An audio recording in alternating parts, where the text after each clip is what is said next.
An ordinary city librarian, Charles, was unable to save his books and died. But the universe decreed otherwise, and the rebirth took place. The young man looked at his hands and could not believe that he was alive. An unknown world with new heroes and energies, myths about the horned dragon and his blood, greeted the young man cautiously. The unknown fields of the world, fighting signs and skills occupied the attention of the main character.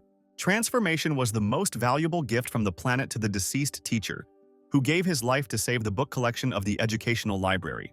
Charles was given a second chance, which he was not ready for, and simply started drinking. He did not remember parts of his current life, and this worried him a lot. In the new world, the young man moved to the rank of an unsuccessful teacher, the last in the ranking of university graduates. The young man was studying the situation, walking around the town trying to remember or understand individual episodes, when he unexpectedly ran into his former classmates, the best graduates Michael and his former girlfriend Mary. The main character was drawn to the library building, but the keeper Ron, for some unknown reason, did not want to let him inside. Charles had the impression that in his new life, he had more enemies and haters than in his previous one, and he could not confirm his status as a mentor since all the students were taken by his classmates. The young man decided to completely change his second life so that everyone would recognize and respect him. The decision abruptly changed the young teacher's shell. Suddenly, he found himself in a huge space, surrounded on all sides by cabinets and shelves, completely filled with thick volumes. One of the books flew past and fell into the hands of the surprised young man, suddenly lighting up his mind with fresh ideas and sending him on a search for disciples. Charles encountered the young pink-haired beauty Sandra, puzzling the girl with information about her leg injury, which prevents her from winning. Then the spearman Alan, suffering from his heroine's unrequited feelings. Blonde Alex became an unexpected gift from his competitor and enemy Jacques. The clash of two personalities led to the proud and wayward Princess Monica becoming his student. Four young men, each choosing a teacher for their lives, never expected that it would be Charles, unknown and disrespected by everyone, who would be given their signatures. The new mentor pointed out to each of the future successors the main flaw that kills success and the will to win, which helped Alan calm down and look at his feelings from the outside. The students promised to listen to the teacher unconditionally. Charles knew that by recruiting students he would turn many people against him, including Michael, a rival from his student days. The enemies also included the uncle of the beautiful Monica, who was ready to do anything for the happiness of his ward. Sandra's brother was also outraged when he learned that his sister had gone to study with a loser tutor. Charles had to prove he was right by force. Each of the new pupils' relatives received their share of blows. The young man's former classmates also got it. The morning came. The old but spacious teacher's house with a classroom was waiting for the first students. Long-haired Monica had no intention of changing the teacher she had chosen long ago, but the incomprehensible abilities of the unsuccessful teacher intrigued her. The girl agreed to be a student in order to find out the secret. The princess tried to find out the teacher's name, but he insisted on registering for the class. The teacher began to think of sonorous initials, but nothing came to mind, and he enthusiastically pronounced his own. The beauty freed herself from the mentor's grasp and went off to gather information. Monica didn't learn anything new and was upset, and the young teacher tormented himself with thoughts about where else he could find students. The classroom was completely unkempt and empty. The feeling of dissatisfaction oppressed the teacher. Students were still needed to renew the registration license, the situation was becoming more complicated, and Charles decided to treat his problems with alcohol. So, if you look at everything one by one, then Sandra's appearance brought the main character back to reality. The girl wanted to change her mind and leave. The teacher gave a whole lecture on the topic of choosing a teacher. The mentor tried to convince the lady that he was a smart and experienced teacher, and that talk about his incompetence was just gossip from envious people. The young man was firm and unwavering. He said that only together could he and his student achieve victory. The pink-haired beauty was scared. To defuse the situation, Charles offered the girl to demonstrate her skills, and she happily agreed. The polished techniques, beautiful execution, and quick reaction were superb. The teacher looked at his charge, fascinated. Sandra performed the technical moves and froze. The girl eagerly awaited her senior comrade's assessment. The teacher appreciated the training and noted the beauty's talent. The student was disappointed because her mentor did not notice the leg injury that prevented her from moving fully. Charles was upset. He did not understand how he had missed such an important fact, and tried to smooth over the situation. Sandra became interested in who and what could help her. The young teacher instilled hope in the girl, And this is one of the main conditions for victory. The beauty's eyes sparkled and she smiled. The main character convinced the future student that there were very few teachers who could help her, and he was one of them. Charles said he was currently recruiting a small group of students and classes would begin soon. The plan worked, and the girl asked to register her for the course. The guy immediately took out the license plate. The contract was signed. Charles now had his first official student on his list. The young teacher reminded that classes would begin in the coming days. The happy girl ran to share the information with her relatives. The teacher was also happy about his small victory. The mentor was inspired by the fact that the license would now be retained and the provided housing and work premises would remain his. Charles made plans to fully engage in the learning process so that he would not be ashamed of his teacher. A whirlpool of air caught the young man, tearing him away from his serious thoughts. The next second, the teacher was sitting at the huge gates of the library. It was the very library of the heavenly path that the guy had been constantly dreaming about lately. Fascinated and drawn him to it. An innumerable number of book volumes surrounded the former librarian. Charles decided to take the brochure. The young man walked over to the nearest shelf with 100 bright, thick volumes and reached for the tome. A hand suddenly passed through a row of books. The luxurious floating library was missing the most important thing: books.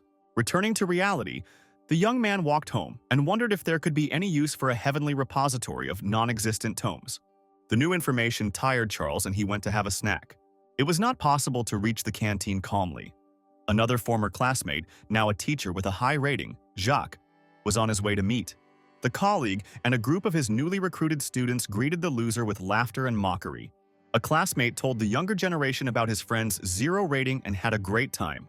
The students were surprised by the teacher's low grade on the final exam. Charles gave a verbal rebuff and advised his colleague not to brag. Jacques was furious. He did not expect such pressure in front of his charges. The squabble between the young teachers took place in a circle of new students, who listened attentively to the words of the older generation. Suddenly, a loud voice rang out in defense of the unsuccessful teacher. Sandra walked into the crowd, followed by her elderly relative, who was barely keeping up with her. The man tried to persuade the girl to change her mentor and refused to study in the losers class. Jacques took advantage of the situation, laughing that the girl was going to leave her master before she even started studying. Charles intervened in a dispute between a young student and a relative, asking whether her desire to leave the class was correct. Sandra didn't want to offend the new teacher and didn't know what to answer. The young man decided to blackmail, explaining to his relative that if he refused to study, none of the teachers would want to take the girl.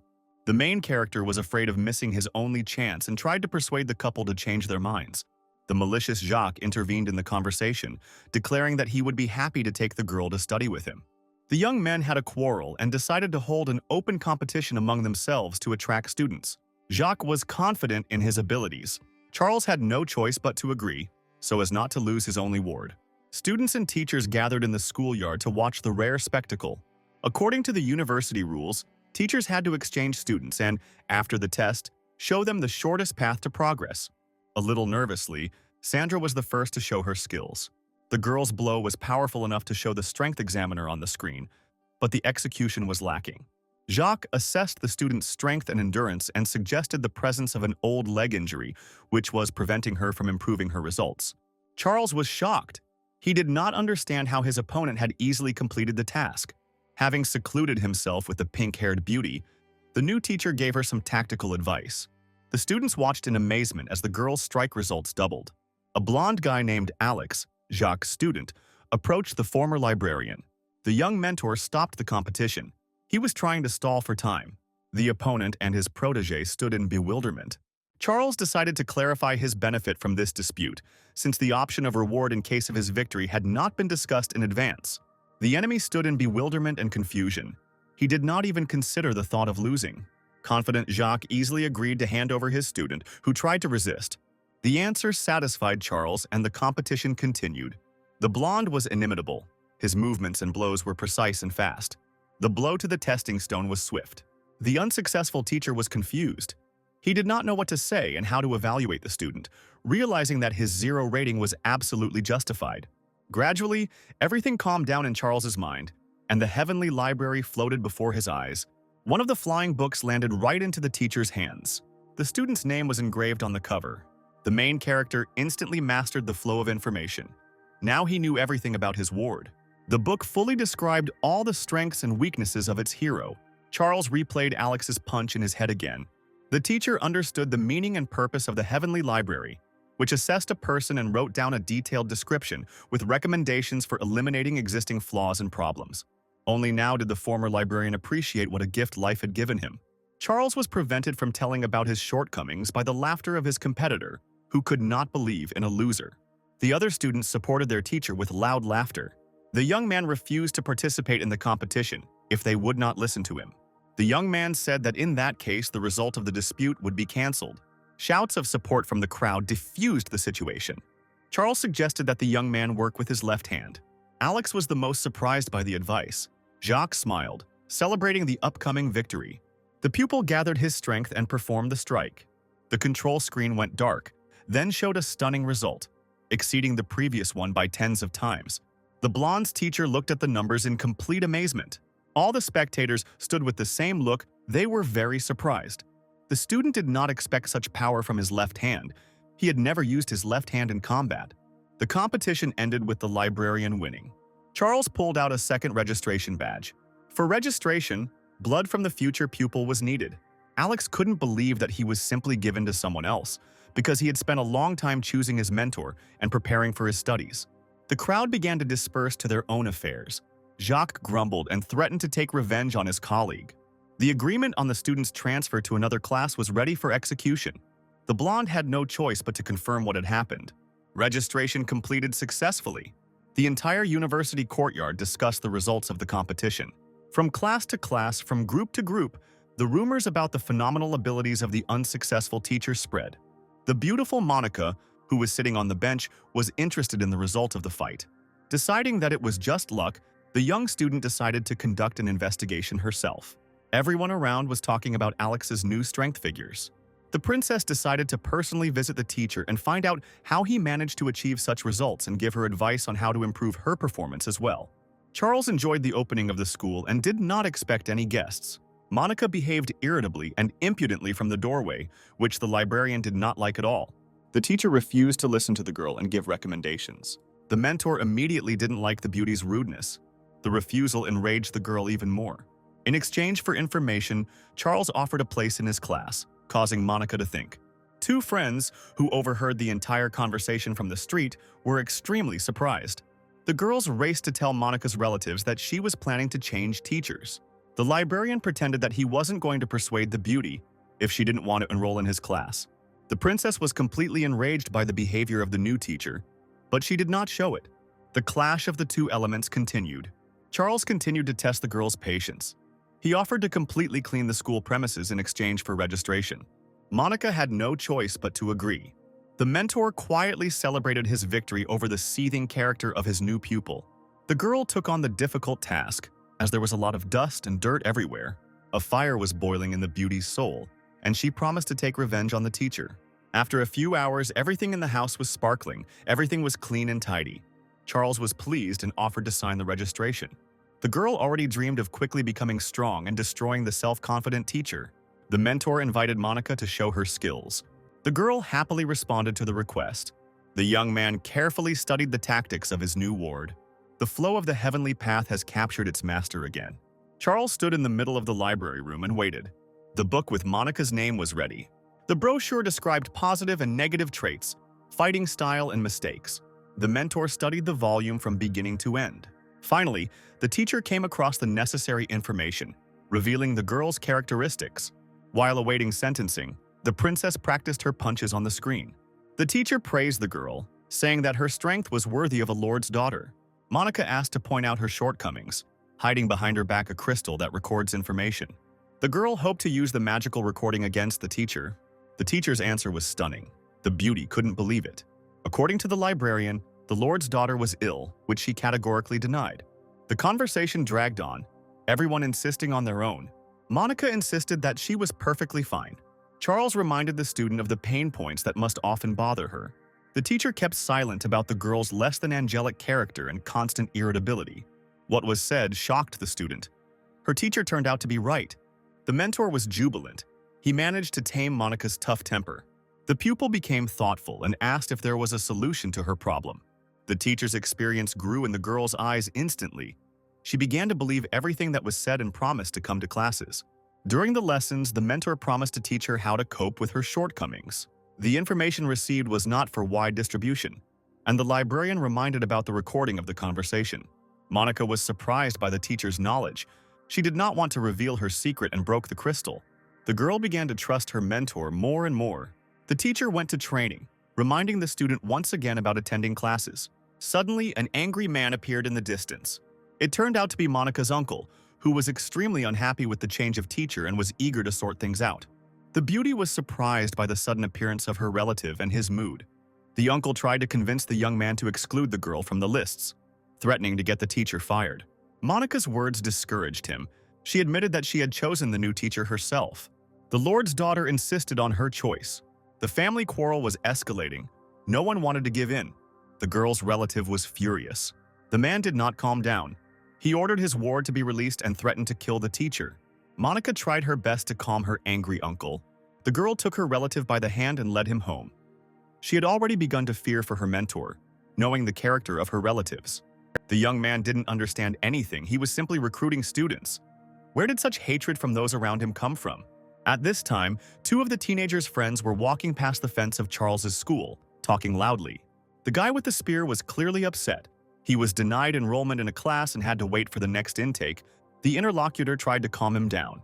The boys perked up when they saw the school sign. The friends looked into the yard and went into the classroom. The furnishings seemed very old to them. There was a teacher sitting at a large table at the end of the room. A friend asked to admit a boy to school on behalf of his shy, gun-toting comrade. Charles was very happy, and the young man had no choice. The other mentors had already completed the recruitment of students. The guy with the spear was named Alan, and he really looked upset. The teacher asked the young man to show his skills, and the boy hit the examiner's screen with all his might. After demonstrating the techniques, Alan waited for his mentor's recommendations. The boy was surprised that the teacher was thoughtful. It seemed as if he was not watching his actions at all. The spearman became even more upset. He thought that no one needed him, and the year was wasted. Suddenly, the silence was broken by the teacher's voice, revealing the secret of the young man's condition. Alan was surprised. He hid his personal problem from everyone. Even his best friend didn't know about it. The librarian said that he needed to think more about the future and not live in the present day, which the boy was stuck in. The mentor pointed out that the blow would be much stronger if the young man was more focused and attentive. The fact that Alan was in love was revealed, and the unrequited feeling was the cause of his depression. Charles said that emotional state plays a key role in life and influences success. The instructions were short but very useful for both friends. The teacher explained that almost everything in life depends on the young man himself, and only he can change the situation. The teacher reminded the boy of the phrase of the mentor of all times from the Book of Wisdom, instilling confidence in him. The young man's consciousness cleared up and he began to think. Now Charles only had to look at the results of the recommendations, and he directed Alan to the screen to consolidate the success. The boy was mentally prepared for a new challenge. The force of the blow was impressive, and both boys were completely confused. The boys did not expect such a result. The friend couldn't believe his eyes. Alan improved his performance more than twice. The young man thanked the mentor for the recommendation and asked to enroll in his class. My partner was secretly worried that he himself had not gotten into this school. The teacher's name confused the boys. They had already heard about his rating at the university. The laughing mentor confirmed their terrible guess. The boys didn't know what to do. They didn't understand how a person with such low grades could be so wise. Charles told them the reason for his achievements, explaining that the heavenly library was guiding him on the right path. In gratitude for this advice, Alan signed up for the classes and promised to come to school in the morning. The friends went home to share their news. The main character was jubilant. He already had 4 students. The registration tokens ran out, and the young man went to the administrative building for additional signs. The teacher wondered why he only got 4 cards. Apparently, those around him did not expect great results from him. The librarian was approached by his first teacher, who currently held the position of head of the logistics department and responsible registrar of the institution. The man was accompanied by Charles's former classmates. The sight of the approaching company did not please the young man. They had humiliated him back in school, and judging by their mood, they were ready to continue their old entertainment. The protagonist tried to calmly explain the reason for his appearance in the administrative building, asking for new tokens. The information about the recruitment of 4 students made those around him laugh a lot. No one believed Charles's words. The young man suggested checking the database and making sure he was right. The former student and the head of the department argued over who would be right. Charles suggested that the loser receive 3 slaps as punishment. The administrator was very pleased with the option and happily agreed, anticipating the upcoming entertainment. The former classmates were happy to add a few more blows. The register of registered students lay on the counter, and the young people began to study the document. With each page turned, the boys' surprise grew. In the young mentor's registration book, there really were 4 students. The first teacher personally rechecked the notes and turned purple with indignation. As he read the students' details, the chief registrar's complexion grew darker and darker, the names impressing with their high status. The head of the department did not believe that the children themselves came to the loser's school. He accused his former student of deception. Charles was unperturbed. He knew that everything was fair. The agreement that the loser would receive a slap was forgotten, and the 4 enemies threatened to beat up the young man. The long-legged, handsome man, who considered himself a genius and was very proud of himself, was especially indignant. The administrator sent the guys to deal with the loser in his place. It didn't take more than a few seconds before one was already lying on the floor in a pool of blood. None of the vile attackers understood how this happened. The protagonist was ready to repel the next blow. The remaining 3, forgetting about honor, rushed into battle. It took the librarian a moment to mentally focus on each of the offenders. Magic manuscripts revealed the secret weaknesses of enemies. The knowledge gained was useful, and the opponents fell one after another. With one blow, right on target, Charles took out the attackers. The former mentor, who did not believe in his protege, was especially hard hit. The offenders, who had received what they deserved, had difficulty getting up from the floor. Charles explained that to defeat an enemy, strength is not enough, knowledge is needed. The young man said that everyone has special life points on their body, touching which can even kill a person. The enemies did not understand what had happened to them, and how a weak classmate was able to defeat them, deciding that it was just luck, so they again began to threaten violence. The head of the department threatened to fire him because the young teacher attacked and beat up an official in the university building. Charles had to use the additional secret knowledge he had gained in the heavenly library, and reminded the administrator that he had stolen jewelry from a high-ranking person and given it to another. A librarian accused a former classmate of poisoning his brother in order to take over his business. Now everyone present in the room was truly shocked. The enemies crawled to the young man on their knees, asking for mercy and silence. The main character warned that he did not want to sort out the past, but if they interfered with him, he would definitely pass the information on to higher authorities. The head of the department personally gave the young mentor a whole box of registration tokens.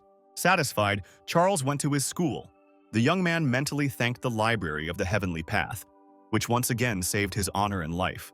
Passing by the pond, the mentor saw that on the shore a fat man was slowly moving towards the water, intending to die. 2 friends tried to dissuade him and pulled him away from the edge.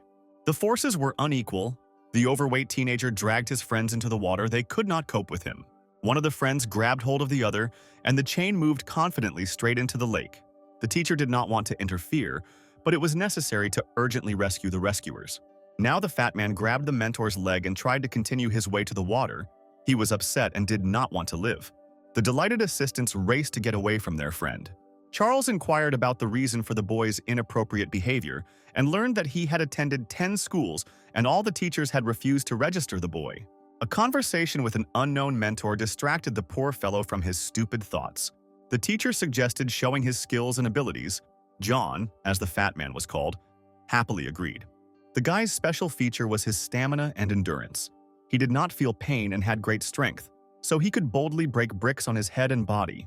Charles froze again, the familiar carousel of movements already beginning to spin in his head.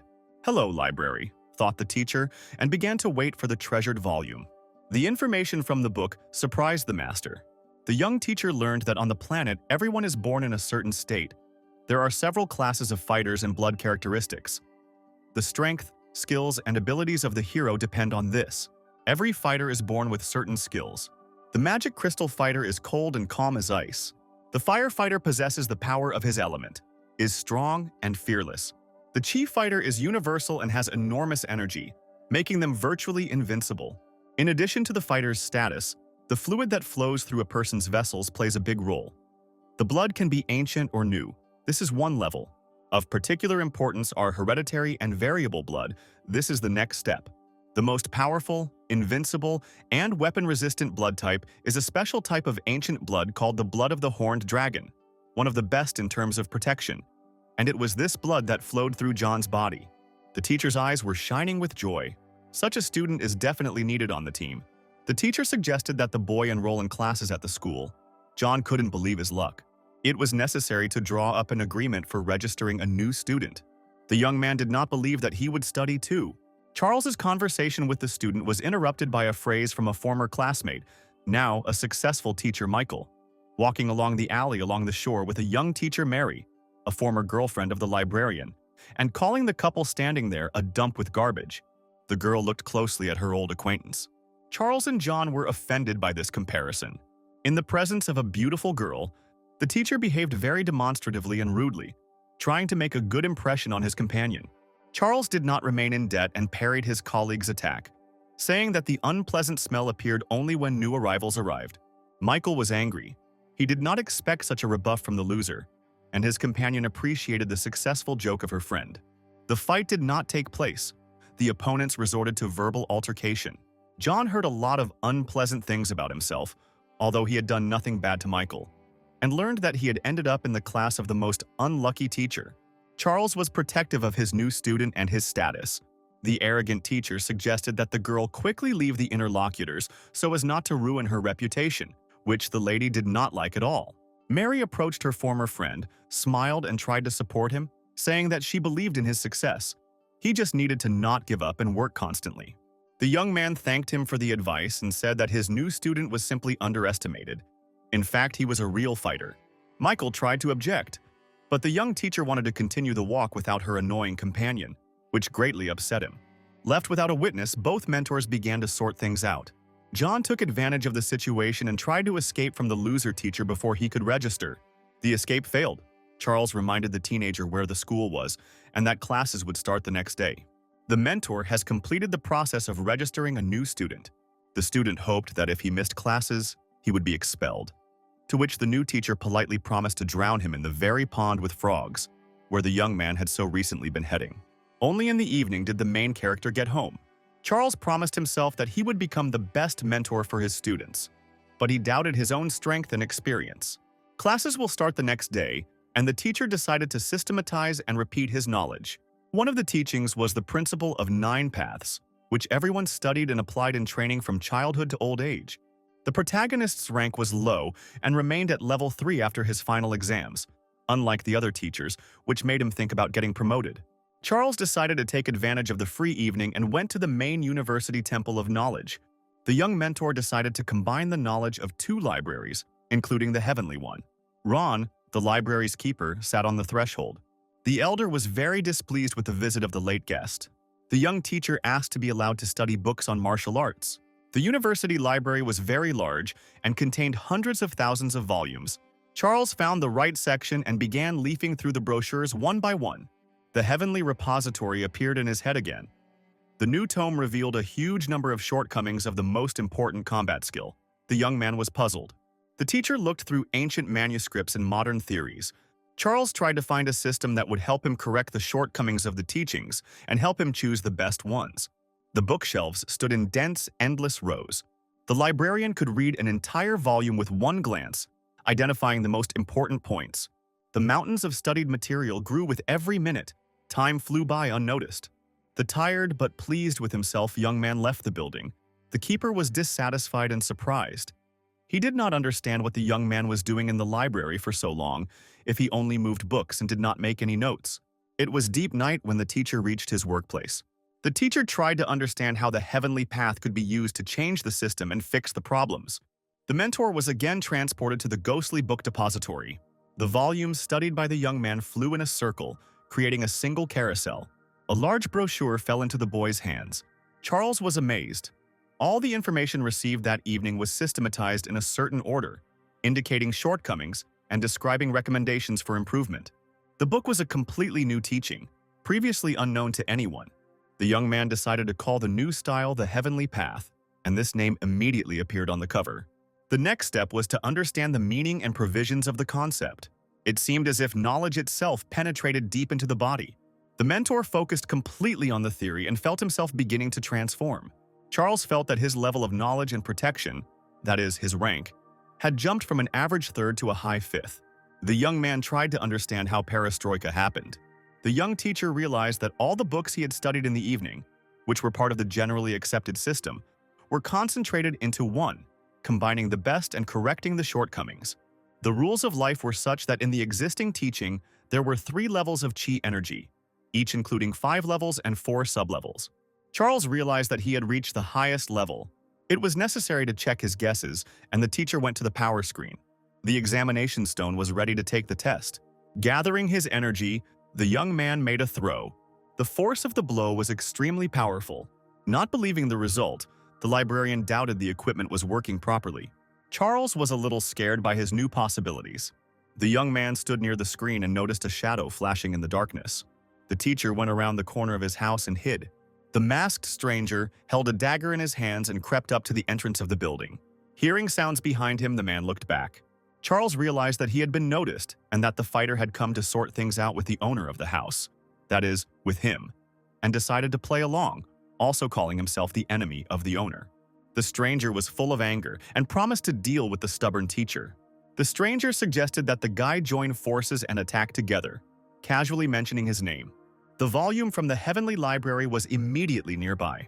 The young man learned the enemy's rank and defense level, his weaknesses, and was determined to defeat the uninvited night guest. The men approached the gate. Charles distracted the militant's attention with a loud shout. Taking advantage of the confusion, the young teacher attacked his enemy. The stranger, not expecting the blow, fell and received a series of blows from which he was unable to defend himself. The librarian won easily because he knew the enemy's weaknesses. A few more fighting moves and the stranger finally gave up, his strength leaving him. Charles devised a plan to divert suspicion from himself. The young man casually mentioned the name of his ex-girlfriend, hinting to his opponent about his involvement with his classmates and successful young teachers, saying that he would deal with his offender himself without outside help. The stranger, who turned out to be Monica's uncle and came to take revenge on the teacher, realized that he could have been beaten by the young mentor's enemy, Michael, whom he had seen during the day irritably talking surrounded by Mary and Charles. Morning came, and the school hospitably opened its doors to its first students. 4 teenagers were sitting at the student tables. Only Monica was missing. The teacher began the lesson by studying the style of each student. Sandra was chosen first, as it was with her that the recruitment of teenagers into the class began. The girl was upset that she ended up with a loser and planned to change her teacher. The teacher retired with his student to the training room. The pink-haired beauty showed her main attack. The mentor's conclusion was short and impressive. The teacher explained that during an old battle, the enemy was able to hit the girl's power point, damaging the path of energy and blood to one leg, which is related to her condition. Sandra confessed that no doctor could solve her problem. Everyone was inclined to believe that the limb would remain damaged forever. The young teacher promised to correct the situation and help restore the lost strength. The girl, who was about to leave her teacher, realized that she had hope for healing and faith in her mentor. The teacher began the healing process immediately using acupuncture. Sharp needles, filled with the teacher's energy, flew straight at Sandra. The student's entire body was covered with prickly objects. Charles continued to send streams of power to his ward. The girl absorbed the purest energy and wondered where a teacher with a 0 rating could get it from, unless it was just a fabrication of those around her. The beauty felt that the strength in her leg had been restored and she became completely different. The student did not believe what was happening and thanked her mentor. Sandra was happy to continue her studies with her savior. While the teacher was busy, a conflict was brewing in the class. Left alone, the students decided to protest and collectively leave the hapless teacher. The sight of a smiling, happy classmate emerging from the next room was impressive. The young men doubted their decision. Suddenly, Monica appeared at the threshold of the classroom with her uncle William, whose entire face was bandaged. The man was going to be present at the classes and keep an eye on his ward and the learning process. Charles disagreed and asked the intruder to leave the classroom. Rage and anger boiled in the gaze and behavior of the young lady's bodyguard. Monica managed to throw her relative out the door so she could continue her studies. Alex was the next to go into the training room with the teacher. From the very beginning, the mentor stated that the blonde could not achieve high results because he was independently studying one of the techniques, which took away his main energy and caused irreparable damage to his body. The teenager was surprised by the teacher's knowledge and insight. None of the other teachers, including the most famous ones, noticed this. The librarian described in detail all the young man's mistakes. As a result of the existing shortcomings in the process of self-education, the boy developed health problems that could not be treated.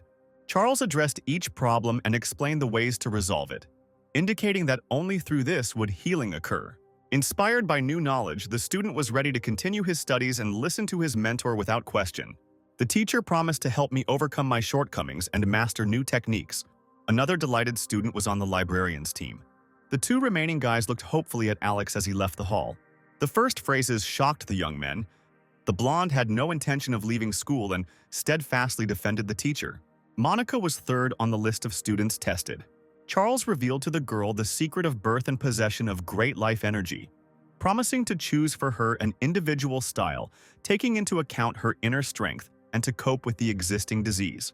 Having thanked the teacher, the beauty went to class. John quickly took the mentor's side after listening to his recommendations.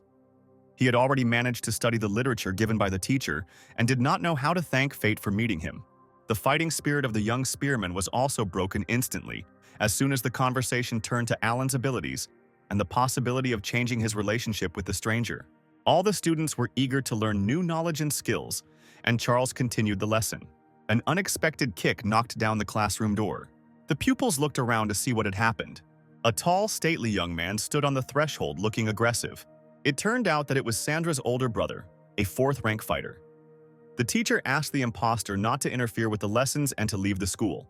The warrior was ready for a mortal fight and was not going to retreat. He came to take his sister and punish the young mentor for registering a girl in his school. The intruder attacked first, bringing the full force of his sword down on the teacher. The blade easily stopped between two fingers of the protagonist's hand. The fighter tried to free the weapon, but the teacher did not give him a chance to act.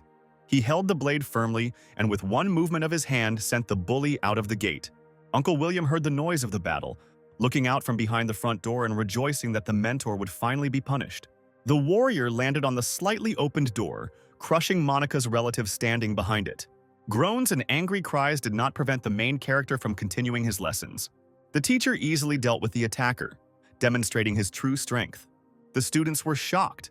They did not expect a quick victory from a mentor with a 0 rating. The injured relatives of the wards, clutching their broken heads, discussed how a third-rank warrior could demonstrate such a high level of combat. While classes were in progress, two of Charles' former classmates met in the administration office and discussed how their loser colleague would teach children if he did not have the necessary knowledge and skills. After some discussion, Michael and Jacques decided to attend the librarian's lesson. Approaching the school, the young teacher saw familiar, respectable men from noble families. Relatives complained to the young mentors that their charges were deceived and illegally forced to attend school. Charles told his students about his new teaching, comparing it with the past, analyzing its advantages and the disadvantages of the previous one. The children were happy and listened attentively to every word. The students couldn't believe how lucky they were to have such a mentor. New guests interrupted the lesson again. The main character was surprised by the visit of his colleagues, highly rated teachers. A senior teacher accused a librarian of cheating in relation to student registration. The young mentors began to sort things out, recalling past grievances. The argument became serious, with everyone defending their own rights. Michael mentioned their last meeting in the alley and their classmate Mary, now also a teacher at the university. Uncle William, all in bandages, remembered that the fighter who attacked him at night had cursed Charles and mentioned the girl's name. He realized that he had found the offender, and his fist instantly flew into the face of the librarian's classmate. Michael, not understanding anything, held his broken nose and demanded an explanation. Monica's relative rubbed his hands contentedly and prepared for a new attack. Now he would take revenge for everything. The young man found himself on the ground and received blow after blow without having time to defend himself. Sandra's brother had a hard time pulling the enraged man aside. Michael, covered in wounds and bruises, could not calm down.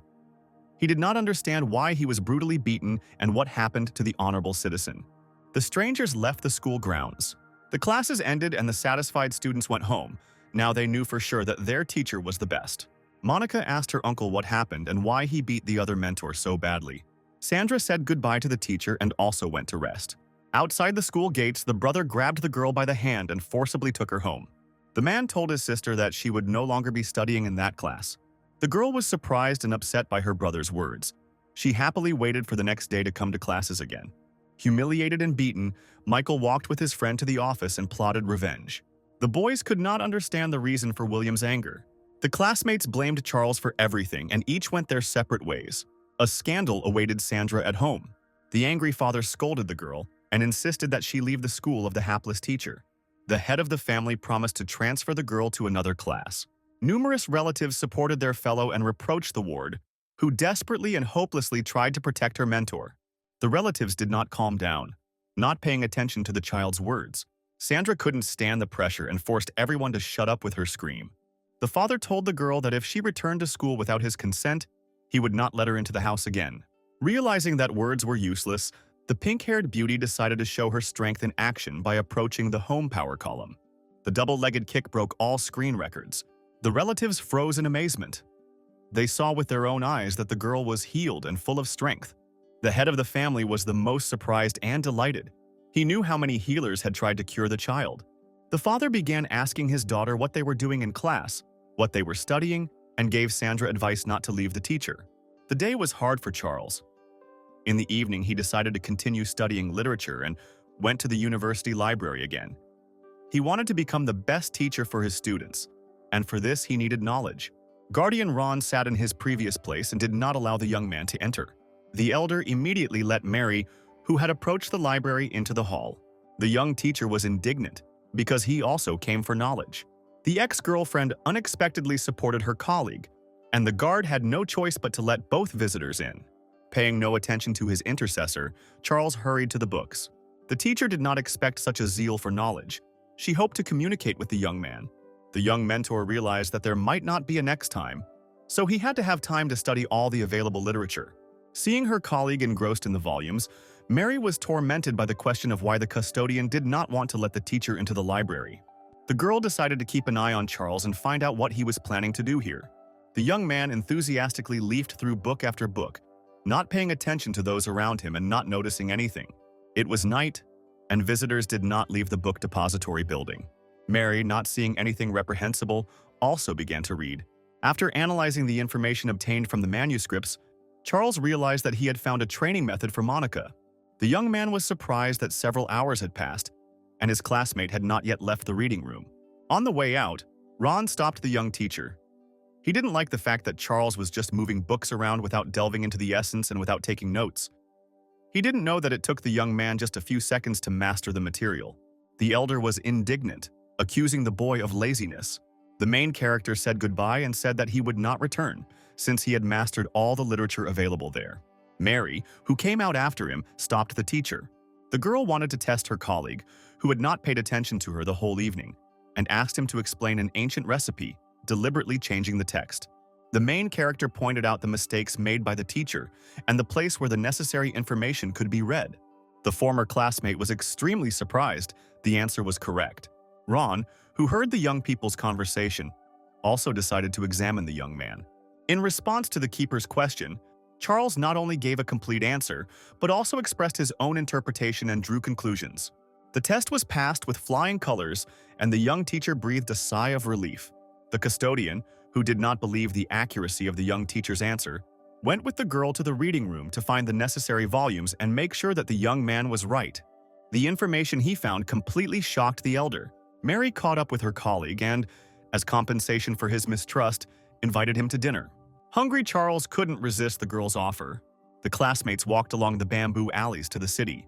Along the way, the main character analyzed what he had read, discovered a new meaning in ancient teachings and techniques, suddenly realizing that his transformation was taking place, and he was mentally moving to the next level of reason.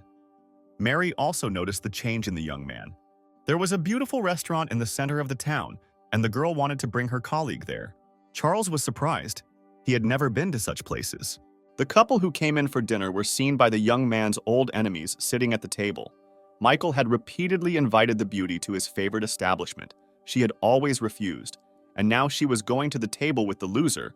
A plan for revenge began to spin in the heads of his classmates. The happy and satisfied librarian thanked him for the delicious treat and got ready to go home. The restaurant manager, who personally greeted and served all the guests, brought the bill, and the girl was stunned. The price of the dinner was exorbitant. The wine, which they had not ordered, cost a fortune, and the attendant demanded payment immediately. Michael intervened in the conflict, planning to shame the enemy and appease the unapproachable beauty with his noble act. Mary was surprised by the appearance of her colleague. His incorrect words and behavior only offended her. The teacher refused the offered help. As payment, the girl gave the manager a family talisman, which was several times greater than the cost of the ordered food. Michael and Jacques realized that the plan had failed. Charles, who had been standing quietly to the side and not taking part in the conversations, realized that it was time to act, and he could not allow Mary to lose the precious relic. The main character accused the restaurant workers of cheating in the preparation of exquisite dishes and their cheap counterfeiting. The assembled visitors listened with interest to the newly discovered facts. The expensive wine also turned out to be of low quality and poor quality. To prove his words, the young teacher conducted an experiment with fire, substantiating the validity of the accusations. Angry restaurant guests and passers-by attacked the manager, demanding compensation for moral and material damages. Charles's enemies also got into trouble, having started the conflict, and suggested that the service staff, supposedly by accident, bring an extra drink to the table. Mary was once again surprised by the young man's knowledge and questioned the negative results of his final tests. The young man mentally thanked the heavenly path for its help, the dispute was won, and they got dinner for free. Having said goodbye to his colleague, the main character headed home. The girl caught up with the guy to thank him for saving the family treasure. She couldn't understand why he wasn't paying any attention to her. The couple's conversation was interrupted again by an offended Michael. The colleague wanted to take revenge on the offender for ruining the dinner and the relationship with the beauty. Having decided to deal with the loser once and for all, the angry young man called for help from his grandfather's protege and his protector, the Heavenly Lion, ordering him to kill Charles. Mary, in horror, tried to defend her hero. She reminded him that killing a teacher was a grave sin, but the guy was insane. A huge, ferocious beast ran in the footsteps of the owner's grandson's offender. The girl and her two colleagues remained to watch the events. Michael, with great difficulty, held the teacher back. A few seconds later, instead of a bloody massacre, everyone saw a lion, calmly closing its eyes and lying peacefully at Charles's feet. The owner of the formidable predator could not believe what was happening.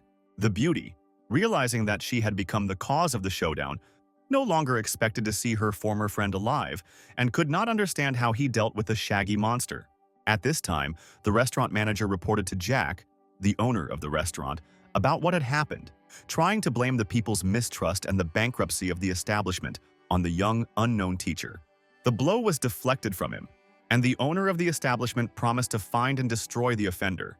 Tired from the night's events, the protagonist walked home and thought about how he could further strengthen his defense and increase his energy and intelligence levels to improve his mentoring work. Studying books to achieve the goal was not enough. Special amulets and artifacts were required for this. The librarian decided to visit a neighboring town where there was a large market famous for the presence of the most outlandish things, and he went there early in the morning. The vendor behind the stall promised only the highest quality goods, but Charles had no intention of counterfeiting, having the power of the heavenly path. A set of unusual flowers with roots attracted the attention of the main character. The magic book in my head suggested that this was a rare, expensive item that could come in handy if used correctly. The price was moderate, but the young man completely forgot about money. He had only a few coins with him. The seller categorically refused to lower the price, and the teacher compromised by offering a deal. Charles revealed the merchant's secret illness and promised to instantly cure him of his illness. The young man agreed and fulfilled all the teacher's conditions. In gratitude for his miraculous healing, the merchant gave the goods away for free. At this time, the famous clairvoyant Ho was walking around the bazaar, calling himself an appraiser of things, who supposedly could see the value of goods, offering to buy it from this or that seller, and helping the buyer only out of his kindness. People begged the miracle worker to help them acquire unique items. Charles, passing by, saw that Ho refused money and gifts. He chose 5 lucky people, showed which goods were priceless, and offered to buy them for a significant sum, supposedly much less than its true value. The heavenly volume fell into the hands of the librarian, and it became clear that the clairvoyant was an ordinary swindler who had conspired with the sellers and helped them sell their goods for a lot of money, then dividing the profits. The young teacher did not want to interfere, but the prophet himself chose him as a happy victim. It was useless to refuse. The crowd around was envious and did not understand why he was not happy. The main character was offered the product for an exorbitant price. Despite the public's indignation, he refused, knowing the true cost of the item. The imaginary clairvoyant's persistence angered the young man, and he told people the truth, showing the true price of goods using the example of his latest purchases. Ho was confused and hurried to leave, but the deceived witnesses and customers demanded payment and a refund. The main character walked further down the street. He was looking for a bookstore, hoping for luck. Suddenly, there would be literature on increasing energy levels and moving to the 6th rank. The beauty behind the counter was surprised by the topic. She liked the young man for his culture, intelligence, and inner strength, which she felt when the stranger entered the store. The girl agreed to help, advising him to contact the emperor's teacher himself, who lived in this town and owned a large personal library, and walked the guy to his house, warning him that the master liked to arrange tests and exams. The wise mentor of a high-ranking official lived in a modest building, refusing a place in the palace. The interlocutors had not yet reached the gates when they were overtaken by a young rider on a beautiful white horse. It was Lucas, the youngest son of the head of state. Having dismounted, the handsome man was indignant that his friend Dorothy had brought a stranger to visit the teacher. Opening the door, the servant of the owner of the house recognized the guests and invited them in. The young people entered the spacious waiting room. The great mentor who appeared was glad to see his young acquaintances. A stranger looking at a hand-painted painting attracted the attention of the master, and he offered to analyze the work of art. The main character, with the help of the magic of the heavenly library, saw all the pitfalls of the masterpiece. He cut the outer shell of the canvas, revealing the true appearance of the drawing. Behind the outer shell was a completely different picture. The satisfied teacher continued the examination and showed the next masterpiece depicting a huge predator. Charles pointed out the mistakes in the drawing, which surprised the owner and frightened Dorothy, who regretted bringing the brave young man. The master suggested that the girl introduce the guest, completely embarrassing her, since the young people had not even had time to get acquainted. The emperor's heir was glad that his friend did not even say the young man's name, which meant that they really did not know each other. Charles introduced himself, and the owner of the house with dignity called him young master, setting him as an example to the young men present. The mentor asked the young teacher to conduct classes more often with new acquaintances, improving their knowledge of painting. Charles asked the master to show him the library, which was the purpose of his visit to the respected man. The collection of books was indeed large, but there were practically no brochures on the topic of self-improvement and achieving the high 6th rank. The librarian leafed through volume after volume, studying new material. The heavenly path concentrated the information it received into one book. It turned out that all internal ki energy depends on the strength of the body and the level of development of thinking. Only by jointly developing all these aspects can one achieve high results. A new impulse of energy captured the main character. He realized that a restructuring had taken place, and thanks to new knowledge he moved to the next level. The master himself noticed the changes in the guest and inquired about the young man's well-being, lightly touching his shoulder. Charles just turned around, and the owner of the house flew into the corner of the room. The wise mentor realized that the young man had gone through the process of promotion and had not yet adapted to his condition and new strength. In order to determine the protagonist's energy level, the master suggested testing his strength on the examination column and conducting training with Lucas, who holds the 5th rank. The librarian agreed to participate in the fight, but decided to use his new power at half capacity. Even a small effort was enough for the young man to knock out the prince. Lucas refused to continue training due to concerns about his health. Charles didn't realize what level he was on because he had really changed so much. A prepared force column awaited the subject. The young teacher was ready and hit the screen. The result he got exceeded all expectations, exceeding the previous one tenfold. The master was glad to meet the outstanding young man and invited him to visit occasionally, having learned that he was from far away. The young man thanked his mentor and said goodbye. Walking down the street, the protagonist thought about his level, guessing that he was between the 5th and 6th ranks. The teacher's thoughts were interrupted by a crowd of men following the young man. The young master recognized the swindler Ho, who was accompanied by several fighters. These were the same sellers who failed to get money by deception. Now the gang was thirsty for revenge. The first to come out to sort things out was the thug, who promised to deal with the whistleblower very quickly. A few seconds later, Charles hit the giant's vital point, leaving him no chance of victory. Ho sent his best assistant, who possessed a unique falcon flight technique, to fight. The protagonist was ready for the next attack and easily repelled the blow. As a result of a short battle, only the leader remained out of 5 enemies. Charles' advantage was undeniable. Ho did not escape the fate of his assistants and received his share of punishment. The swindler begged the young man not to kill him, promising a reward for his life. The liar gave the young teacher an emerald ring. The library revealed to its owner the secret of the decoration, given to him by a supposed clairvoyant. The item was a portal to a vault of treasures that Ho had obtained through deception and lies. Charles wanted to finally wean the swindler off his lies, and with a blow to the inner point, he protected people from the destructive abilities of his opponent, at the same time taking the money hidden under his clothes. Ho realized that he had lost the gift of hypnotic influence on others.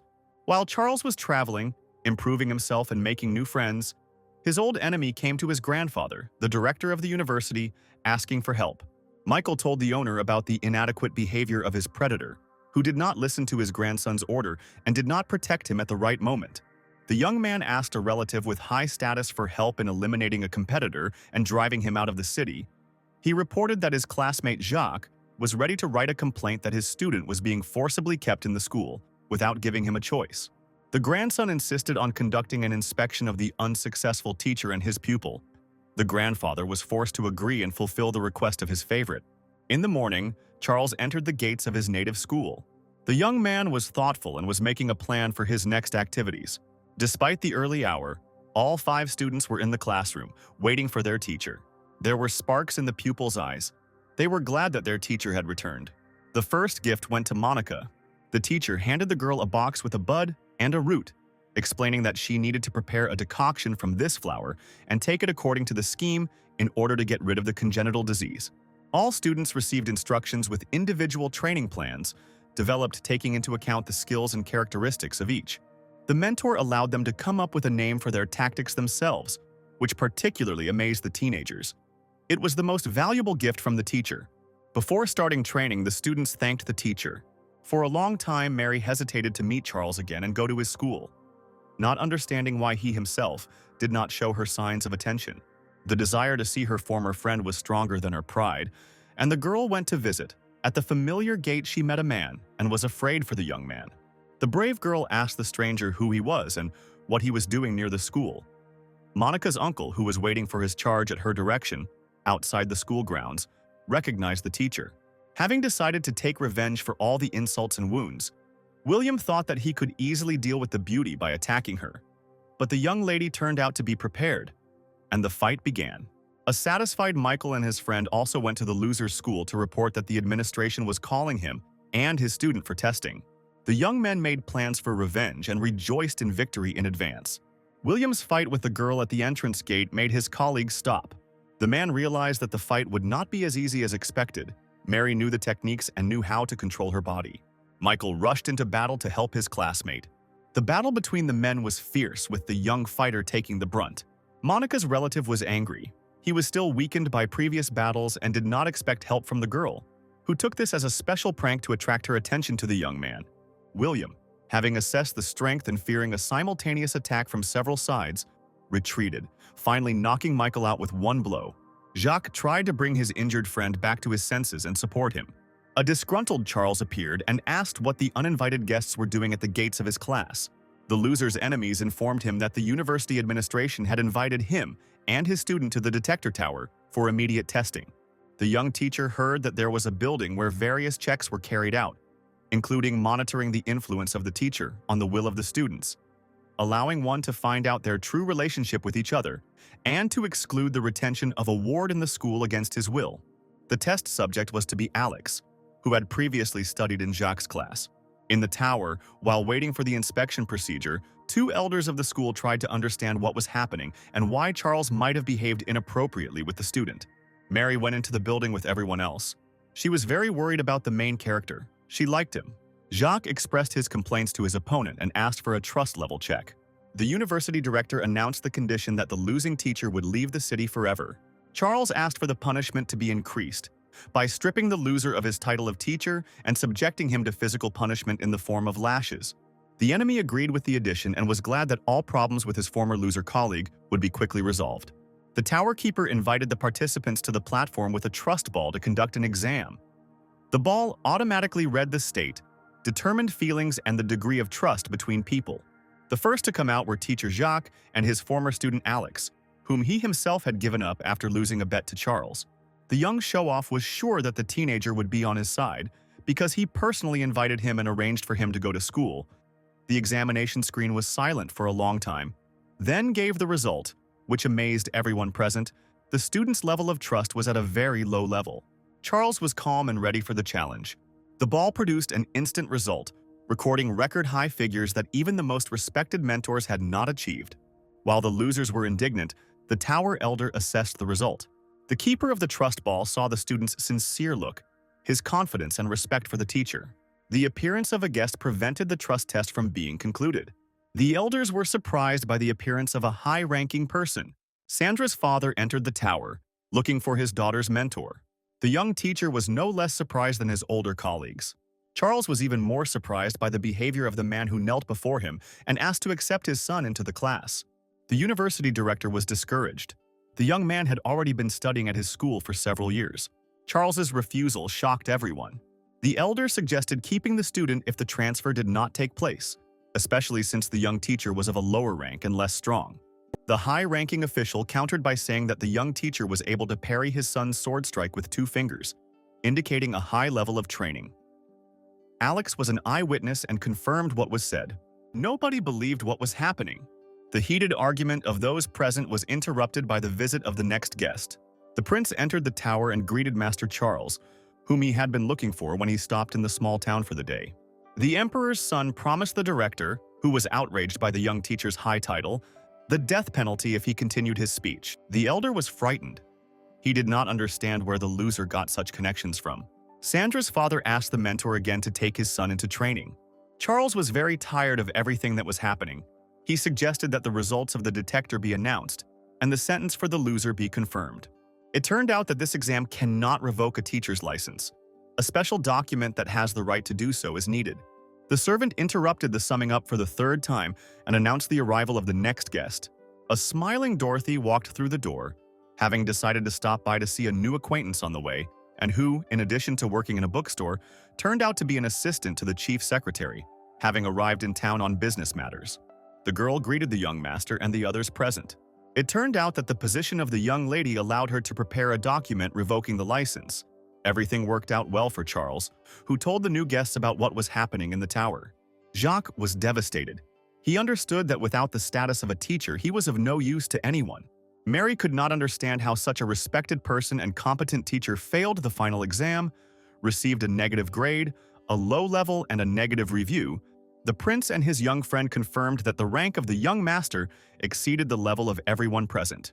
The keeper of the tower suggested that the exam result was deliberately changed, and that the headmaster was involved in this fact, changing the outcome in favor of his grandson, thereby forcing Charles to suffer and listen to the bullying of others. The elder tried to deny the facts and explain what happened, but no one believed him. Only Charles's former student, who was declared insane and ran away from his teacher, could save him from shame. A servant was sent for Liam, who was now studying at the school of the famous teacher Mason.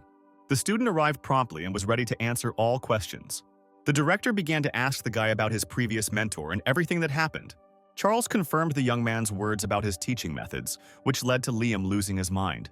The student reported that only a new teacher was able to restore his mental abilities and gave him the opportunity to continue studying. The main character asked to show his skills. The young man demonstrated to those present his strength and ability to control energy. Charles pointed out the shortcomings that no one else had noticed, explaining that the student suffered from a rare form of the disease and could not perform the exercises to their full extent without pain and extra effort. His own developed teaching method brought the young man out of control and helped him cope with his problems, but he was unable to complete his studies because he was afraid of his condition and transferred to another school. The elder did not believe what was said. He had come across similar recommendations in the ancient tome, but he had never seen it. Charles offered Liam to participate in another experiment, which would result in the young fighter rising to the 2nd rank. After thinking for a while, the young man agreed, and silver needles with the mentor's energy pierced the body, and the existing silent points that prevented the path to development were eliminated. The rebirth took place. Liam didn't know how to thank his former mentor and regretted not listening to him earlier. Everything he saw allowed the tower keeper to make a final verdict and declare Jacques a slanderer, removing him from teaching. The director also lost not only a student, but also his status, fulfilling the requests of his grandson. The elder, on behalf of the administration, congratulated Charles and apologized for all the troubles caused. The satisfied young teacher returned to school. The master was caught up by friends and asked to teach questions of painting and calligraphy. Charles did not know how to explain to them the vision of shortcomings without the heavenly path. At this time, Mason School was hosting a special guest. The owner of the city restaurant Thomas visited his old friend for a reason. He had a plan for revenge on one young mentor, and he needed help. Friends discussed Charles, each with his own reason for not liking him. Clarification of questions and details of the deal was interrupted by a visit from a primary school student. Daniel was average in strength and knowledge. The young man asked to be let out of school. Liam appeared next, having come from the Trust Tower, where he had been summoned by an administration representative. The student's request surprised the mentor. He also wanted to become a student at the young teacher's school, that is, to return to his old teacher. Having no right to hold on to his pupils, Mason was forced to agree. When the former students left, the teacher invited his best student, Noah. The experienced teacher was very angry. He decided to organize an exam to evaluate teaching activities, the winner of which would get all the students of the losing side, and sent his protege to convey the invitation to the test. It was daytime. The teacher and his ward had not yet returned from the tower. Charles's students were worried about their teacher. Suddenly, the door to the classroom flew into pieces, and an unknown red-haired young man appeared. The guy introduced himself as a student at the best Mason school. Noah asked to pass the invitation to the exam to the loser teacher and advised him to refuse the test, since their teacher had no chance of winning. The indignant students tried to defend the honor of their beloved teacher in battle, but the red-haired man scattered all the inexperienced fighters one by one. Charles and Alex were returning from the tests and managed to catch the enemy. Noah boasted to the young teacher about his successes, who announced his acceptance of the invitation and offered a bet with a large prize for the winner. The protagonist gathered his charges and convinced them to take part in the battle, guaranteeing them an easy victory. The teacher showed 3 basic simple techniques. The students did not believe that this was possible but agreed to fight. The result was the complete defeat of the enemy. Each of the 5 students easily dealt with Noah, who did not understand how this could happen, because he had just dealt with them and now owed a large sum to each and to restore the broken door. The pupil, covered in bruises and wounds, came to Mason, who did not expect to see such humiliation of his beloved ward. The wise teacher listened to the detailed story of what had happened. He guessed that the reason for the quick victory was not simple techniques, but vital points that the opponents had influenced. He understood that Charles was not so simple and that he needed to prepare for the exam thoroughly. Mason's friend, a teacher from a nearby school, Olivia, visited him to share the news, telling him that the principal had been fired and was under investigation, and that the unsuccessful mentor had emerged victorious in the Trust Tower exam. The head teacher's class was excited. The teacher was determined to win the upcoming exam and asked for help from the students, who of course supported their hero. After class, Alex shared with his friends the events in the administrative building, telling many interesting facts about their mentor, worthy of respect, and his friends, making them once again convinced that they had chosen the right teacher. Charles thought over a plan to win. He was confident in everyone except the fat man, and found a clue in the heavenly library, learning that he needed to activate the dragon blood that was given to the young man at birth. Of the 3 activation methods, only one was fast and safe, and the main character went to the city of pharmacists, not yet knowing whether he would be able to obtain the necessary knowledge and the title of pharmacist, how the process itself would happen, and what John would become, and whether his small team would be able to defeat the famous teacher at the exam and protect their students. A simple librarian, Charles, was unable to save his books and died, but the universe decreed otherwise, and reincarnation in another world took place. Another valuable gift was the Library of the Heavenly Path, which creates books based on the identified shortcomings. The main character is embodied in a young, unsuccessful teacher who, despite numerous obstacles, managed to recruit 5 students and put his soul and knowledge into them, preparing his own combat teaching for each.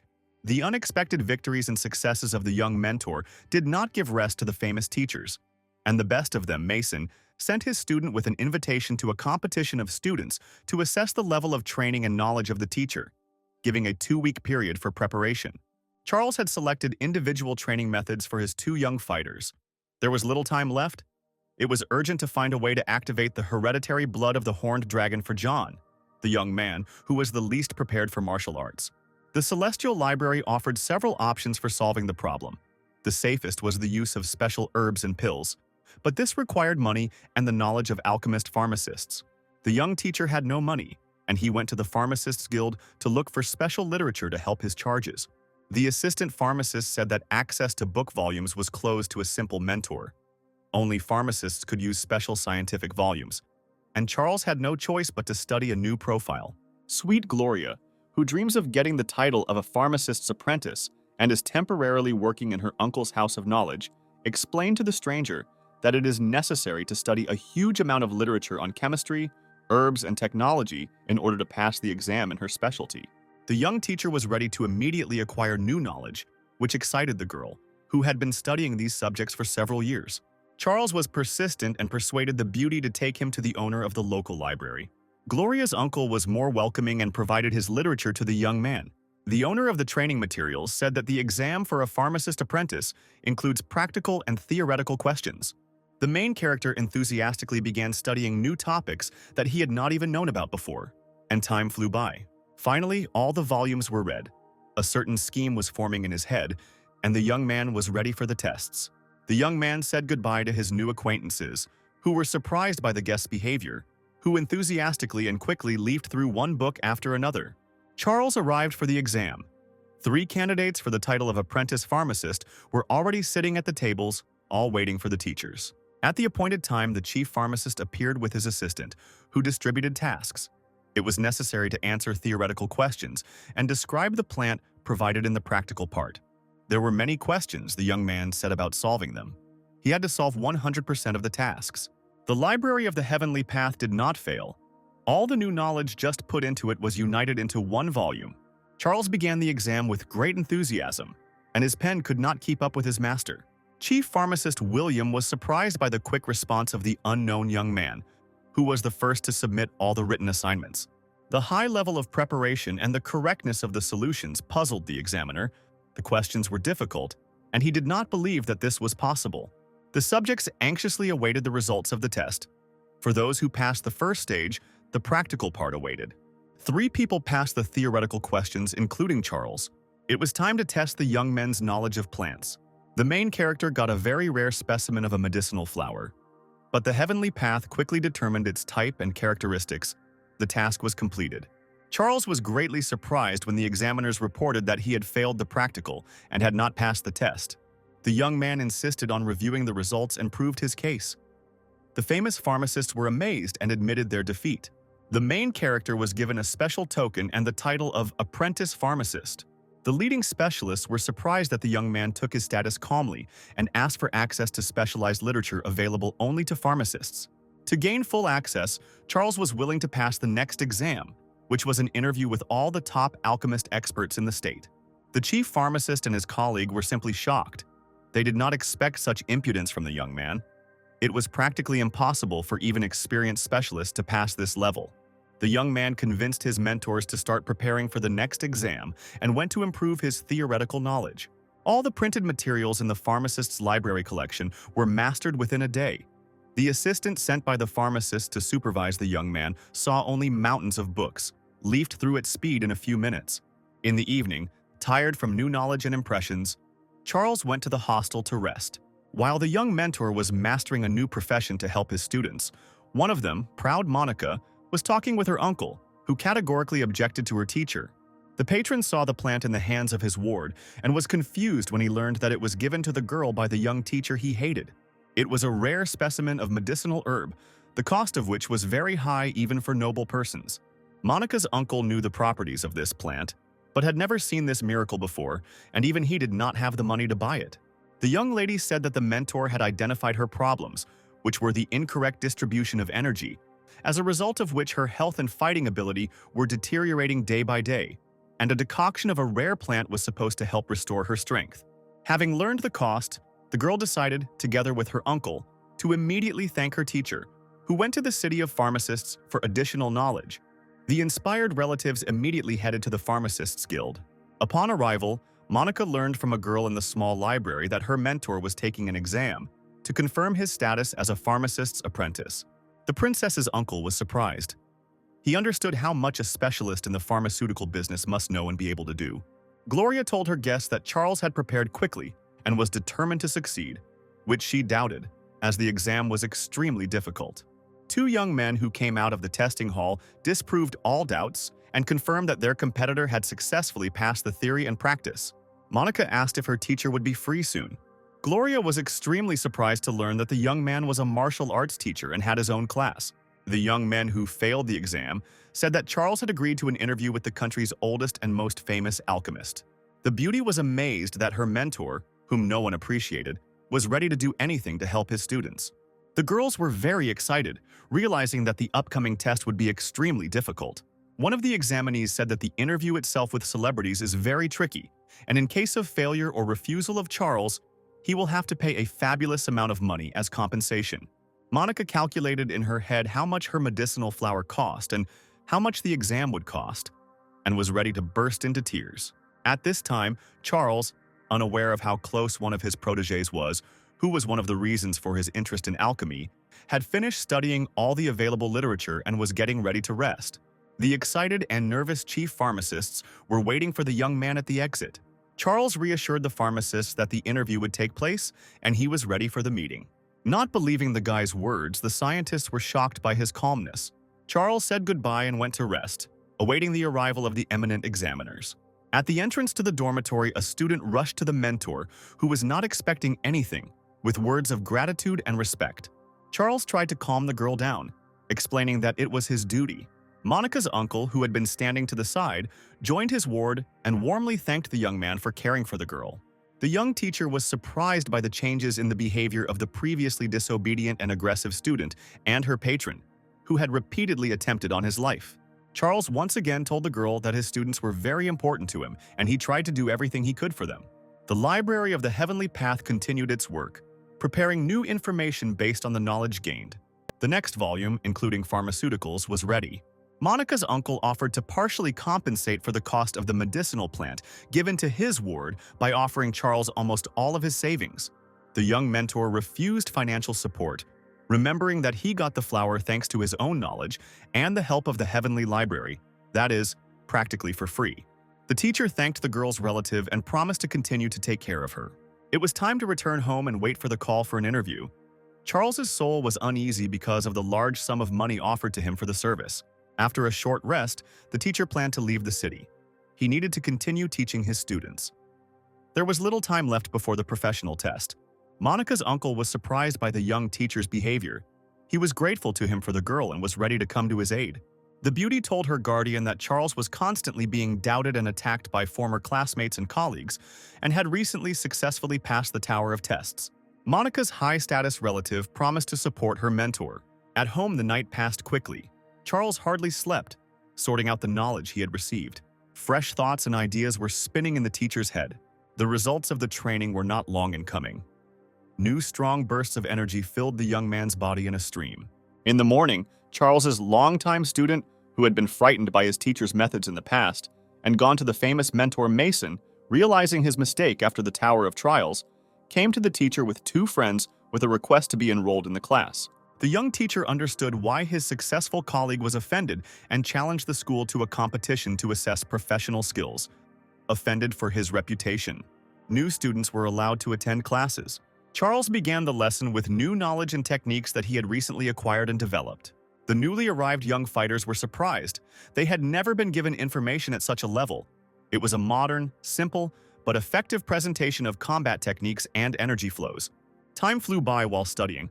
In the morning, Charles received the news and again gathered at the Pharmacists' Guild. Gloria, who met the young man, was glad to see him. She began to like him for his simplicity, strength, confidence, and she was very worried about him. The girl took the main character to the testing hall, wishing him good luck. In the large room, there was a huge stove, resembling a strange jug. William greeted the young pharmacist. The chief specialist reported that all the leading alchemists of the state had arrived, and the interview would be conducted on the pills in which they were leading specialists. A crowd of senior scientists entered the hall. The chief pharmacist introduced the young man and announced the conditions of the interview. It was necessary to answer questions from all the healers. Charles was outraged and suggested that the experts themselves would not be able to pass their tests, as it was difficult to please everyone. The famous alchemists were dissatisfied with the young man's performance and were preparing for an easy victory. The time of testing had come. Everyone was confident in themselves and their knowledge. Scientists were surprised by the young man's self-confidence. All the celebrities present were highly excited and ready for an unequal battle of wits. The situation grew tense with every phrase the young man uttered. Charles, on the contrary, calmed down and conducted the conversation with humor and complete confidence. The chief examiner proposed to stop the debate and proceed to the test itself. The first to come out was a well-known manufacturer of rare medicinal pills for many diseases, including hundreds of plants. The alchemist suggested looking at the technique of making one of the types of the drug and determining its composition and properties. The process took a few minutes. The specialist worked masterfully and quickly. Charles was amazed by the speed and did not have time to notice anything. He began to panic, fearing his lightning-fast failure. The pills came out of the fiery furnace. The examiner waited for an answer. The scientists present were delighted with their colleagues' work. A moment of confusion and Charles was ready to answer. The celestial library quickly assessing the shortcomings. The young man approached the scientist and, so that the others would not hear, pronounced the name of the famous pills of another author, a duplicate of which was now prepared before the eyes of those present and passed off as his own, which was a complete disgrace. The first specialist was grateful to Charles for his tact and publicly admitted his defeat. The scientists present did not hear the answer and were amazed by their colleague's decision. The next alchemist changed his questioning tactics. The specialist suggested looking at the technology of making the pills and giving it an assessment. The furnace was hot. The scientist's energy was united with the iron monster. The process was completed. The alchemist waited for the result.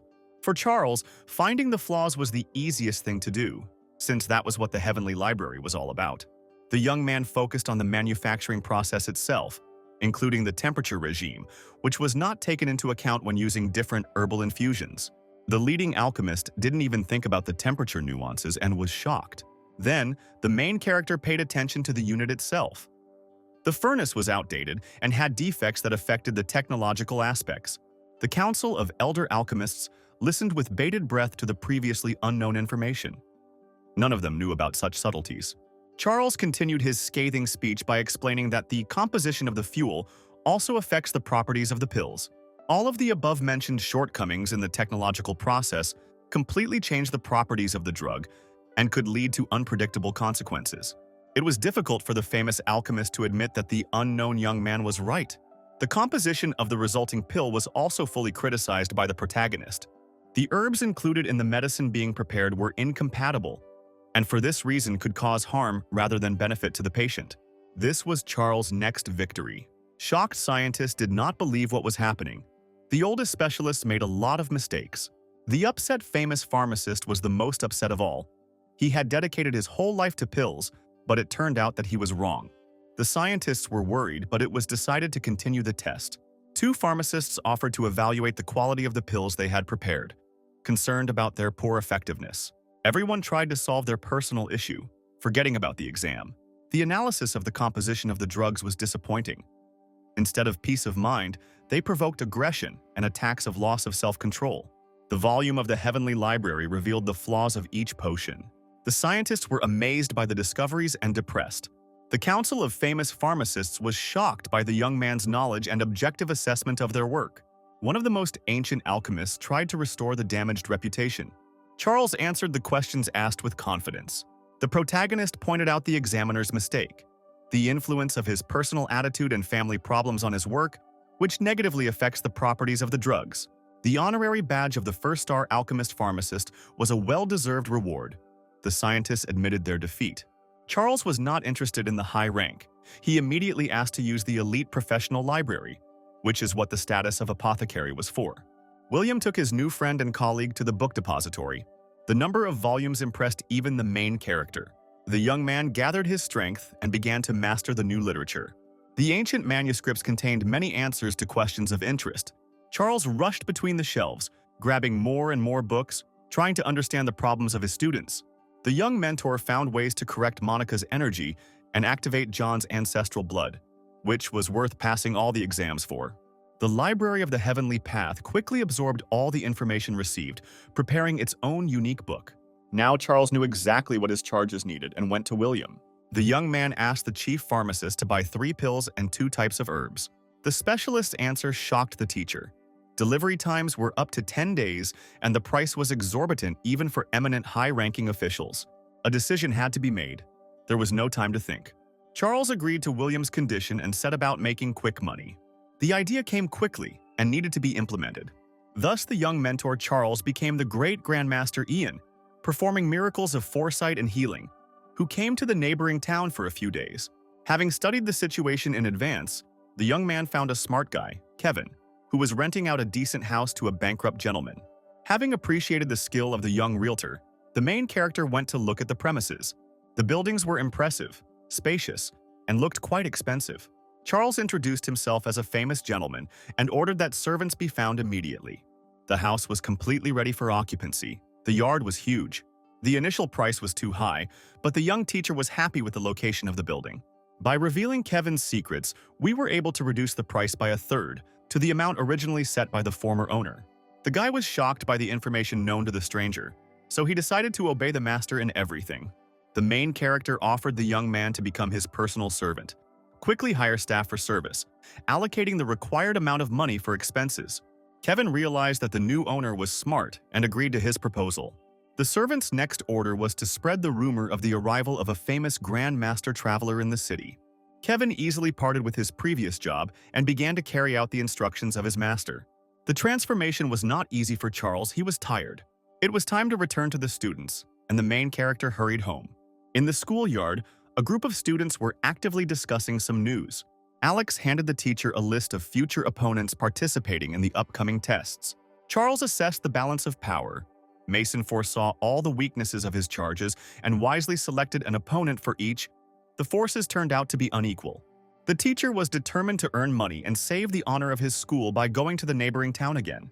Grandmaster Yang returned to the house where his personal guards were already standing at the gate. The courtyard was clean. The maids were greeting their new master. Kevin met the owner and reported the situation. Charles asked which celebrities lived nearby. The master's solution was to take a walk with his servant through the streets of the city. Now Charles knew that a very rich businessman, a friend of the emperor's family, lived nearby, and he headed towards his house. Coming closer, the disguised youth saw that the entrance to the chambers was guarded by 2 stone lions made of expensive jade. The main character stopped at a small street cafe nearby to have a cup of tea. The master suggested that his servant break one of the animals. Kevin didn't believe his master's words and begged him not to send him to his death. Reassured by Jan's words, the boy took the hammer and went to carry out his instructions. Passers-by saw the head of the stone monster fly off and roll along the pavement. The culprit was nearby. The enraged residents attacked the destroyer. The crowd grabbed Kevin and began beating him. The cruel punishment was stopped by the owner of the house with the lions. Kevin explained that the order to cut off the head of the precious jade monster was given to him by his master. The meeting between the 2 men took place, and the head of the wealthy family, Marcel, demanded an explanation. Grandmaster Yang told the indignant owner how, while passing by, he discovered that the lions were not made of emerald jade, which brings strength and health, but of blood jade, which absorbs the energy of family members. The stones are difficult to distinguish. A mistake was made in the making of the sculptures, which does not affect the owner of the house with a high level of protection, but kills the rest of the members who are unable to protect themselves from the vampire stone, and someone in the house is at risk of death. Charles stood up and said goodbye, offering to think about the situation and return the compensation if the owner of the house did not agree with the destruction of the lion. Marcel could not believe the stranger's words, but his wife was at home, gradually fading away day by day. The rich man tried to ask questions, but John and his servant calmly walked away. The master pretended to be offended by the mistrust and did not respond to the appeal. Marcel called an old friend, the appraiser, to inspect the monsters. The acquaintance was amazed, because many years ago he himself assessed the sculptures and did not recognize the bloody jade. Only now the fragments revealed the essence of the stone. Jan returned home with his servant. The master ordered not to let anyone in, intending to rest. After some time, Mr. Marcel and his friend knocked on the gate. The businessman offered Kevin a health potion and money as compensation and asked him to take him to the owner. The servant desperately fought against temptation. The young man refused to accept the gifts and said that his master was not currently accepting them. No amount of persuasion changed Kevin's mind. Only after closing the gates could the servant rest. He was proud of his steadfastness. The boy ran into the house to report to the gentleman about Marcel's arrival. Charles was not surprised. He had calculated all the options in advance. The Grand Master announced that he was going on vacation and would receive guests in the morning. The next day, the gates swung open, and Marcel, who had been waiting all night for an invitation, entered the house. The protagonist greeted the guest and explained the delay by saying that the energy of the stone had a destructive effect through transmission from husband to wife. The power had weakened overnight and contact could be made again. Marcel thanked his savior and went to get his wife. He urgently needed to bring her to examine the sick woman. Kevin was surprised by the gentleman's tactics. As an incentive, Charles offered the boy to increase his energy, which had been stuck at the second level for a long time. By clearing Kevin's meridians and adding his own power, the protagonist increased his level to 3. The servant couldn't believe his luck. The young man thanked his decision to quit his previous job and go to serve his new master and his boss for the life experience. Marcel's carriage pulled up to the house. Charles did not expect this. The businessman's wife was in extremely serious condition. The young woman looked very exhausted and was unconscious. The young mentor looked at the sick woman. The library was silent. Charles decided to take the patient's hand. Her pulse was barely detectable, but the flow of information flowed like a river. The Book of Life spoke of the closure of all meridians and a great loss of energy. Jan promised Marcel to save his dying wife. The needles with a stream of pure energetic force entered the body and consciousness of the poor woman. Charles did not have time to name the price of the treatment and the number of courses. When the patient woke up and spoke, together with her husband, she left the healer's house on her own feet, leaving behind an upset Charles. Kevin reassured the gentleman by telling him that the wealthy businessman had left a large sum of money earlier, just after entering the house. The rumor about the miraculous Grandmaster quickly spread throughout the city, and the ancient clan, whose leader was losing health, fighting power, and was very upset, did not remain on the sidelines. The son brought news to his father about a powerful healer. The town was filled with rumors. Everyone was waiting for the arrival of several masters invited by the emperor, but no one expected the appearance of a previously unknown loner. The head of the clan, together with the heir, decided to check the information and personally visit the stranger. Kevin led the guests into the reception hall. The gazes of the two strong personalities met, and they studied each other carefully. The elder doubted the Grandmaster's authenticity and expressed his opinion as he prepared to leave. Charles' words in the person of Ian made the head of the clan suddenly change his mind and respect the owner of the house. The old man threw himself at the feet of the protagonist, begging for help. But it was too late. The master asked to take the guest, who had previously doubted his abilities outside. Left outside the gate, father and son discussed what had happened. The head of the family insisted on a second meeting. He realized that only this man understood the essence of his problem and would help him cope with it. It was necessary to urgently collect money to appease the gentleman. Charles secretly left the city and went to the Pharmacists' Guild, leaving Kevin to spread rumors about a decent fee for Grandmaster Ian's reception. The first part of the order was waiting for the young teacher. The rest was supposed to arrive from afar in a few days. The young man checked the authenticity of the product with the help of an emerald ring, which he had previously received from a skilled hypnotist deceiver, and thanked the pharmacist. William was glad to meet his young colleague and suggested visiting his old friend, who turned out to be a skilled spearmaster, which greatly interested the mentor. He wanted to master additional skills to help Alan in the upcoming competitions. Charles happily agreed, and the new acquaintances went to visit.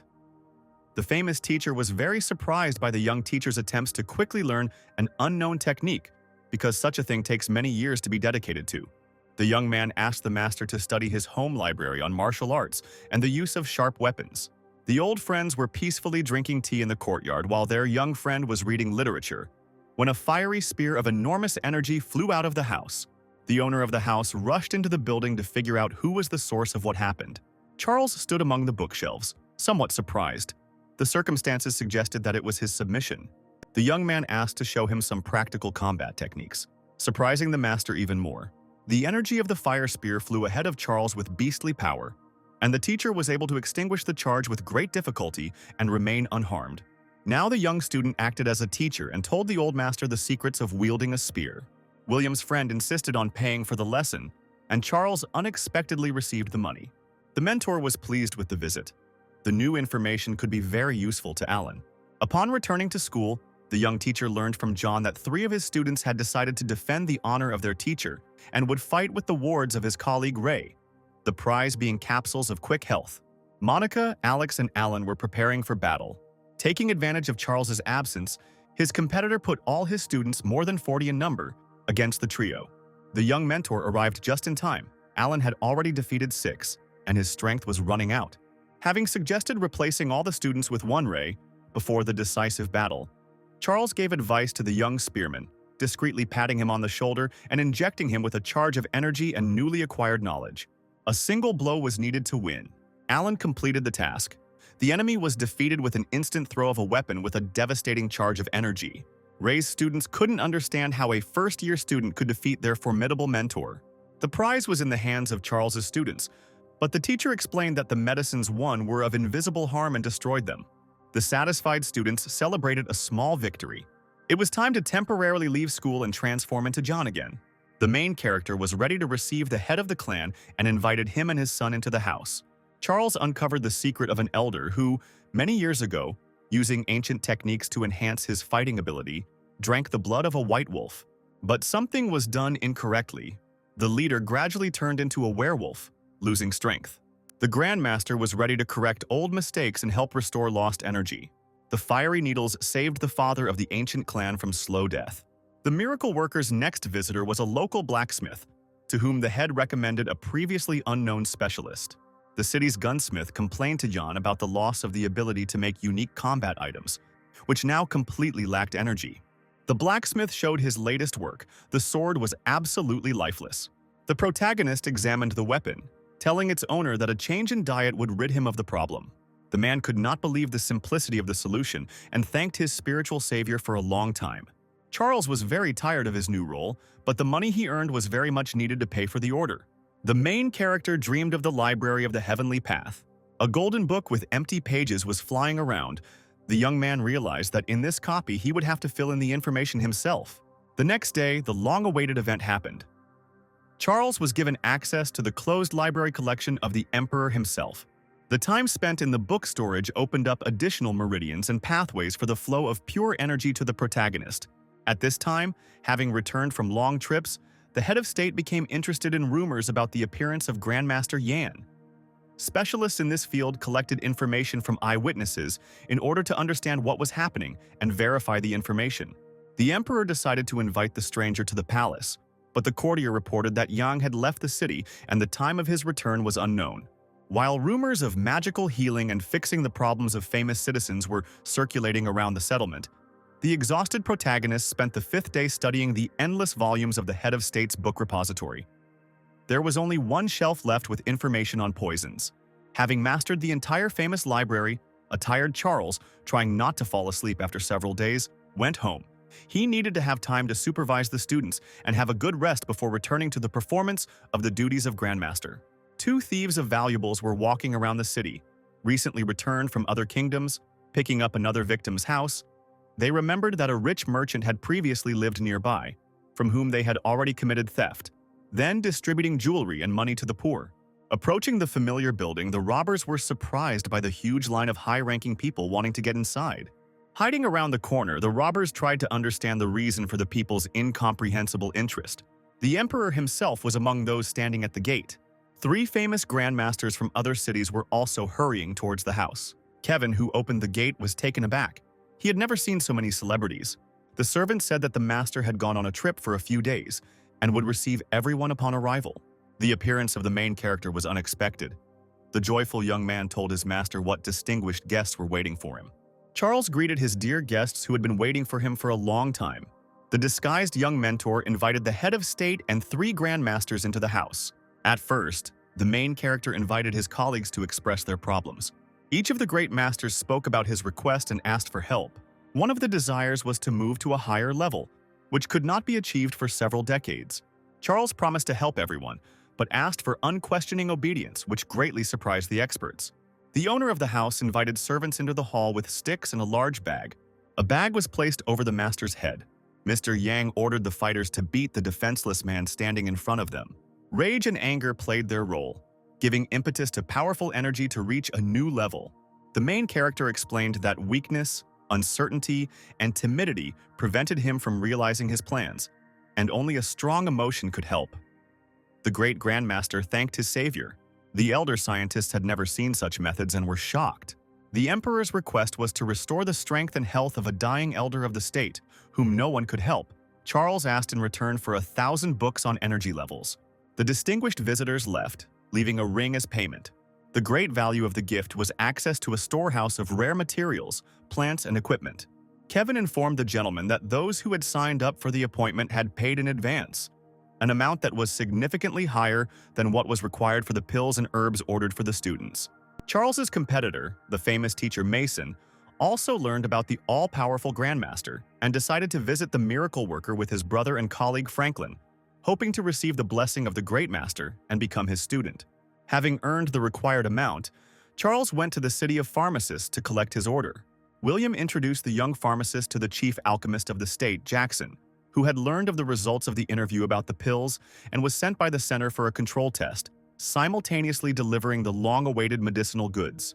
The young man did not have time to rest and was very sleepy, asking to postpone the questions to another time. Jackson promised to give the expensive order for free in exchange for correct answers and a personal consultation, which interested the young teacher. In order to correctly solve the problem that the inspector encountered when making a rare pill, the main character needed to study the technology as a whole. Each time the process ended in an explosion, which caused confusion among the manufacturer. The answer turned out to be simple. The great alchemist was hindered by his personal aura. In order to prepare a high-quality pill, it was necessary to change the composition of the herbs. The scientist was amazed and thanked the young man. Pleased with the free purchase of very expensive pills and herbs, Charles went home. The tired teacher's main task was to get to school. The road seemed to last forever, and finally the native gates appeared. It was necessary to conduct analytical sessions with the wards, and only then go to bed to rest.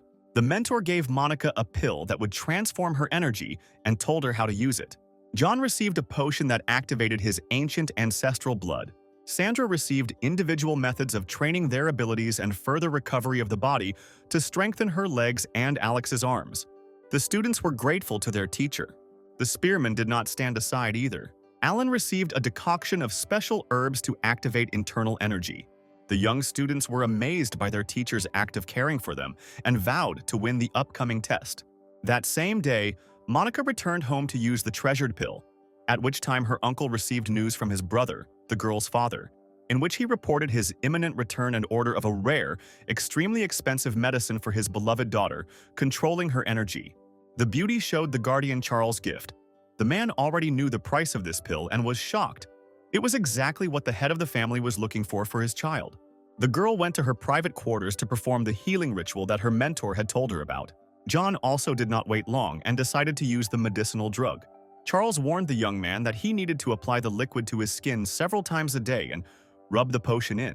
And the pain throughout his body would be very strong, but he needed to cope with it. Only then would the medicine begin to work. The fat man endured the ordeal steadfastly and applied the decoction several times. Finally, John felt a surge of strength and inner energy. His skin became stronger than steel and resembled dragon scales. The activation was successful. The student decided to immediately test his new skills, and the centuries-old tree collapsed from the boy's blow. Monica also felt a fresh energy filling her body. The mentor woke up in his own room, carefully covered with a blanket. The last thing he remembered was the classroom. The disciples carried the sleeping teacher into the house, preparing clothes and food for him. It was time to work off the talent he had received, and Charles once again transformed into Grandmaster Ian. The line at the healer's gate was huge. Famous teachers arrived at the house of the miracle worker, trying to take advantage of their status and get to the master for free. But the servant was unwavering, not letting in anyone who wanted to without payment.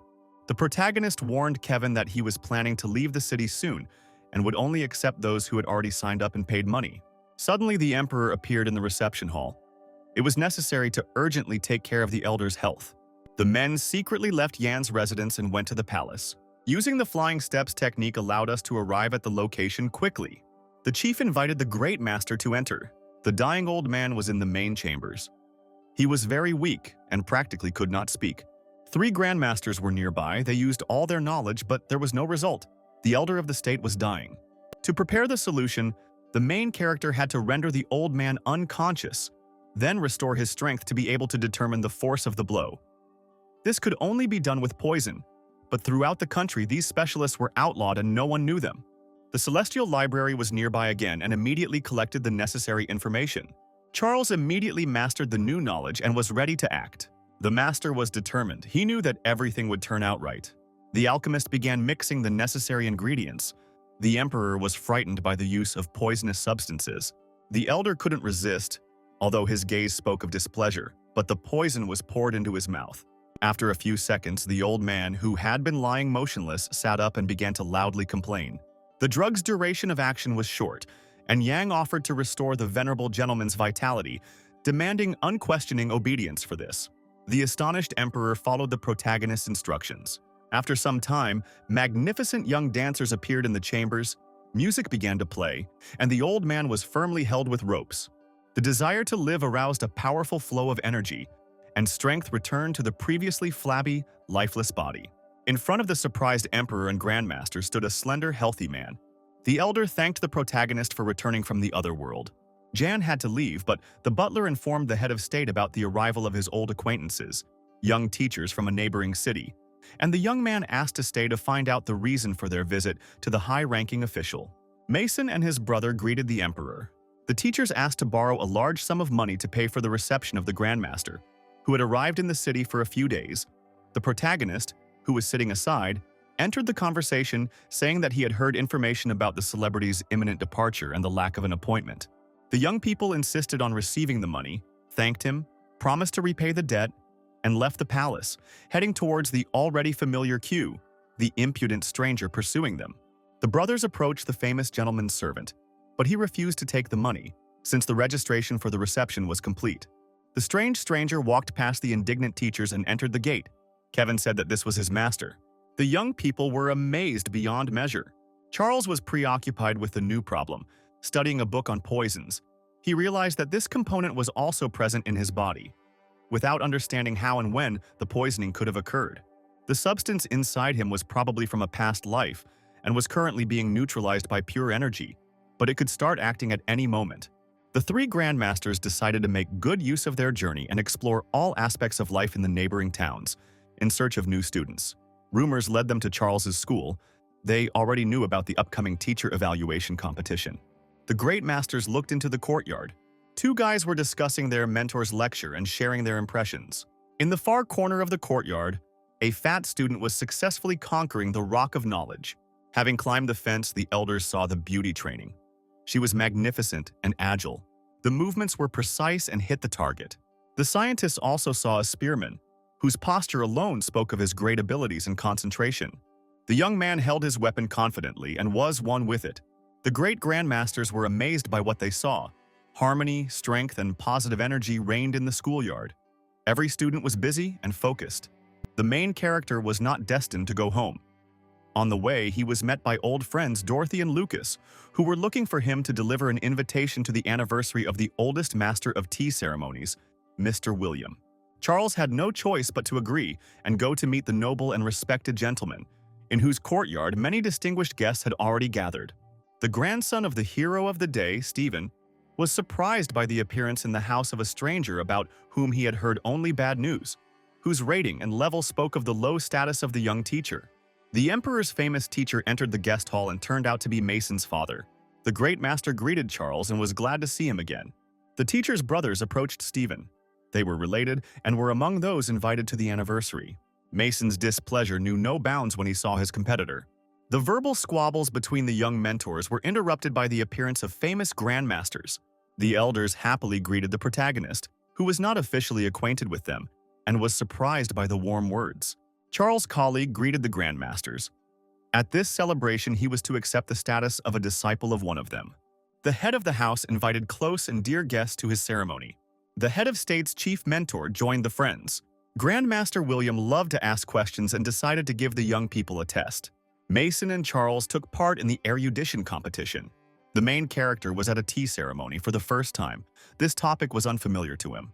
For the sake of general equality, the head suggested choosing painting questions so as not to embarrass the new guest. William brought a painting that was given to him by one of his best students. It was necessary to determine the style, graphic features, and the artist's intent. Charles was surprised to recognize his work, which he first drew at the insistence of the emperor's teacher and his longtime friend, the doctor, to test young people in the persons of Dorothy and Lucas. The Celestial Library gave him a theory, but it was the first time the young man had ever held a brush. The painting was so magnificent that 3 more copies had to be painted, which were immediately bought by those present. Mason was the first to take the floor and discussed all the issues of painting and graphics. starting with the style and ending with the time frame for painting a masterpiece. The great master was pleased with his young relative. The main character understood for whom his friend Dorothy bought the painting. Charles didn't try to be disingenuous and immediately revealed the secrets of his own work. They refused to believe the young man. It was a true masterpiece by a master of the highest level. To prove his point, the young man raised his hand to the drawing, and the animals and people on the canvas came to life. This was the peak of the spiritual connection between the author and the work. Mason couldn't believe that the creation took minutes, not days, as he had previously assumed. As a prize, the owner of the house offered the main character a divine drink, which he prepared exclusively himself from a high mountain variety. Charles criticized the tea set itself, which was causing the magical properties to be lost, and the technique of making tea. For the first time in his long life, the hero of the day was in shock. All the comments made by the young man turned out to be correct. No one had known such subtleties before. As a sign of recognition, William presented the young guest with a gift in the form of rare varieties of the most elite drink. Mason was completely defeated. He failed to cope with the questions of painting and did not know the subtleties of the tea ceremony at all. The news about the upcoming teacher evaluation had already spread throughout all the nearby cities, and students and teachers were discussing possible contenders for victory. Returning to his native school, Charles found his charges engaged in a strange activity. Alex and John were carrying containers with ink, telling the mentor that in recent days, strangers often spy on training teenagers, including girls. The paint bomb didn't take long to arrive, and 3 drenched men stood outside the school gates. These were grandmasters studying the methods of their new acquaintance. Charles invited the scientists to the school and told them about his wards. Each of the masters was ready to take the young teacher as his student, but for reasons unknown to them, the young man refused the valuable offer. The main character was interested in the world of poisons, but it was almost impossible to find real specialists in this field. This science had been forbidden for many years, and their place of residence was unknown. The grandmasters invited the young teacher to visit a special library, entry to which was permitted only to true masters. The scientists themselves decided to ask the great Grandmaster Yan to take them on as students, hoping for a breakthrough in new knowledge and ideas. Charles was completing his journey of transformation into a miracle worker, and he needed to finish all his business before disappearing. The arrival of 3 celebrities to the disguised young man, as reported by Kevin, was very timely. The conversation between the high-level specialists was short. The main character said that he was going on a long journey, but he still had his main student Charles, who would be the senior for his colleagues, whom Grandmaster Yang also took as his wards. The elders were grateful and promised to help their new brother. Jan received all the registered visitors and could easily disappear. Kevin informed the master that the 1,000 books promised by the emperor were waiting for him in the courtyard. The time has come for a new heavenly book to appear, collecting the latest information on the highest levels. The transition to a higher level has taken place. The day of evaluation of the knowledge and experience of teachers came, which was awaited not only by the students of Charles and Mason, but almost all the inhabitants of neighboring cities. Nobody expected the competition to become so popular. Gathered in the stands were family members of the students, including Sandra's father and pharmacists along with William. Even great masters attended this exciting event. 3 famous grandmasters rushed to take the best places. Charles School stepped confidently into the arena. The young mentor was amazed by the number of guests. Everyone came to cheer for the previously unknown teacher, about whom at least half the country had heard in the last month. Mary and her friend were here too. On the opposite side of the court, a team of a young but already stellar and respected teacher Mason appeared. The spectators assessed the participants in the fight, and the advantages were in favor of the high school. The elders discussed the students' level of readiness and the difference in their levels of physical and spiritual development. Charles's students were reaching the 2nd level, while the opponent was 1 level higher. John was the first to ask to enter the competition field. He had been waiting for this event for a long time and had been preparing for it. A 3rd-year student graduated from Mason School. The opponents exchanged greetings. John was not going to give up, although he knew that everyone considered him the weakest link in the team. The first to attack was a pupil of an elite institution. The fat man only swayed slightly from the powerful push. John assessed the blow as a mosquito bite. He didn't even defend himself. The competitor was in shock. He invested significant energy, expecting the enemy to be defeated, but there was no effect. The young man used all the combat techniques he had learned, but the enemy stood firmly on his feet and only slightly dodged the direct blows. Charles's student easily blocked the tired opponent's hands. The partner couldn't move. It was as if he was in iron shackles. John knocked out his competitor with one blow, not giving him a chance. The fat man was irritated by the arrogance of his opponent, who believed in his success and the incompetence of his rival. The young man proved to himself and everyone that it was worth studying in Charles's class. It was Mason's first defeat at the test, with 4 more matches to go. The outraged rivals did not want to admit defeat. The judge ruled against the controversy and declared John the winner. It was the turn of the spearman. Alan was confident of victory. Mason's friends, his brother and Thomas, the owner of a restaurant and Charles's secret enemy, stood on the high platform and celebrated the success in advance, knowing the preparation of the famous mentor's student. 2 best friends since childhood, who became rivals for a time, met in the arena. Mason's protege conceded defeat early and left the battlefield. The star teacher was irritated, but the young man explained that he constantly trains with his partner and knows his abilities. Sandra insisted on being the next number in the fight. The beauty got a strong opponent who knew no mercy.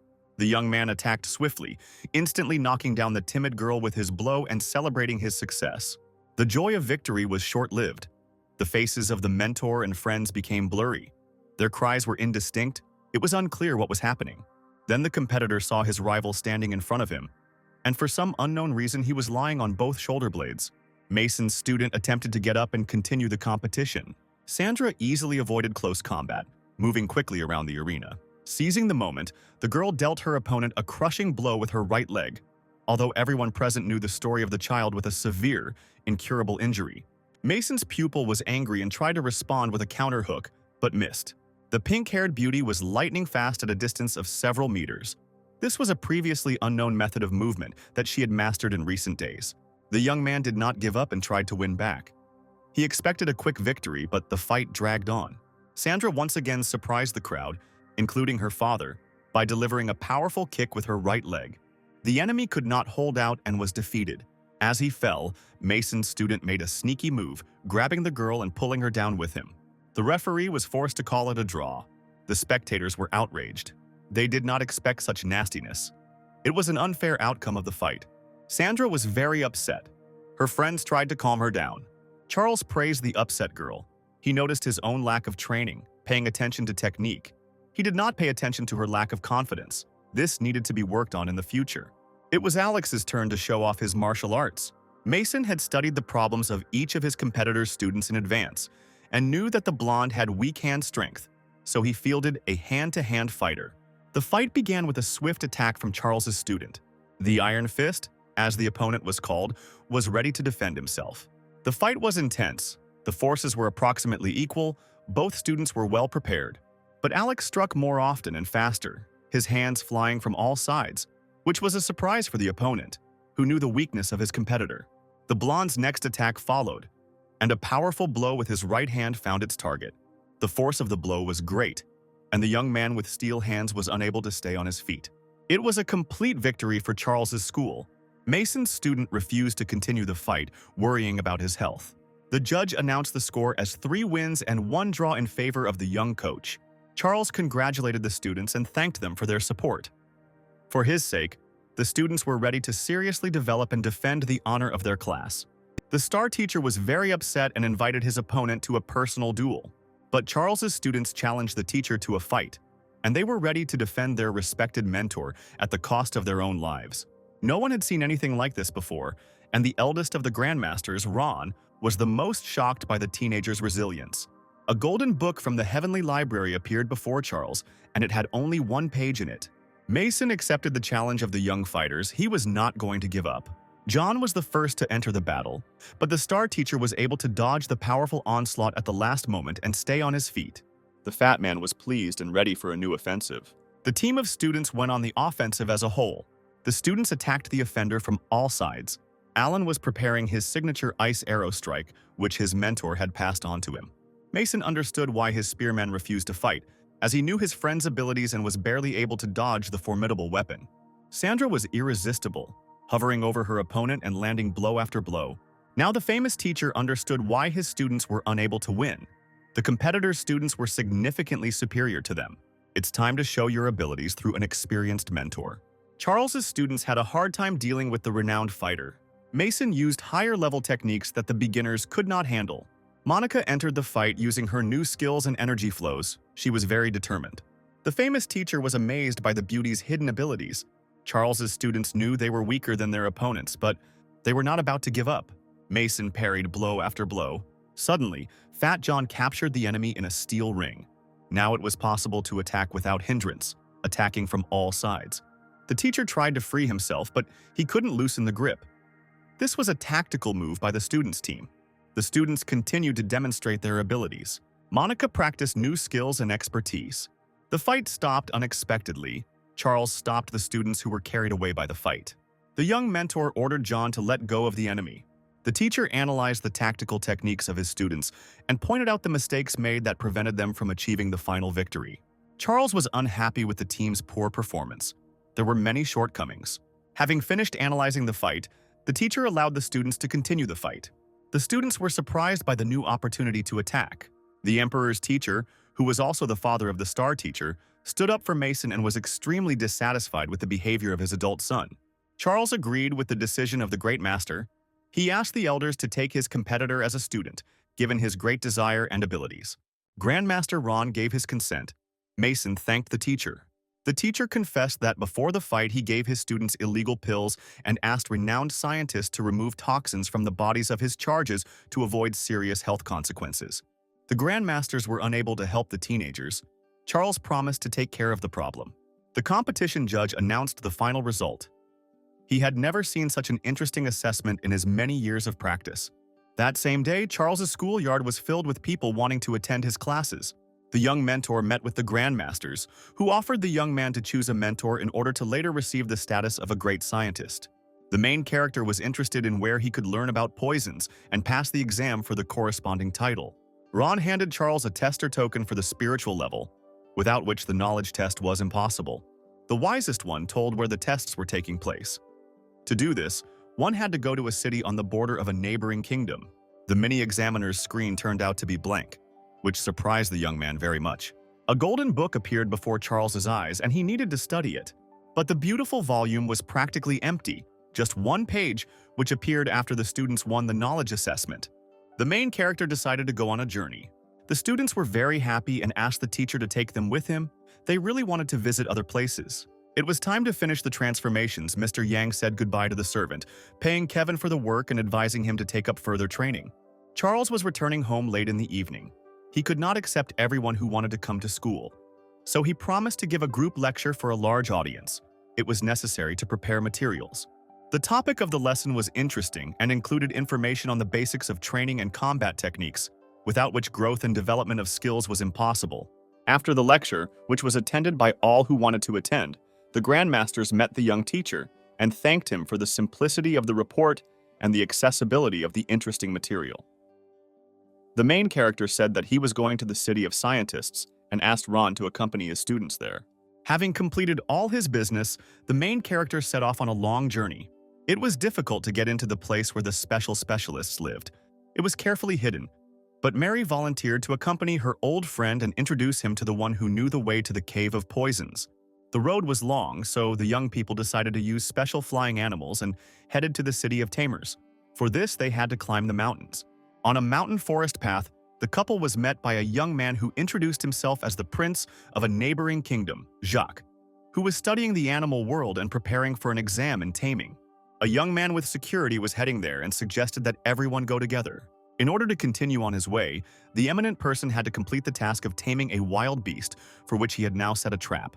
The Celestial Library told the protagonist the disadvantages of an ambush.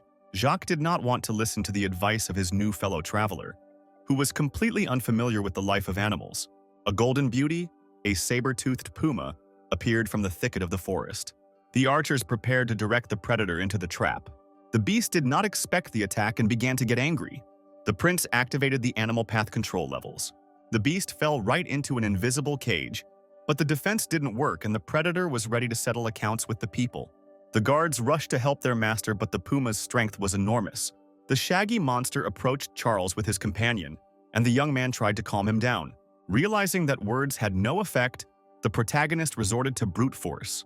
A few seconds later, the huge animal lay unconscious at the feet of the young teacher. The puma submitted to its new owner, and all that was left for Charles to do was to pet the red-haired beauty and give her a drop of his blood. The teacher explained to the unsuccessful tamer why the trap did not work and how he managed to tame the beast. The tired hero decided to continue his journey with a new assistant. Charles and Mary invited Jacques to join them to get to the city faster. The road was not short. The puma was tired from the heavy load. It was necessary to arrange stops for rest. While the animal was gaining strength, the fellow travelers started talking. The prince was upset. He had not managed to tame anyone, which meant he had failed the exam. The main character suggested finding a replacement, and Jacques remembered a small, nimble bird that had been following them for several days and always did nasty things right on him. No one had managed to catch it. The feathered one didn't keep us waiting long. There was no time to think, and Charles grabbed the nimble bird. The bird turned out to be an ancient species of a virtually extinct genus. Jacques was surprised by the abilities of his new acquaintance.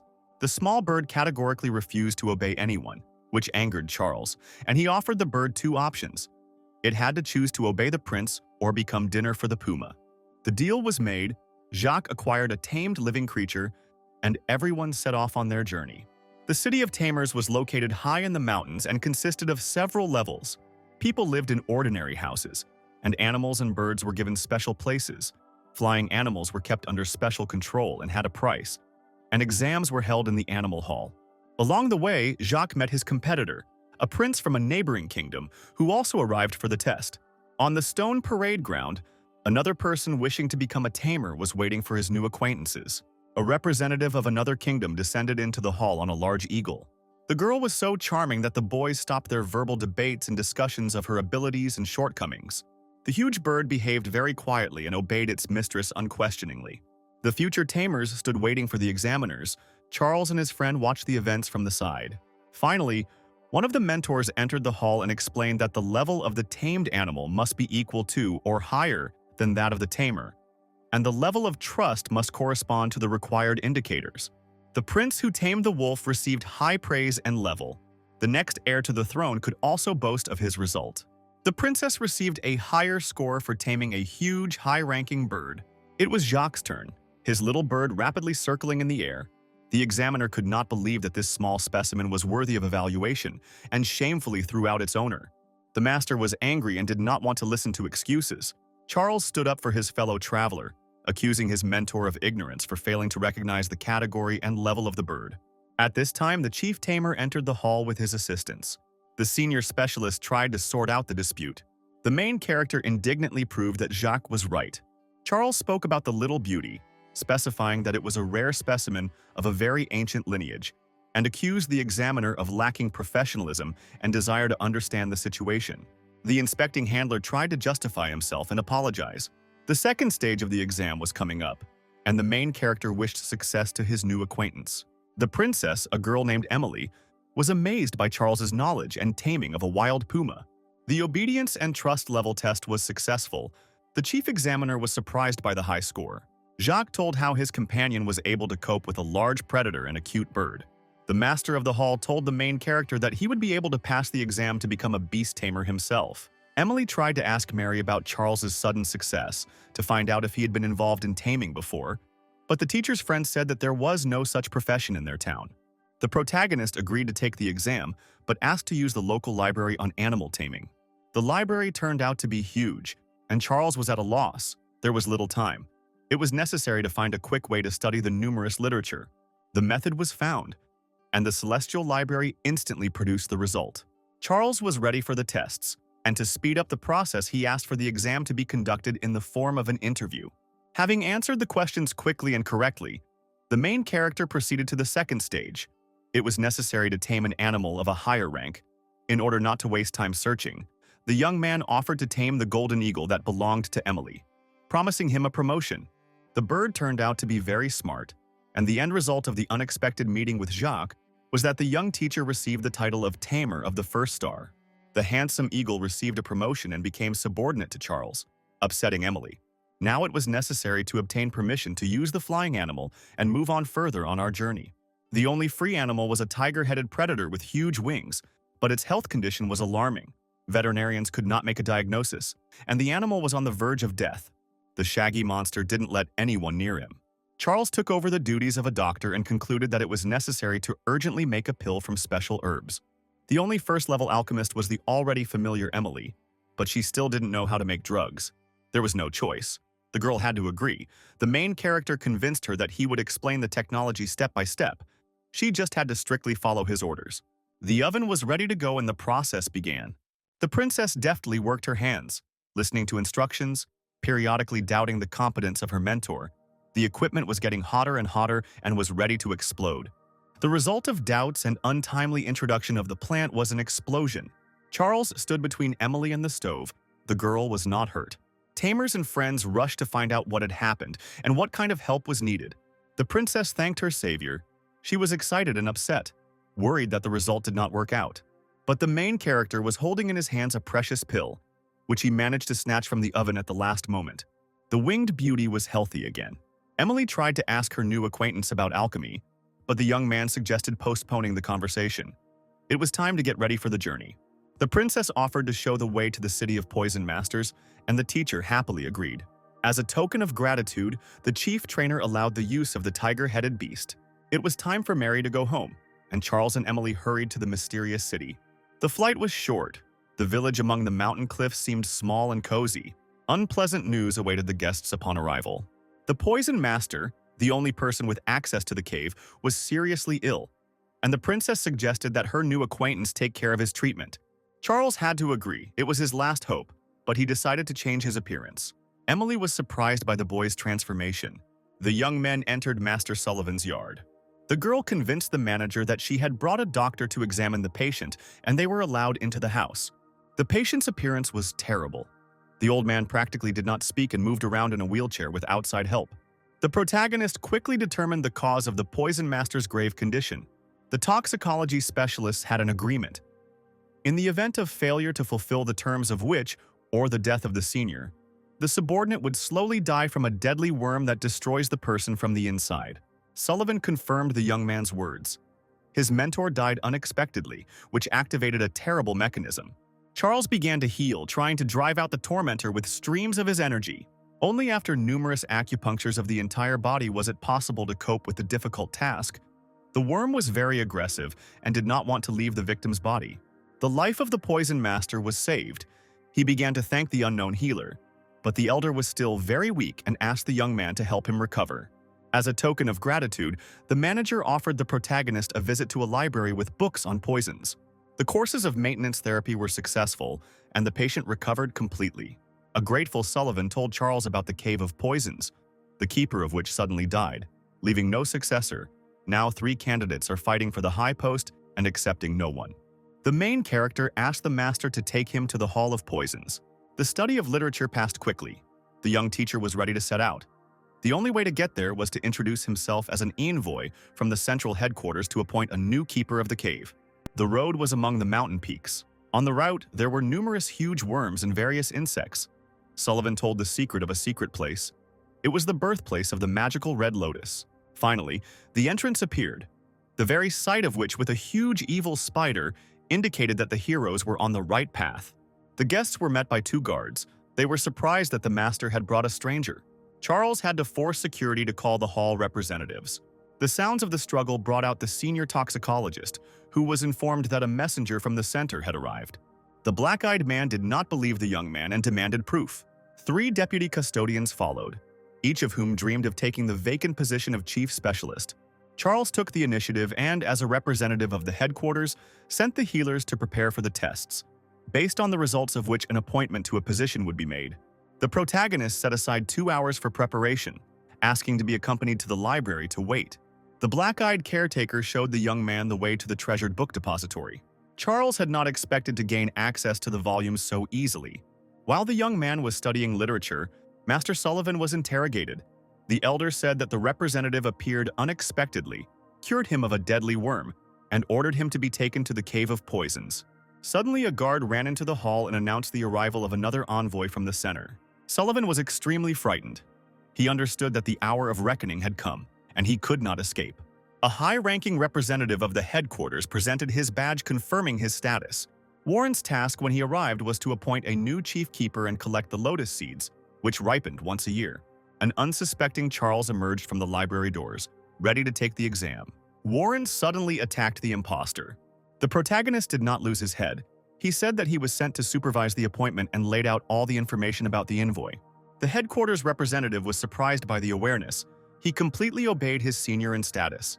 Charles told the messenger about his health problems and gave advice on how to heal and level up. Warren discovered secret information about the cave. The entire city stood on a volcano, and in the Hall of Poisons, a red lotus blossomed and produced seeds once a year using the energy of lava. The main character had already found the name of his own poison and asked a specialist about its properties. The condition turned out to be incurable, and death occurred before the age of 30. The information he received greatly upset the young man. It turned out that he had received the poison in his mother's womb, merging with his blood and soul, which is why treatment was impossible. Charles tried to find a way out and continued questioning. Warren said there is a legend that only one great man in history was able to cope with the poison and lived for 10,000 years. His name was Sky Joe. The caretaker led the messengers into a secret room in the middle of the cave. In the center of the huge cave, streams of fire splashed. In the very center grew that same magical red lotus. Its crimson flower blossomed once a year and immediately produced seeds with extraordinary properties. This year there was a problem with harvesting the fruit, as a huge dragon settled in the lava and did not allow anyone to approach it or the plant. As the elder, Charles ordered his partner to tame the fire monster under his control. Warren didn't believe he could defeat the monster, but he accepted the challenge. The forces were unequal. The dragon's skin was hardened in fire and was stronger than steel. In addition, the reptile was able to spew balls of flame. Charles studied the monster's actions and understood how to act. He ordered his colleague to put away his weapon and embrace the formidable enemy. A couple of minutes later, the powerful beast was sleeping peacefully at the feet of the surprised headquarters envoy. It turned out that the monster was very lonely, and the use of weapons forced him to defend himself, and affection led to trust in the guests. Warren went to carry out the center's instructions to collect seeds. As a token of gratitude for the assistance provided, the envoy handed over part of the collection to his partner. Warren also gave Charles an amulet that could help those in need. It was time to continue the journey to the city of Grandmasters, and Charles flew off to new adventures. While their mentor was receiving the status of a tamer and studying the granite of knowledge in the field of poisons, his students, under the supervision of Ron and Mason, reached the neighboring kingdom, where they were supposed to meet their teacher. The young heroes found themselves in such a huge city for the first time, and they were surprised by everything in this metropolis. The senior grandmaster suggested that his charges explore the new place. Mason decided to master the art of painting. He was impressed by the work of his competitor, and he wanted to learn how to paint pictures too. In the painter's shop, the teacher was shown various works.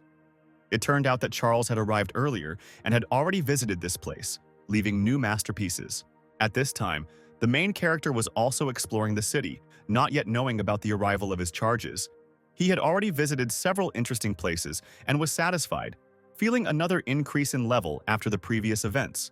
Charles did not know where to test his new abilities. Seeing a crowd of tramps carefully examining his appearance, he deliberately turned towards a quiet forest park. The robbers took advantage of the chance, hoping to fill their wallets. The flying shaggy beast that appeared from the sky left no one a chance. The villains were left without tempting money, and the main character without combat training. The frightened enemies were forced to give their coins to the unknown youth, who was guarded by a terrible predator.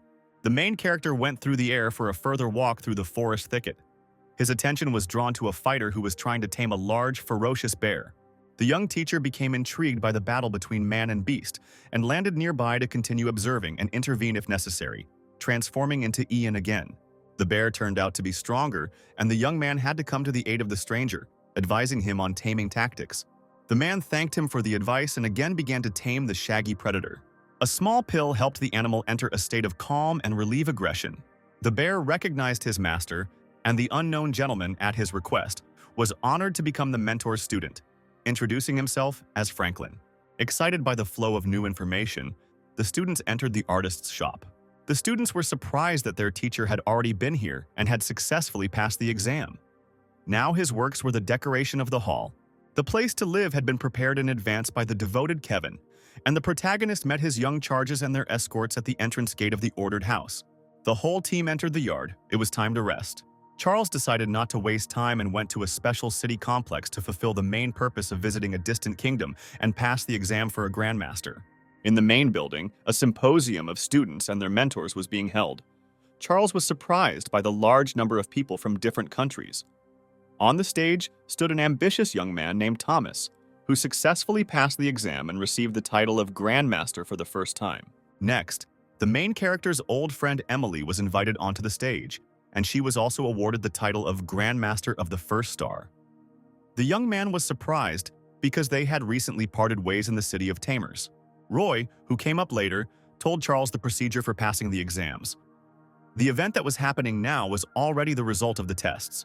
A famous local master congratulated the girl on successfully completing the test for the honorary title.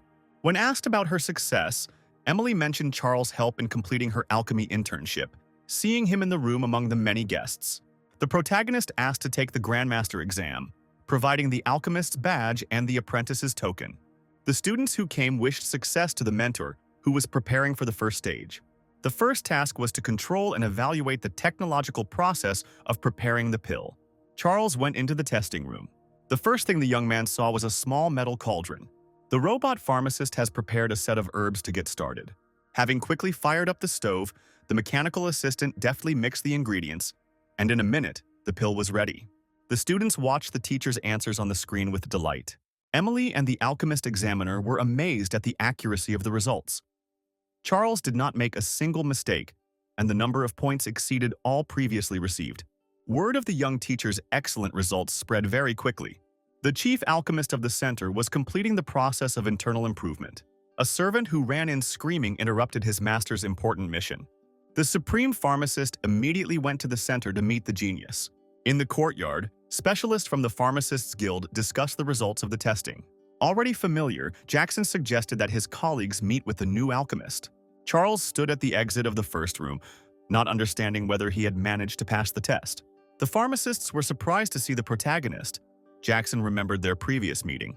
The young teacher prepared for the next test. It was necessary to control one of the absolutely identically trained robots in order to achieve its victory in battle. In an instant, the red one won the battle. The third task was to give a lecture on combat techniques. The result was announced by bells. These were the souls of the masters.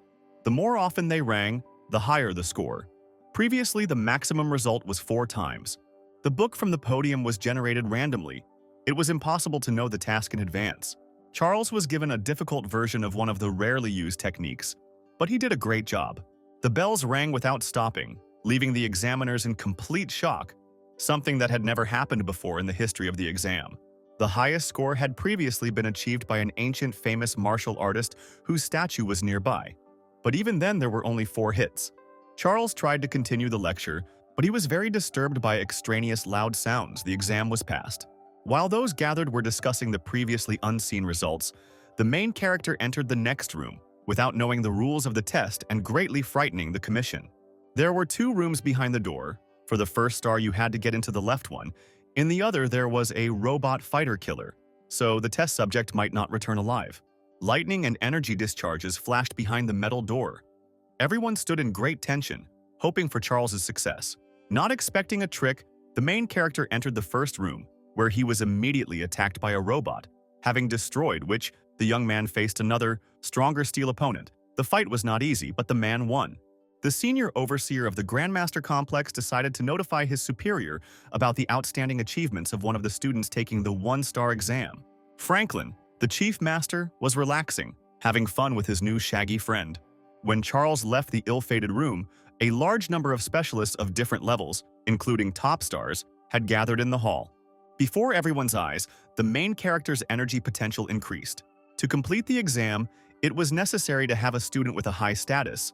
Franklin's appearance solved this issue, surprising everyone present who knew the famous master. The honorary title of Grand Master of the First Star was in the hands of the protagonist. The Golden Book of the Heavenly Library has opened its second page to its reader. Taking advantage of his acquaintance with the great masters, Charles asked for permission to take the second-level exam. The amount of spiritual energy on the analyzer token was off the charts. 2 candidates, the main character and the young famous Master Thomas, have gathered to take on a new, more difficult test. One of the stages was teaching in an unfamiliar school for 10 days. after which the students' trust percentage had to be checked to be no less than 40. Charles spent the next day in the famous Grandmaster's library, where he had long wanted to get to, but to get information about the Celestial Joe, he needed 2 stars. The day of teacher recruitment arrived, and before the interview, the subjects' appearance and names were changed. Now they were Charlie and Tom. Seeing the number of competitors, the young men were confused. The head of the school would not have time to accept the huge queue of applicants before the evening, which meant that the task would be failed. Having registered, the future teachers began to think about how to get into the school academy. The enrollment consisted of only 3 teachers. The head teacher decided to hold a group interview after seeing a huge number of applicants. The candidates were presented with 2 problematic students, showing all their abilities. Only 2 teachers were able to offer solutions. And Charles saw the reason for what was happening to the teenagers and eliminated it. The choice of school teachers was made.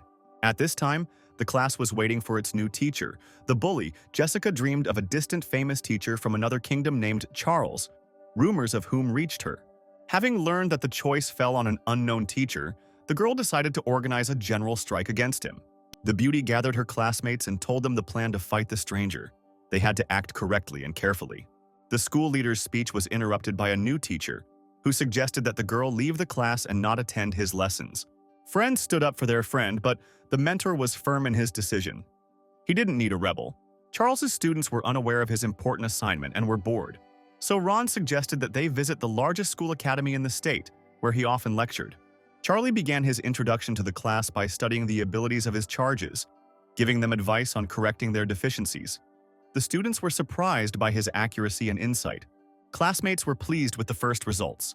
The hooligan and troublemaker Jessica, who had ruined the lives of many teachers, was ready to accept her mistakes. The girl managed to meet with the new mentor and promised to obey him unquestioningly and always listen to him. The main character accepted the teenager into the class. Charles saw that poison was circulating in the student's body. Complete trust was needed to free Jessica from the harmful substance. The teacher's recommendations were supposed to perform a miracle within 10 days. Passing by the schoolyard, Monica heard a local student praising her teacher, putting him above the famous mentor Charles from a distant city. The girls entered into an argument. The princess was again ready to defend the honor of her idol. It was a fight between equal opponents. Each one's technique was at a high level, worthy of respect. The girls decided to arrange a temporary truce. Jessica was ready to appreciate the level of the unfamiliar mentor and was rushing to class. The rivals agreed to continue the competition in 3 days. The days flew by. Soon, the teacher's work would be summed up. The young mentor, rapidly gaining new knowledge and star titles, still had a lot of unusual things ahead. But will he be able to overcome his illness? And how will events unfold? What will happen to the Library of the Heavenly Path? We will find out further. A simple librarian, Charles, was unable to save his books and died, but the universe decreed otherwise. Reincarnation in another world took place, and he became a teacher. The second and main gift was the Library of the Heavenly Path, which appeared in the head of the main character, creating books about the shortcomings and weak points of any object or person. The young man incarnated as a young mentor who, despite numerous obstacles, managed to recruit 5 students and put his soul and knowledge into them, preparing his own combat technique for each and curing them of various ailments. Having won the teacher evaluation competition, the main character and his students set off on a journey to a distant kingdom along different roads. Along the way, Charles visited the city of Tamers and visited the Cave of Poisons. The young mentor found information about an incurable toxin that had been in his body since birth, and learned that only one person had managed to overcome it and live for eternity.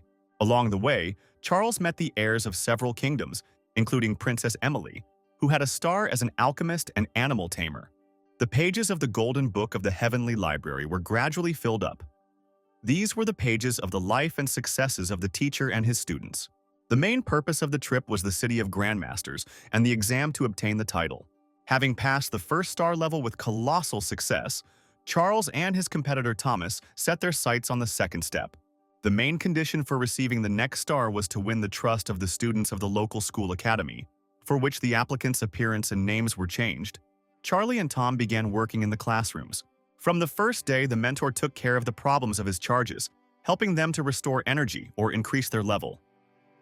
The most difficult one in the whole school was the daughter of the senior alchemist, Jessica. The new teacher managed to cope with the girl's rebellious nature. In order to help one of the most silent boys in the class, the help of medicinal herbs was needed, and Charlie went to the pharmacy in the doctor's guild. The sales department asked for a prescription because an unknown man was interested in poisonous plants. The mentor gave his name, but without a doctor's prescription, the workers refused to issue the drugs. Charles had no choice but to take the medical exam. The result, as expected, was impressive. All the guild members were shocked. The stranger exceeded the results of the head of the medical society and, according to the existing rules, took his place. The hardest part of the test was the wall of incurable diseases that generations of healers could not cope with. 19 out of 20 diseases were solved by the teacher within half an hour. Rumors of a change in the guild's chief physician specialist reached the emperor of the local kingdom. The new teacher's successes were reported to the director of the academy. Charles was struggling with his last illness. It was a congenital pathology of the musculoskeletal system. The maximum life expectancy for patients did not exceed 20 years. The Library of the Heavenly Path was precisely aimed at finding flaws, which simplified the main character's task.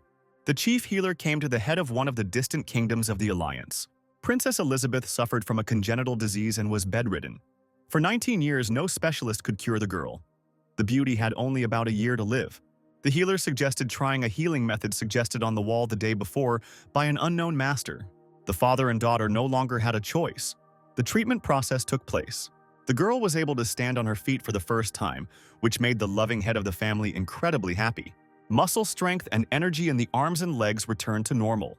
At this time, Charlie, on the advice of the senior healer, went to the alchemist's shop to search for the necessary materials for the pills, transforming himself into an old grandmaster for the sake of respectability. On the way, Jan dropped by his place, that is, the temporary residence of Charles and his students. He had not seen them for several days. Ron tried to help Monica, who was injured in a battle with a rival. The Grandmaster introduced himself as their mentor's teacher and offered to help with healing. Pure energy instantly restored the beauty's strength. The girl thanked her savior and asked him to teach her new techniques. The chief alchemist's shop was open. The necessary herbs were available. Jan was very pleased. All the means turned out to be excessively expensive, but the disguised Charles paid for it with his knowledge. Having transformed into Charlie, the mentor went to school, where they were already waiting for him. The teachers were already waiting for their charges. Jessica was injured and needed help. The new teacher's pure energy flow quickly healed the injuries. The student hid the information about where the wounds came from, but asked the teacher to give her some lessons on how to use weapons. The hardest thing for Charlie was with the new student Greg, who was constantly silent. The teacher had already helped him concentrate his energy in the first days. The feeling of revenge possessed the young man. The mentor promised to help him. Magic techniques were aimed at strengthening the spirit and increasing the level. The young man felt a strong surge of fiery power. After giving the advice, Charlie went to study combat techniques with weapons to help his students. Monica was good with a sword. It was necessary to bring the technique to perfection and pass it on to the beauty. Jessica's weapon was another bladed weapon, a saber. The Celestial Library has compiled a book called Blade Fighting Technique. Additional knowledge and skills increase the spiritual level of the protagonist. Jessica's elder alchemist father was looking for his daughter to tell her about the solution to her health problems, since a large number of medicinal poisons had accumulated in the child's body since childhood, which prevented her from reaching new heights. On the health wall, there was a description of one of the diseases. This information struck the pharmacist, who did not know how to help his girl. The girl happily reported that the new teacher had already cured her. The next morning, Greg felt no changes in his body and decided to test himself on the strength tester.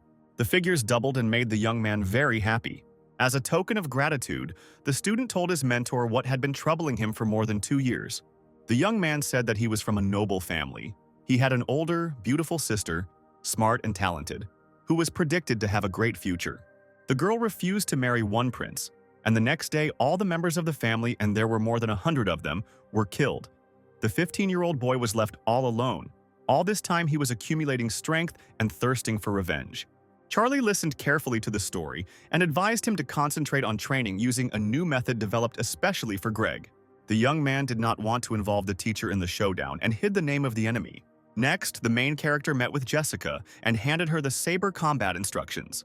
At this time, Princess Emily returned to the city at the request of the father of the Emperor of the Kingdom.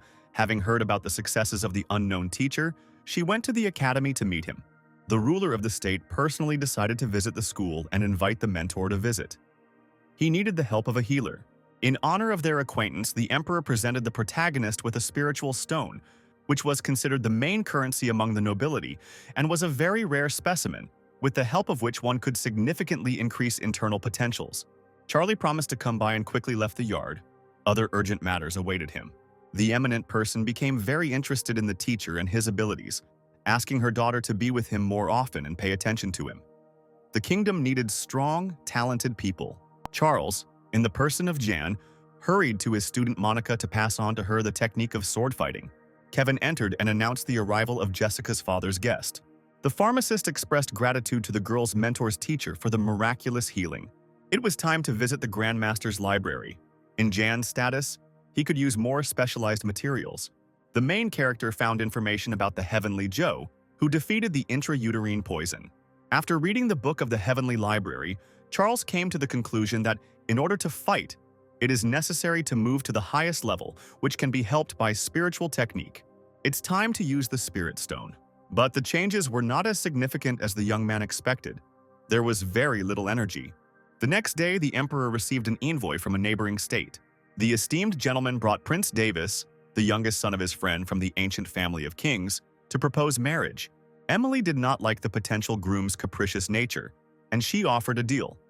If the young man copes with her spiritual bird, she will give him her hand and heart. The prince boldly moved towards the golden-headed eagle, hoping for an easy victory. But the modest bird did not let the stranger get close. The prince had no choice but to admit defeat, but he did not want to give up. At this time, the servant brought a new guest to the emperor, whom the owner greeted with great hospitality. The head of the kingdom introduced the envoy and the prince to Charlie's teacher. The high-ranking guests were dissatisfied with the way they were treated, and Davis offered the mentor a bet to defeat the girl's pet. The main character, who did not understand anything, joyfully greeted the proud eagle. The bird reciprocated his feelings by pressing itself against his shoulder. Emily was surprised and began to analyze the actions of the unknown Charlie. The princess figured out who was hiding behind the mask of the unfamiliar teacher. Only one person had excellent talent, had excellent medical skills, was well camouflaged, and was familiar with her feathered friend. The teacher's victory was obvious. The heir suspected that the man and the animal had known each other before and proposed a duel. In case of loss, the teacher had to not communicate with Emily, and as a prize, he received a rare spiritual herb, an ancient treasure of the family clan. Charlie agreed with great pleasure. Greg was the first to go on the offensive. The golden-headed eagle instantly attacked the offender of his tamer, whom he immediately recognized. The upset protagonist scolded the bird for not being able to easily get the valuable prize. The messenger, in turn, tried to intercede for the young man. The royal guard suddenly appeared and stood up to protect the teacher. The diplomat helped the wounded young man to stand up. Charlie offered to help quickly treat the injuries. To Davis's surprise, within seconds there was no trace of the damage left and he thanked his healer. The spirit grass of animals was given to the main character. In addition to the help provided, Charlie opened up additional energy meridians for the young man that had been suppressed for several years. The distinguished guests said goodbye and went to rest after a hard day. The royal family went to the Hall of Family Spirit Animals with the teacher. And along the way, Emily quietly hinted to the young mentor that she knew who was hiding under the name Charlie, and promised not to reveal the secret. The emperor explained why he had invited the healer. His problem was a huge lion, which was considered a symbol of royal power. Everyone entered the hall with magical protection turned on. Suddenly, the head of the Magicians Guild appeared, providing a magical shell separating the predator from people. Charlie asked for access to the animal, but the magician categorically refused to disable the barrier. Without listening, the teacher calmly entered the room. After briefly studying the situation, the main character completed the task and turned off the magic. Those present followed the mentor to their favorite. In the center of the hall, a huge golden lion slept peacefully. Recently, the beast had been behaving aggressively and had injured several servants who were trying to feed it, so it was declared sick and placed under invisible protection, which was established by the head of the magicians, one of the elders of the King family. Afraid to wake up the predator and become its lunch, the main character carefully examined the shaggy giant. The Celestial Library categorically rejected the version about illness. Charles concluded that it was the effect of several poisons in large doses. It was necessary to prepare a special potion using the blood of a herd of sheep and cows. The main character mixed several types of magical herbs. A few more minutes and the antidote was ready. It was necessary to wake up the lion, but for safety, first activate the protective field. The guild leader could not do it alone. He lacked an energy core. To activate the energy, the teacher decided to use the power of the predator itself. Spears soaked in potion flew straight at the beast. The shaggy monster woke up and was furious. This flash was enough for the magical barrier to work again. The royal family and the guild leader were shocked. The protagonist stayed inside and began treatment. When he turned off the protection and invited the emperor, the lion lay without breathing. Studded with arrows from all sides, it seemed that he died. Charles quickly brought the predator to its senses. The spears were needed to destroy the foci of poison accumulation on the animal's body. The predator stood up. Now all he had to do was drink the antidote. The head of state saw that the family's spiritual beast had not only recovered, but had also made an energetic breakthrough to the next level. The emperor wanted to try the treatment methods himself in order to reach the highest stage, but this option did not work with people. The protagonist took the spiritual stone to complete the process, asking to be left alone with the beast, which was now not dangerous. The head of the Magicians Guild quickly said goodbye and went to his clan to report what had happened. He was worried by the fact that the stranger was able to recognize the poison and easily control the magical barrier. The princess began to suspect that the powerful king family, who were claiming the throne, was behind the poisoning, as only they had access to the Lotus City and the protective field. The emperor agreed with his daughter but was afraid of revenge from a powerful clan. Using the spirit stone increased the protagonist's energy, but it was still far from a breakthrough. It was necessary to start the recovery stage. The animal taming technique that had been tried earlier worked perfectly. Emily and her father heard the predator growling and decided to look into the hall, worrying about their guest. They were stunned by what was happening. The beast was enduring blows in rage. Finally, the peak was reached. The paths for new energy were open. The lion was completely healthy and strong as never before. The emperor thanked the doctor for saving the spirit animal of their royal family. The princess invited the teacher to go to an event together. Charles could not refuse. The young people came to the school playground, where the fight had already begun, attracting a large number of curious onlookers. Even the teachers of the academy watched with interest the duel between the two students defending the honor of their mentors. The girls attacked each other without stopping. The forces were approximately equal, but each of the students had individual abilities and skills. It was Jessica's turn.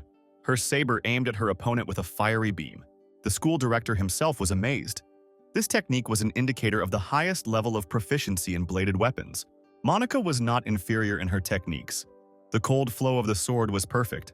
The students again went on the attack against each other. Coming closer to the center of events, Charles, in the form of Charlie, was shocked to see his charges. At one point, Jessica was weaker, and Monica took advantage of the situation.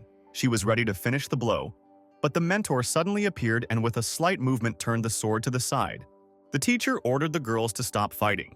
The head of the academy approved of the actions of the mentor, whose goal was not only to teach but also to protect his charges, and both girls could have suffered greatly. The battle was not over. The students were upset by the teacher's decision and promised to meet in 3 days alone so that they could not be prevented from finishing the dispute. Charles's charges were returning to the residence, discussing the battle along the way. They were unhappy with the actions of the unknown mentor. The advantage was on Monica's side. Guests knocked on the young mentor's gate. It was a poison master from the city of the Red Lotus. He was passing through and wanted to thank the young man once again for the miraculous rescue.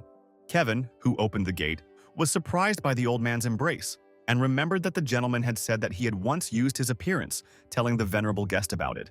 The pupils approached the house, and the servant introduced them to the great master. John came up with an idea to temporarily disable Jessica's teacher from trying to interfere. The young man asked the elder for a short-acting remedy, and he shared the powder, unaware of the boy's insidious plans. The beauty came to class and asked the teacher to point out her mistakes and help her improve her techniques. To restore the spent energy, it was necessary to prepare a herbal infusion, but certain plants were needed. The girl suggested using the help of the alchemist's father, who owned the pavilion. At this time, the assistant principal could not find Charlie and approached his colleague, Tom, with a request to talk to the teacher about arranging a meeting between Charles and Charlie in order to stop the disputes between the students. 3 of Charles's students decided to use a dishonest plan and broke into the mentor's quarters at the academy. While Alan and John watched the entrance, Sandra poured poisonous powder into the teapot. Footsteps were heard in the corridor. There was nowhere to hide. One of the teachers entered the office. It was Tom. Unfortunately, Jessica's father's shop didn't have the necessary herbs, which were top-level plants. Charlie insisted on contacting the Pharmacists Guild. Chief alchemist Jackson, of course, did not recognize Charles in his new guise and refused his younger colleague. To obtain permission to purchase the necessary herbs, the next level was needed. The teacher offered to help the pharmacist make a pill to prove his competence. The goal was achieved and permission for the recipe was received. All that remained was to place an order. Charlie explained to Jackson that a doctor could use his knowledge and use medicine, stating that he was currently the head of the Doctors Guild.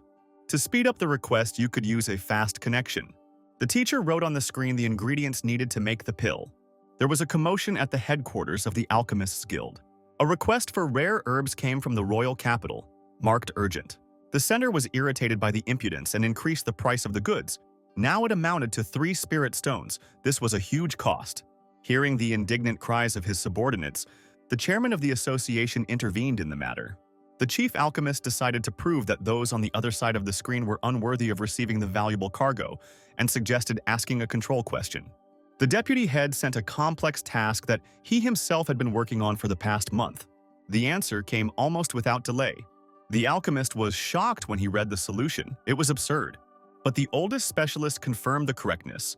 He himself found the answer in an ancient manuscript. The head sent another question, for which there was no information in any known manuscripts. He himself did not know the solution. The teacher's answer horrified all the alchemists on both sides of the screen. The mentor asked for 3 spiritual stones for the decision. The center had to agree to the condition. The issue of payment and receipt of the order has been resolved.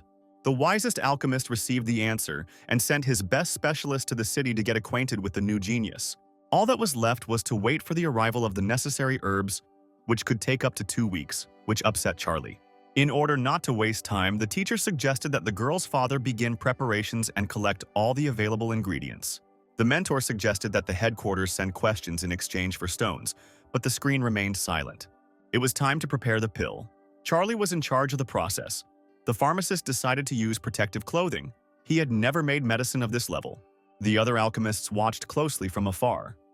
There was a high probability of an explosion with the slightest mistake. While the teacher was busy with the issues of his student's recovery, another student, Greg, had almost completed his renewal and was ready to act, without having consolidated the results with training. The technological process was successful, and satisfied specialists left the room. Charlie was very happy with the results. He hoped to help both girls. The teacher handed the pill to Jessica and gave her instructions on how to use it. Grandmaster Yang, on behalf of his disciple, gave the medicine to Monica. It was time to return to the school academy. In his work quarters, a surprised Charlie found his competitor waiting for him for several hours. Tom reported the director's request to arrange a meeting between teachers from Charlie and Charles's different schools, which was simply impossible, and happily waited to see how his rival would get out of the difficult situation. The second-star contender also suggested visiting the Grandmaster's Hall early to check the students' trust results, without waiting for the 10-day period. The colleagues agreed to go to the guild the next morning. The main character was tired and poured tea into a mug. A faint smell of poison emanated from the drink. Charlie was shocked. He could not understand who could commit such an act and who he could harm. 5 minutes later, the director's assistant burst into the office asking for help. Tom didn't have time to reach the house and fell into a ditch. The competitor was lying on the bed and looked very weak. Charlie examined his colleague and found traces of the same toxin that was in his tea. The teacher assumed that Tom had drunk the poisoned liquid while waiting in his office. Fortunately, the poison was short-acting and slightly toxic, and the treatment was quick.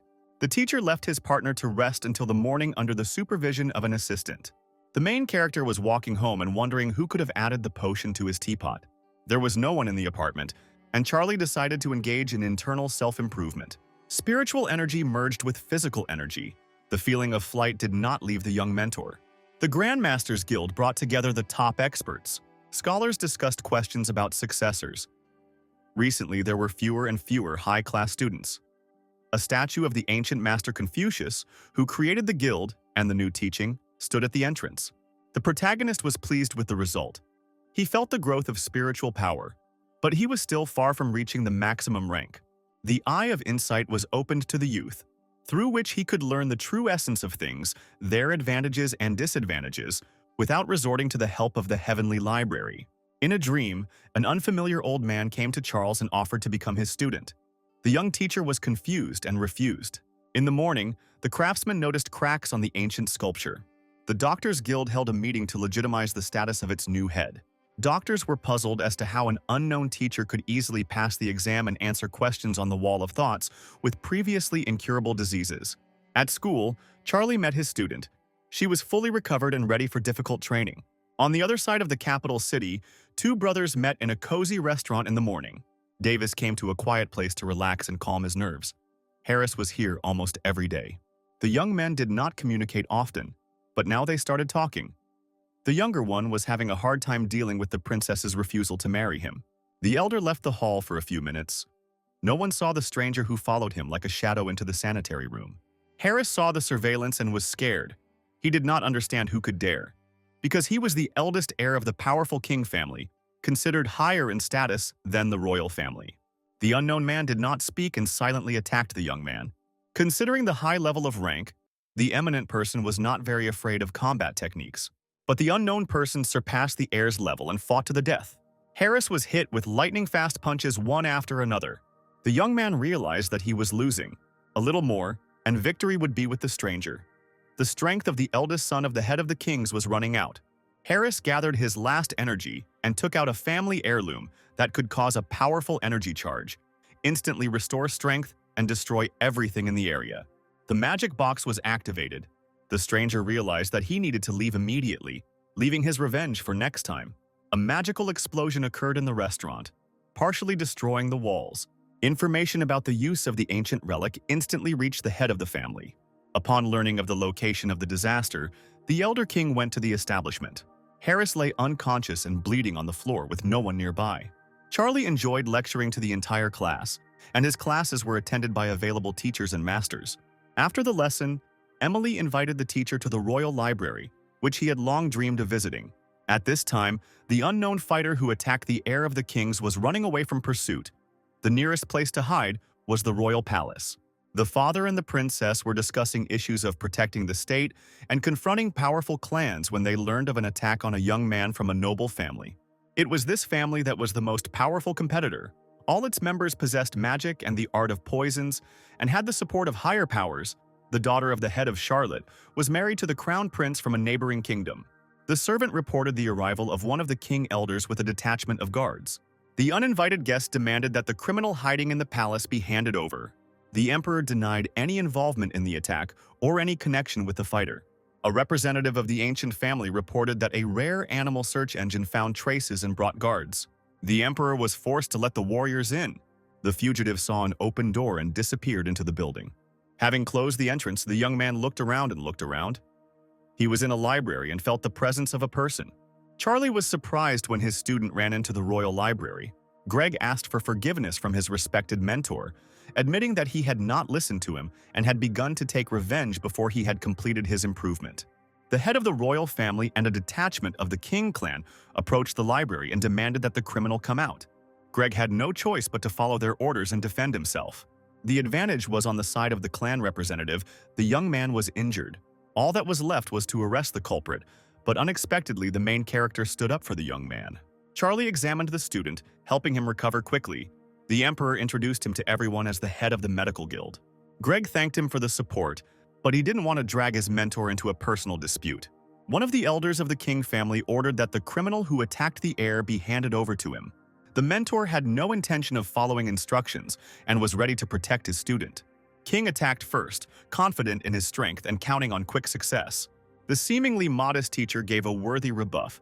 The mentor showed his student how to identify the weak points of the attackers in order to win. Charlie left it up to Greg to use his new knowledge and deal with the guards and their leader. The young man dealt with the entire squad without any problems. The guards were completely amazed, after which the young man thanked the teacher once again. A new page appeared in the Golden Book. This was the library's reward for sincere assistance to the student. The emperor was extremely surprised and demanded an explanation. The main character himself was not against finding out what happened. Greg revealed that he was George, the youngest son of a large royal family who accidentally survived when the King clan killed all of his relatives in one night. The teenager had no choice but to pretend to be someone else and hide in the school academy, preparing for revenge. Charlie himself was ready to deal with the criminals hiding their true faces. At this time, the former head of the medical guild was invited to the King family palace. A doctor examined Harris, who never regained consciousness after being attacked by a stranger. The doctor explained that the young man was not only physically injured, but also poisoned. The poison was unknown, but the medic had come into contact with it, so he also suffered. Having said this, the master fell down, losing consciousness. The head of the clan prepared for revenge, waiting for the messengers with the criminal. To carry out his plans, King secretly invited the new chief keeper of the Poison Cave and the master of the Lotus City. The head of an influential clan asked for help in curing his son. The payment was offered in the form of a spiritual herb that increases energy potential when used. The chief poison master rejected the use of various pills, but the specialists of their guild had other methods. The young custodian asked in exchange for his services to open a trading pavilion for his representatives in a large city. An agreement was reached. The keeper promised to help the head of the family deal with any of his enemies. A servant ran into the palace with news of the defeat of the guard detachment led by the elder. The next news was the arrival of Charlie's teacher with the aim of achieving justice and forcing the King family to admit their guilt. The clan leader walked out to the gate in a rage. The news of the latest events quickly spread throughout the city. Jessica, having learned that the respected mentor protected Greg and was going to deal with the powerful king, began to gather friends to help the teacher. The girl gave instructions. Each of the students had to call their parents for support. John brought his friends the good news of the imminent death of Charlie, who had decided to defeat the impregnable enemy. Monica did not support the young man. She appreciated the teacher's actions in defending the honor of his ward and offered to help. The emperor urgently assembled a detachment of soldiers until further notice to protect the palace and the townspeople. The head of the kingdom and his daughter went to the residence of their rival. From all sides, residents approached the king's palace, ready to stand up for the mentor. The head and all the elders of the King family stood at the gate. Charlie, along with Greg, demanded that he admit guilt for the murder of more than 100 members of a noble family. The assembled townspeople were surprised by the news. Murders were strictly forbidden in the kingdoms. People did not understand where the whole family had suddenly disappeared, believing that everyone had moved to another place. The main character offered to hand over those who were involved in the deaths of people. Otherwise, he was ready to defend his rights in battle. The clan leader laughed in response to the master's statement. The father's younger brother was warming up his hands, preparing for a quick victory. The man was furious and attacked first. Greg rushed into battle, but the strong hand of his mentor saved the young man from death. With just one movement, Charlie repelled the attack. It was a powerful blow that destroyed the enemy's energy core. King was shocked. He thought the teacher's level was much lower.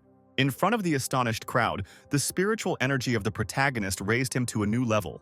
People were puzzled as to how this could happen so quickly. But the members of the noble family had a higher rank, so one of the elders entered the battle. Charlie had the advantage. He deftly dodged his opponent's blows. Victory was once again in the hands of the protagonist. The young members of the clan rushed to the attack, simultaneously attacking the offender. A few minutes later, the outcome of the fight was decided not in favor of the family members. The most formidable opponent was the head of the kings. His energy and spiritual levels significantly exceeded even the famous grandmasters.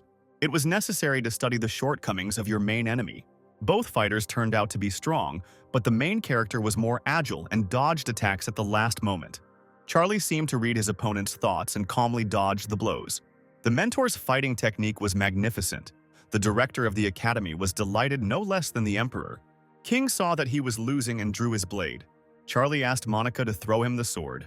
The beauty did not lose her composure and aimed the weapon straight into the teacher's hands. The main character masterfully mastered many techniques. The sword seemed to fly around its owner, creating a protective barrier. Accurate attacks increasingly struck King's body. There was something familiar in Charlie's movements, his manners and fighting technique. The guest struck Monica. Sandra also agreed with her friend's opinion. Realizing that he was losing and his strength was running out, King was not going to give up. The cruel father of the family called the cave keeper for help. The master of poisons greeted his mentor and was ready to attack. The head of the Red Lotus City held back his comrade at the last moment. He found out who was hiding behind Charlie's shell. Realizing that he might have made a mistake by listening to King, the keeper became angry. Cannonballs with poison flew at the noble gentleman. The clan leader did not understand what had happened and why the poison master had stood up for some unknown teacher. The toxins began to take effect, immobilizing King's body, and the guardian went on the offensive. The protagonist interrupted the carnage, thanking his old friend for his support. Having lost hope of success, the father of the family took out an ancient relic. which was used in exceptional cases and could destroy the city with magical energy, destroying those around it. Magical waves began to fill the streets of the capital city. The emperor did not know what to do and how to save the inhabitants. The king was triumphant, his eyes blazing with a mad gleam. Even the head of the Grandmaster Guild did not have the ability to influence the magic field. The protagonist once again saved the situation by using his internal energy to turn off the avalanche of magic. The city was saved, the fields were turned off. People were shocked and could not believe their salvation. King didn't understand what was happening and why his magic wasn't working. The villain's only hope for salvation and protection was to appeal to a high-ranking official whose wife was his daughter. And the old man rushed to the palace. He understood that his body was infected with poison and he would no longer be able to fight. The foggy haze was supposed to delay the attackers until King reached the coveted communications room. The main character understood the enemy's plan. Having disabled the next magical barrier, Charlie and his assistants ran to catch up with the enemy. The coveted office was already nearby. King, with the last of his strength, flew faster than lightning. The communication screen was ready to receive messages. The flashes behind him prevented the villain from concentrating. The equipment did not work. Charlie appeared in the doorway with Greg and the Poison Masters. The protagonist gave the student the choice of revenge that the head of the family deserved and went to the academy. To help the young man, the mentor left masters from the city of the Red Lotus. At the exit from the palace, the main character was met by a crowd of admiring residents of different ranks. They came to the aid of the teacher, but it turned out that he was their savior. Charlie thanked everyone for their support and promised to give instructions to everyone as an incentive. Greg. Now Georg found the teacher in his work quarters and thanked him for his support. The young man said that the real reason for the murder of his family members was not his sister's refusal to marry, but an ancient family manuscript from the time of Confucius himself, which the King clan was hunting for, which was hidden deep in the mountains, so the thugs did not find anything. Charlie refused the gift of the precious handwritten tablet and asked what had happened to King. Georg said that he did not kill the enemy but simply deprived him of all energy. Now he was not dangerous. As compensation, the young man took the ring and gave it to his mentor as a sign of gratitude. The main character did not expect such an unexpected gift. The decoration was the entrance to the King family treasury. Charles was most pleased with the spiritual stones. There were many copies of valuable books in the storage room. In the center of the treasury stood a flask with a jade potion. It was the most powerful artifact of energy influence and spiritual power. The Celestial Library has revealed the main properties of the valuable drink. Now the main character could combine the acquired knowledge and use it for the next rank. The new volume contained information about the jade potion. It was a rare elixir of spiritual power that replaced stones and herbs, giving the right to break through energy. The young teacher decided to immediately test the contents of the jug. The update was successful. The mentor felt the increased potential. Immediately wanting to test his power, the main character went to the stone examiner. The result obtained was impressive. At the academy, Charlie met with a recovered Tom. It was time to visit the Guild of Great Masters. A colleague said that he saw 3 of Charles's students in the office, suggesting that they had put poison in the teapot. The young wards of the young teacher were heading to their temporary residence. The girls were clearly upset. Sandra shared her guesses about Charlie's mentor with her friends and assumed that they would receive a fair punishment for a serious offense. The rivals headed to the Grandmasters Association to complete the exam. At this time, the guild was excited by the news of the arrival of highly qualified specialists to sum up the results of the tests. Each master's level was no less than 4 stars. The examiners came out to greet the young mentors. Each teacher was accompanied by their students to assess their level of trust, which was the main indicator of passing the test to receive the 2nd star. The first to come to the control screen were 2 of Tom's students, showing a satisfactory result that allowed them to receive a token. Charlie put out 1 ward. The masters insisted on controlling the other 2 who arrived with him. The result exceeded the level of the highest family relations. The trust was boundless. The screen had never shown anything like this. The head of the Grandmasters Guild congratulated the teachers on successfully completing the task. It was time to take off the masks and return to our usual appearance. All the masters and various specialists present were shocked to recognize the main character in the image of Charlie. The Academy's students were the most amazed. The guild elder congratulated his colleagues and presented them with well-deserved tokens with 2 stars. Franklin led the young mentors to get acquainted with the territory of the association, telling the history of the society's origin and its goals in the education, spiritual, and physical development of itself and its wards. A small procession approached the monument to the founder of the teachings of the famous ancient grandmaster of the 9 stars, Confucius. Charles recognized with horror the old man who had appeared to him in a dream and offered to become his disciple, and whom he had unknowingly refused. Next, the masters visited the Hall of Approval, where the tablets of famous scientists were collected. One could receive their spiritual support by kneeling before the silent stands. The vibration of the plate indicated that the aura of its owner had chosen the one standing before it. Thomas got 1 vote, which was a good result for a young specialist. When Charles stood in the circle, not a single sign moved. A roar was heard from the street, and the masters saw the statue of the great teacher begin to waver. The stone block collapsed, breaking into many pieces. The walls of the hall also began to move. It was time to urgently leave the building. Those present managed to run out, and the columns collapsed along with the ceiling. The Hall of Recognition and Approval lay in ruins. The guild leader didn't understand what was happening. Franklin once again reminded his young colleagues that they were now responsible for their actions and deeds, and their goal should be to make people better. It turned out that many thousands of years ago, alien troops arrived on the planet, wanting to capture it and make it their colony. The foreigners enslaved all the inhabitants, forcing them to fulfill the demands of their masters.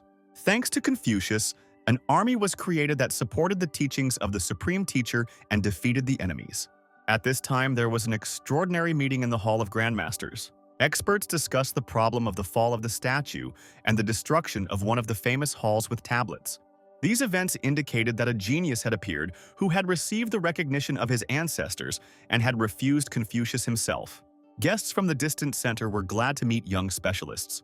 Franklin spoke about the huge number of craftsmen around the world who were always trying to help each other. The current civilization consisted of many kingdoms of varying levels of development, subordinate to various centers and alliances. Each state had its own highly qualified specialists. The headquarters masters were preparing to organize the next competition of grandmasters of all states, guilds, and associations, which is usually held once every 50 years. Distinguished guests from the headquarters invited young colleagues to take part in the competition, which is scheduled to take place in 3 months, and defend the honor of the association. Having said goodbye to his new acquaintances, Charles went home. His students met him at the exit. The path to the residence passed in complete silence. Upon arrival, the mentor unleashed his wrath on his young charges, who dared to use poison against an unfamiliar teacher for selfish purposes. Sandra, John, and Alan admitted their guilt and begged for forgiveness. The students were ordered to leave the hall as punishment. It's time to say goodbye to our new charges. Jessica thanked her mentor for helping her recover and grow, and for the techniques and guidelines he prepared for her. A new page of the Golden Book flashed through the protagonist's head. Georg also expressed his gratitude and asked to take him on any trip, since he was left all alone. The pages of the Golden Book grew larger one after another, and it was necessary to begin studying it. In one of the remote estates of the kings, they discussed the events that had happened. The doctor examined Harris, who had still not regained consciousness, and all attempts at treatment had been unsuccessful. A colleague ran in and reported new information on the communication screen. The guild chairman and his guests from headquarters also read the message. According to the information received, Charles was finally approved as the head of the Doctors Guild, and a high-ranking representative of the association was expected to arrive in the capital. Returning home, the protagonist learned from Kevin that 2 masters were waiting to see Ian. After some time, the servant opened the gate and invited the guests to enter. The reincarnated Charles was surprised by the arrival of the famous grandmasters, whom he had recently said goodbye to as a young specialist, and was very worried about his exposure. The level of the masters allowed them to determine the discrepancy between the outer and inner shells of the great healer sitting in front of them, about whom rumors had reached many kingdoms, and to doubt his competence. Jan realized that they didn't believe him and used the Eye of Insight. This move helped to strengthen the shaky status of the reincarnated mentor. The grandmasters were convinced that they were dealing with a high-ranking specialist. The envoys of the center asked Ian to send his student to the competition to defend the honor of the kingdoms. He was surprised by such an appeal and left the decision to Charles. 4-star Master Smith's personal request was for help in mastering the final stage of the inner field technique, which he could not complete. The Celestial Library pointed out the identified shortcomings to the protagonist. Jan promised to help his colleague complete the training. To achieve the goal, it was necessary to stand in the pose of a seated horseman. As soon as Smith relaxed, his colleague dealt him a crushing blow after apologizing. The process ended successfully. The technique was mastered and accepted by the body. Having thanked Jan, the grandmasters prepared to return. While the masters were talking, Princess Charlotte, the wife of Crown Prince Martin from a neighboring kingdom, arrived in the city and became angry when she saw her family's destroyed home. A high-ranking person gave orders to the head of security to find the father and brothers. The princess was ready to immediately find and tear to pieces the offender. The guard told the girl that her relatives were in the house. Charlotte's brother was unconscious, and his father could barely speak and was almost unable to move due to weakness. The head of the kings was delighted to see his daughter and asked her to avenge them. The princess called the commander of the guards and ordered them to prepare for battle. Charlotte was furious and eager to deal with the enemy. The father wanted to personally see the death of the teacher. The Golden Eagle delivered the owner and family members to Charles's house. There was confusion in the royal palace. The emperor learned of the arrival of the princess from the neighboring kingdom and prepared for battle. Emily's father gave her the family heirloom and ordered her to leave the palace. The chief of the guard approached the gates of Charles's residence and loudly challenged his opponent to a duel. A servant came out of the door and just as furiously sent the disturber of the peace away. At that moment, the grandmasters left the house, having said goodbye to Yan. The princess's chief guard demanded that the young teacher be called. The mighty bird was also ready to attack. Jan asked his colleague to deal with the disturber of the peace and his feathered assistant. Smith's level of energy and spiritual power far exceeded his enemy's status. The fight didn't last long. One blow was enough to immobilize the guard. Next in line was a golden eagle soaring overhead. The bird received the second pulsed energy flow. The bird fell to the ground with a loud crash. Jan knew of Smith's rank, but was still amazed by his supreme skill. Thanks to the famous Grandmaster, the attack was repelled and the opponents were killed with one blow. Charlotte was indignant and demanded that everyone be killed. The commander of the guards tried to explain to the princess that the masters have a special status. The girl didn't want to listen to anything, and her subordinate had no choice but to use physical force. The blows calmed Charlotte down a little, but she held a grudge. Jan sent Kevin to get Georg. The mentor suggested that his student deal with his old enemies himself. The young man looked at the pitiful appearance of the previously formidable princess, still trying to threaten. Charles's ward struck with all his anger, remembering the corpses of his relatives. George thanked the master for the opportunity to take revenge on another member of the King clan. With the last of its strength, the eagle and all its owners flew towards the house with the help of a guiding push. It was time for Jan to thank his guests for their help. The Grandmasters returned to the issue of the competition for young specialists, talking about the large number of awards and the main prize. Having learned what the prize for first place was, the main character was taken aback. The reincarnated Charles promised to send his supposed student, that is, himself, to the competition, surprising the guests with a quick change of heart. After saying goodbye again, Steve asked to convey an invitation to the young master. The great Grandmasters began preparing for the upcoming championship. The next day, the main character invited the students to his place. The pupils were very worried about the misdeed they had committed and were ready for any punishment. Charles invited those who wished to become his followers. All 5 were happy to follow the teacher. The mentor asked Georg if he was ready to continue to follow him through life. The young man was very pleased with the offer, but asked to visit the family's estate far away in the mountains. The protagonist explained that the students have the opportunity to change their minds and choose another teacher. Charles said that by following him, the students would not have the opportunity to disobey or not follow the teacher's instructions. Otherwise, they would face severe punishment. All 6 students swore an oath of allegiance to their mentor. The master chose the route through Georg's family estate to the capital of the Grandmasters, where in 3 months a grand competition would take place, to which he was invited.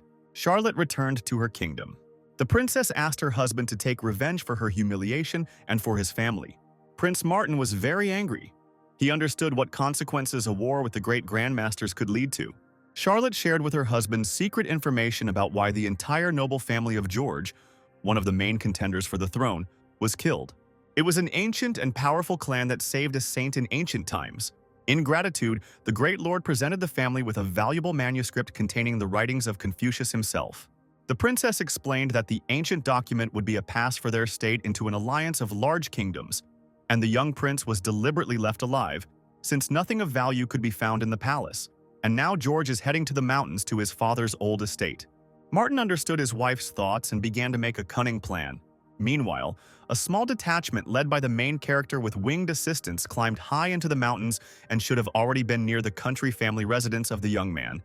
Princess Emily also set off on a long journey with her friends. Realizing that they were lost, the travelers stopped. Charles found a way out by drawing a route on a piece of paper. The Celestial Library couldn't show the way, but it was within its competence to correct the shortcomings, so in a few seconds the mentor knew where to go. The protagonist left the students to build a campsite, and he, Emily, and Georg went to the estate. The traveler's gaze was met by an old abandoned building with a collapsed roof. The young man warned the teacher that the approach to the house was reliably protected. The magical barrier did not allow any outsiders to pass through, so strangers had not yet been able to reach the relic. It was necessary to deal with the obstacle, and finally, the treasured key was found. Now the young master knew how to remove the protection. The magic code was revealed. It was possible to move on. The protective barrier melted before our eyes. Charles and the girl remained outside, allowing the young man to enter his home alone and take the necessary things, including the manuscript. George honored the memory of his ancestors. Having completed the necessary ritual, the ward took the ancient document and handed it over to the teacher. The tablet with the inscriptions was treated with a special compound, allowing it to be stored forever. The main character opened the manuscript that Confucius himself held. The young mentor studied the great master's notes with great respect and wonder, and at this time he was always inaccessible. The competitors who approached the abandoned residence realized that their enemies had already visited the house. The trio watched the events below carefully, preparing for a surprise attack. Charles was so engrossed in reading that he did not sense the danger. The commander of the guard was flying at great speed towards the master with a spear in his hand. Just a few moments later, a dull sound of impact was heard, and streams of blood flew in all directions. The main character stood in complete stupor. Georg saw the attacker at the last moment and covered the teacher with his body. Charles was furious.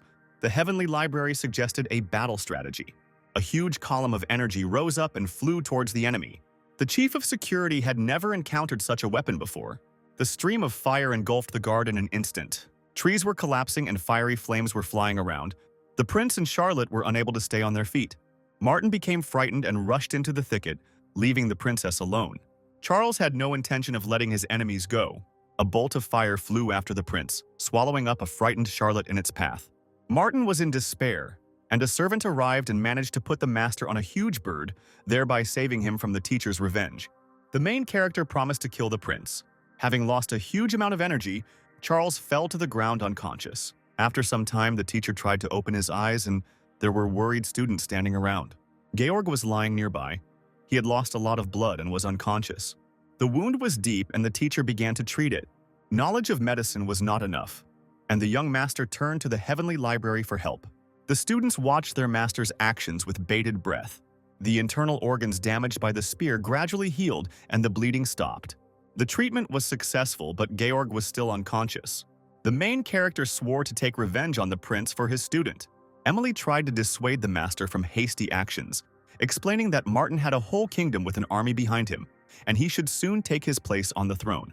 The princess insisted on thoughtful actions, convincing the teacher that otherwise even the grandmasters would not be able to help and would side with the young heir. The head of the Alliance of Great Masters, Miller, was on good terms with the royal family, which could also hinder Charles.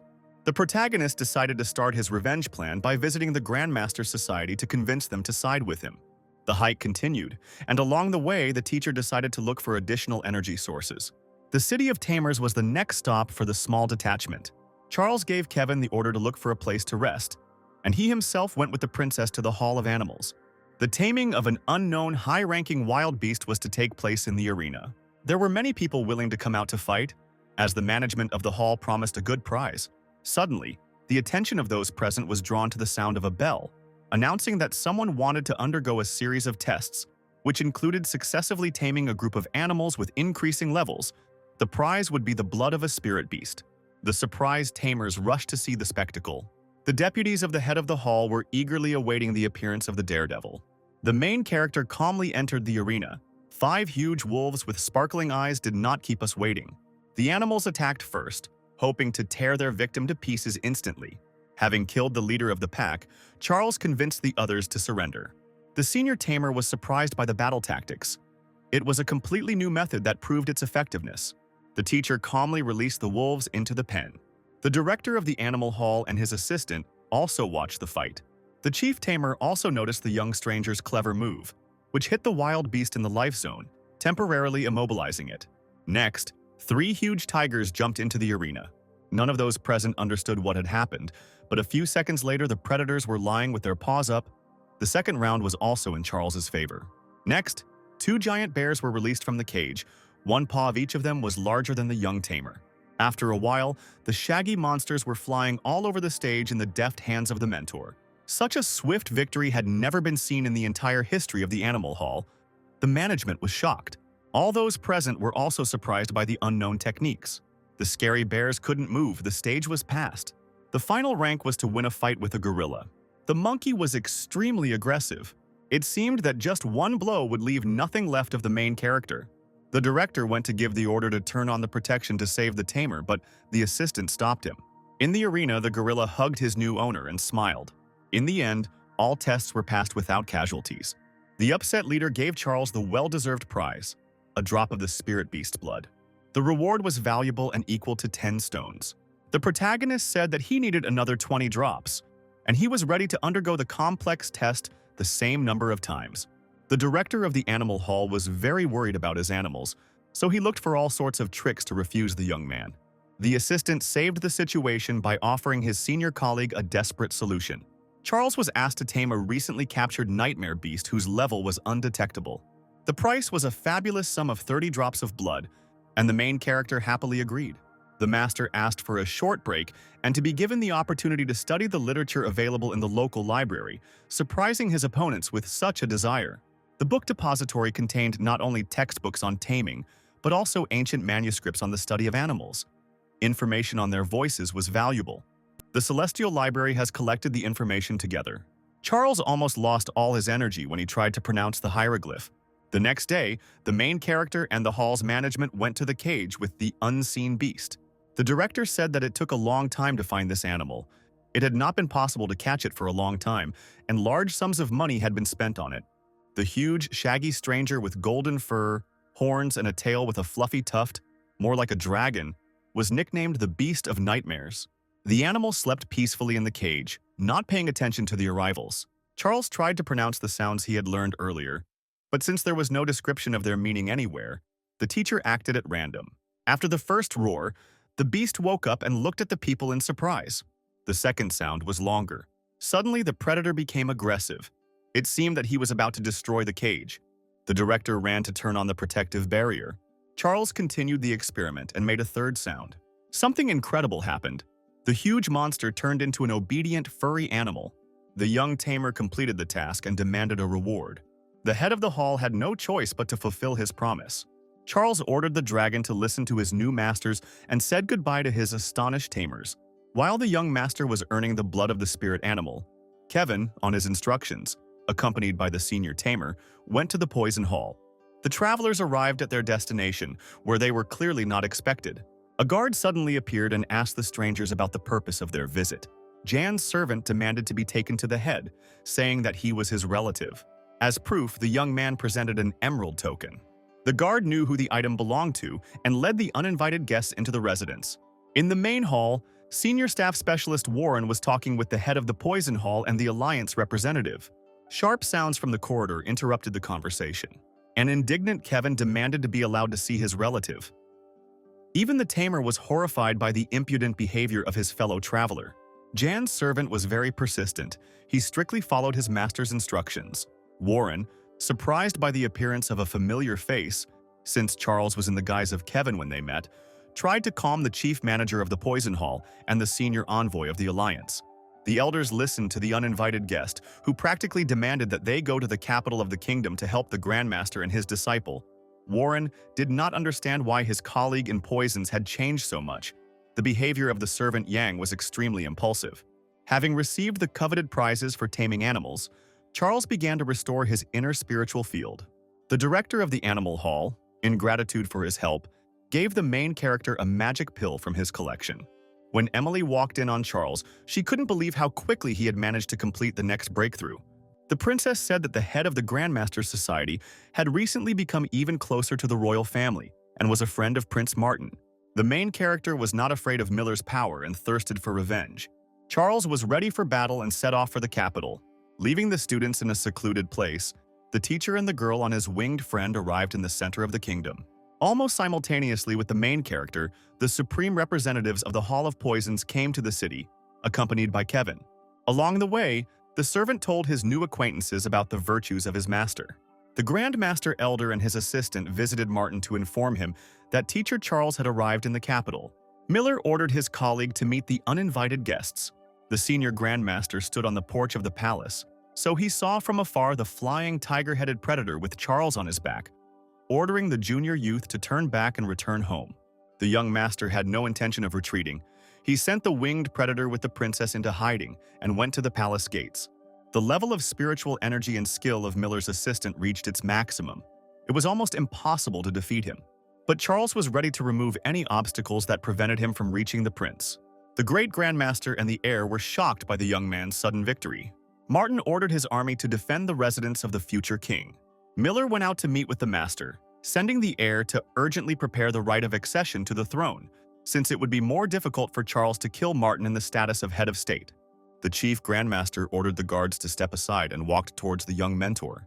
Negotiations took place. Charles insisted on the extradition of the prince. It was not possible to reach an agreement peacefully. The young man was ready to remove any obstacle in the way of carrying out the death sentence that he had passed on the enemies of his student George. Miller had no choice but to defend himself and accept the fight. The greatest of the masters mastered almost all the teachings and techniques and reached the level of maximum perfection. Warren and his colleagues had already approached the palace and were watching the events taking place. A deadly lava blast of ice sent by Miller rained down on Charles. The young master was ready and repelled the attack, striking back in turn. The battle was short-lived, and from the window the prince saw the main Grandmaster lying motionless on the ground.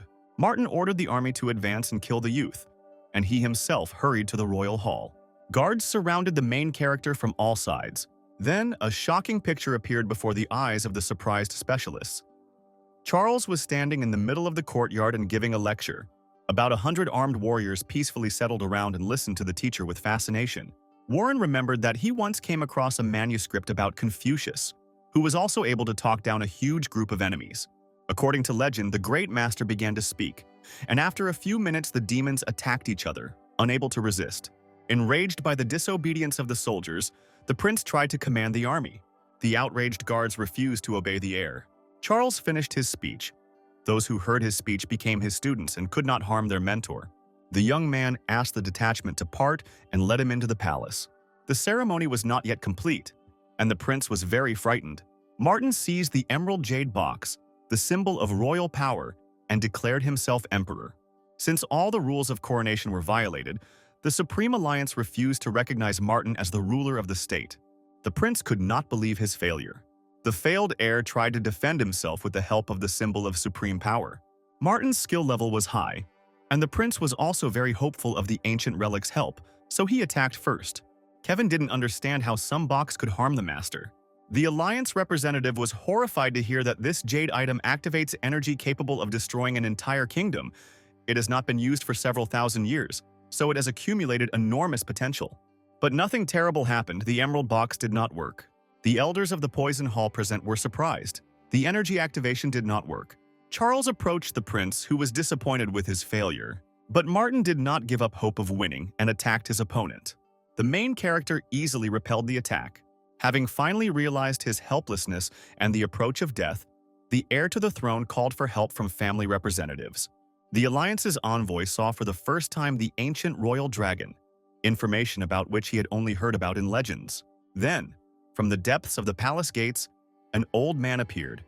It was Martin's great-great-great-grandfather, one of the previous emperors, who had long been considered dead. He asked the young man to let the prince go. But Charles promised to kill all those responsible for the injury of his student, and he fulfilled his oath. The flying monster was waiting for its master's command. The battle began. The elder was much stronger than the young teacher, so the youth chose the tactic of fast movements to tire the enemy. To prevent the winged monster from interfering, the first blows of the fiery streams fell upon the dragon. Despite its size, the ancient monster could not withstand the attack. The former emperor realized that he was left without support. The ancient master of the throne was ready to take revenge on the impudent young stranger for his family. The fight was impressive. The forces were approximately equal, but the experience and level of the elder was much higher. To win, it was necessary to urgently find the shortcomings of the enemy's technology. Now the main character seemed to anticipate his opponent's move and dodge the blow at the last moment. The weapon came into play, and the ancient gentleman was surprised by the insight and dexterity of the youth. Despite the help of the heavenly library, the level of skill and spiritual powers of the protagonist was somewhat weaker. It was necessary to urgently solve the problem. Having taken a hit, Charles began to think about raising his rank on the battlefield itself. The young man had an additional option prepared, which he saved for emergencies. The protagonist got the treasured red lotus seed that Warren shared with him in the poison cave. The process of breaking through to the highest level began immediately. The elder understood the enemy's tactics and tried to interfere, realizing that he would no longer be able to cope with the new rank. Those watching the fight were outraged by the vile attack. Despite the disruptions, Charles managed to complete his promotion. The ancient emperor's last hope was the magical fireblade. The main character easily withstood the enemy's powerful onslaught. It was the young master's turn to strike. Only thanks to the magical blade of the sword did the ancient head of state escape harm. The time has come to use the weapon that has never failed the elder. Charles was ready for a sword fight. The young teacher's fighting technique amazed his opponent more and more. He expected quick success, but realized that he had made a big mistake. Having assessed the current balance of power, the elder prepared to flee. But he didn't manage to get far.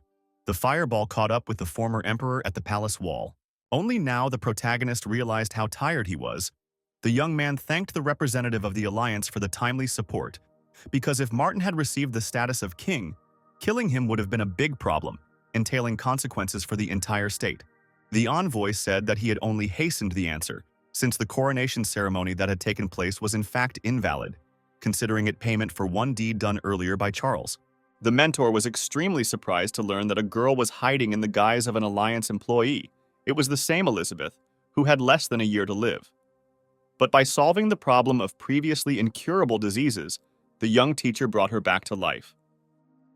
She achieved a high status in the alliance. The disease was completely defeated. The question of appointing the head of the kingdom remained. Charles urgently needed to resolve personal problems. He was not ready to govern the country and categorically refused the crown, proposing a candidate for the high post.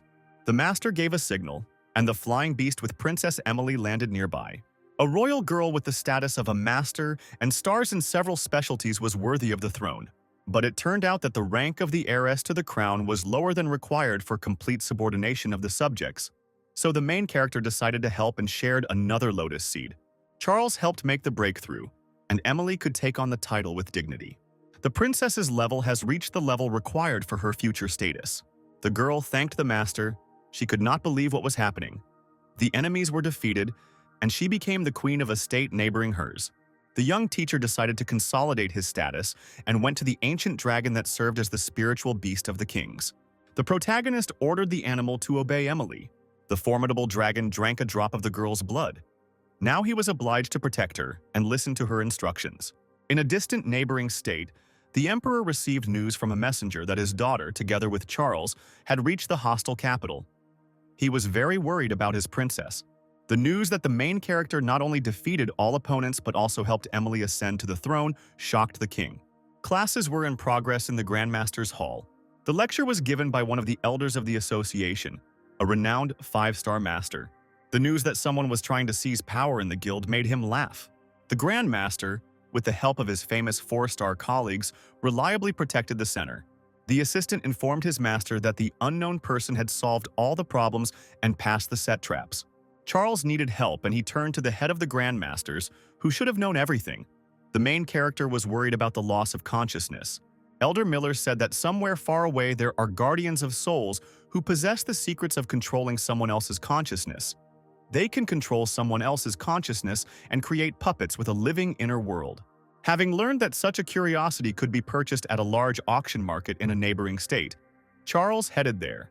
The small town was known to everyone and brought together traders from all over the world. Elizabeth agreed to accompany Charles to the unfamiliar settlement, as she knew the local rules and customs.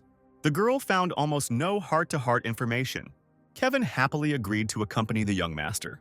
In the morning, a small procession walked along the main street towards the central market. One of the elders of the poison hall joined the group, hoping to find interesting specimens for his questions. The largest bazaar with an auction hall consisted of several levels, on the first of which there were many traders with various things, sometimes of unknown origin and purpose. Charles decided to price some of them. The merchant demanded a high price in spiritual stones for a yellow crystal with unknown properties, but very durable. No other currency was quoted here. Elizabeth offered to help the protagonist bargain. The young master appreciated the super hard stone. It turned out to be a valuable ancient thing that helped spiritual growth, but he was not going to reveal the secret. While the young man was examining the crystal, an unknown appraiser offered to buy the product from the seller. An argument broke out. It was profitable for the merchant to sell the item at a higher price, but Charles promised to resolve his health problems in return, which interested the merchant. The protagonist took another item from the counter. Now he knew exactly what was bothering their new owner on dark evenings. In order for the seller not to be tormented by nightmares, it was necessary to return some of the things to the recently robbed tomb. The grateful merchant gave the crystal to Charles. The heroes went further to explore the shopping arcades. The second level sold rarer and more valuable items. In one of the pavilions, the main character became interested in an unusual plant. The owner told customers about the rare flower of lost souls. The small sprout needed special care and was fed with the energy of spiritual stones. Charles was intrigued by the title and looked for every possible way to bring George back to consciousness. The price for the plant was 500 stones, a quantity the main character could not even imagine. While the young master was pondering, this flower and the emerald bamboo stalk were bought by one of the old regular market appraisers, Bob, who visited the trading shop with his apprentice. The young man offered to receive a rare primrose in exchange for saving the buyer's life. Bob was surprised by the proposal and decided to listen to the impudent young man. Charles spoke about the poisonous properties of the stem of this bamboo, which grew in a special place, as a result of which instead of benefit it brought death. The main character demonstrated through experience what a purchase could turn out to be. In the area from which this plant was brought, there lived particularly poisonous snakes, for which it was a habitat, and harmful substances got into the leaves and stem. Stunned by the discovery, Bob was ready to give everything to save his life. Charles asked a local gentleman about the puppets and learned that an auction was to be held that day, at which the desired item was to be put up for auction. The price was usually between 2,000 and 3,000 stones per unit, so the protagonist urgently needed to find the required amount. Bob suggested a quick way to get rich, which required correctly assessing items from the market fund. The mentor happily agreed to this proposal. While the master was being tested, Kevin wasted no time and proposed a bet on whether his master could win, also putting 1,000 stones on the line. A happy young man with a mountain of gifts left the testing room. The prizes in the hands of the young man turned out to be the previously untouchable funds of the bazaar. The senior appraiser and one of the auctioneers asked Charles to return the items, offering compensation in return. The main character insisted on giving out the stones.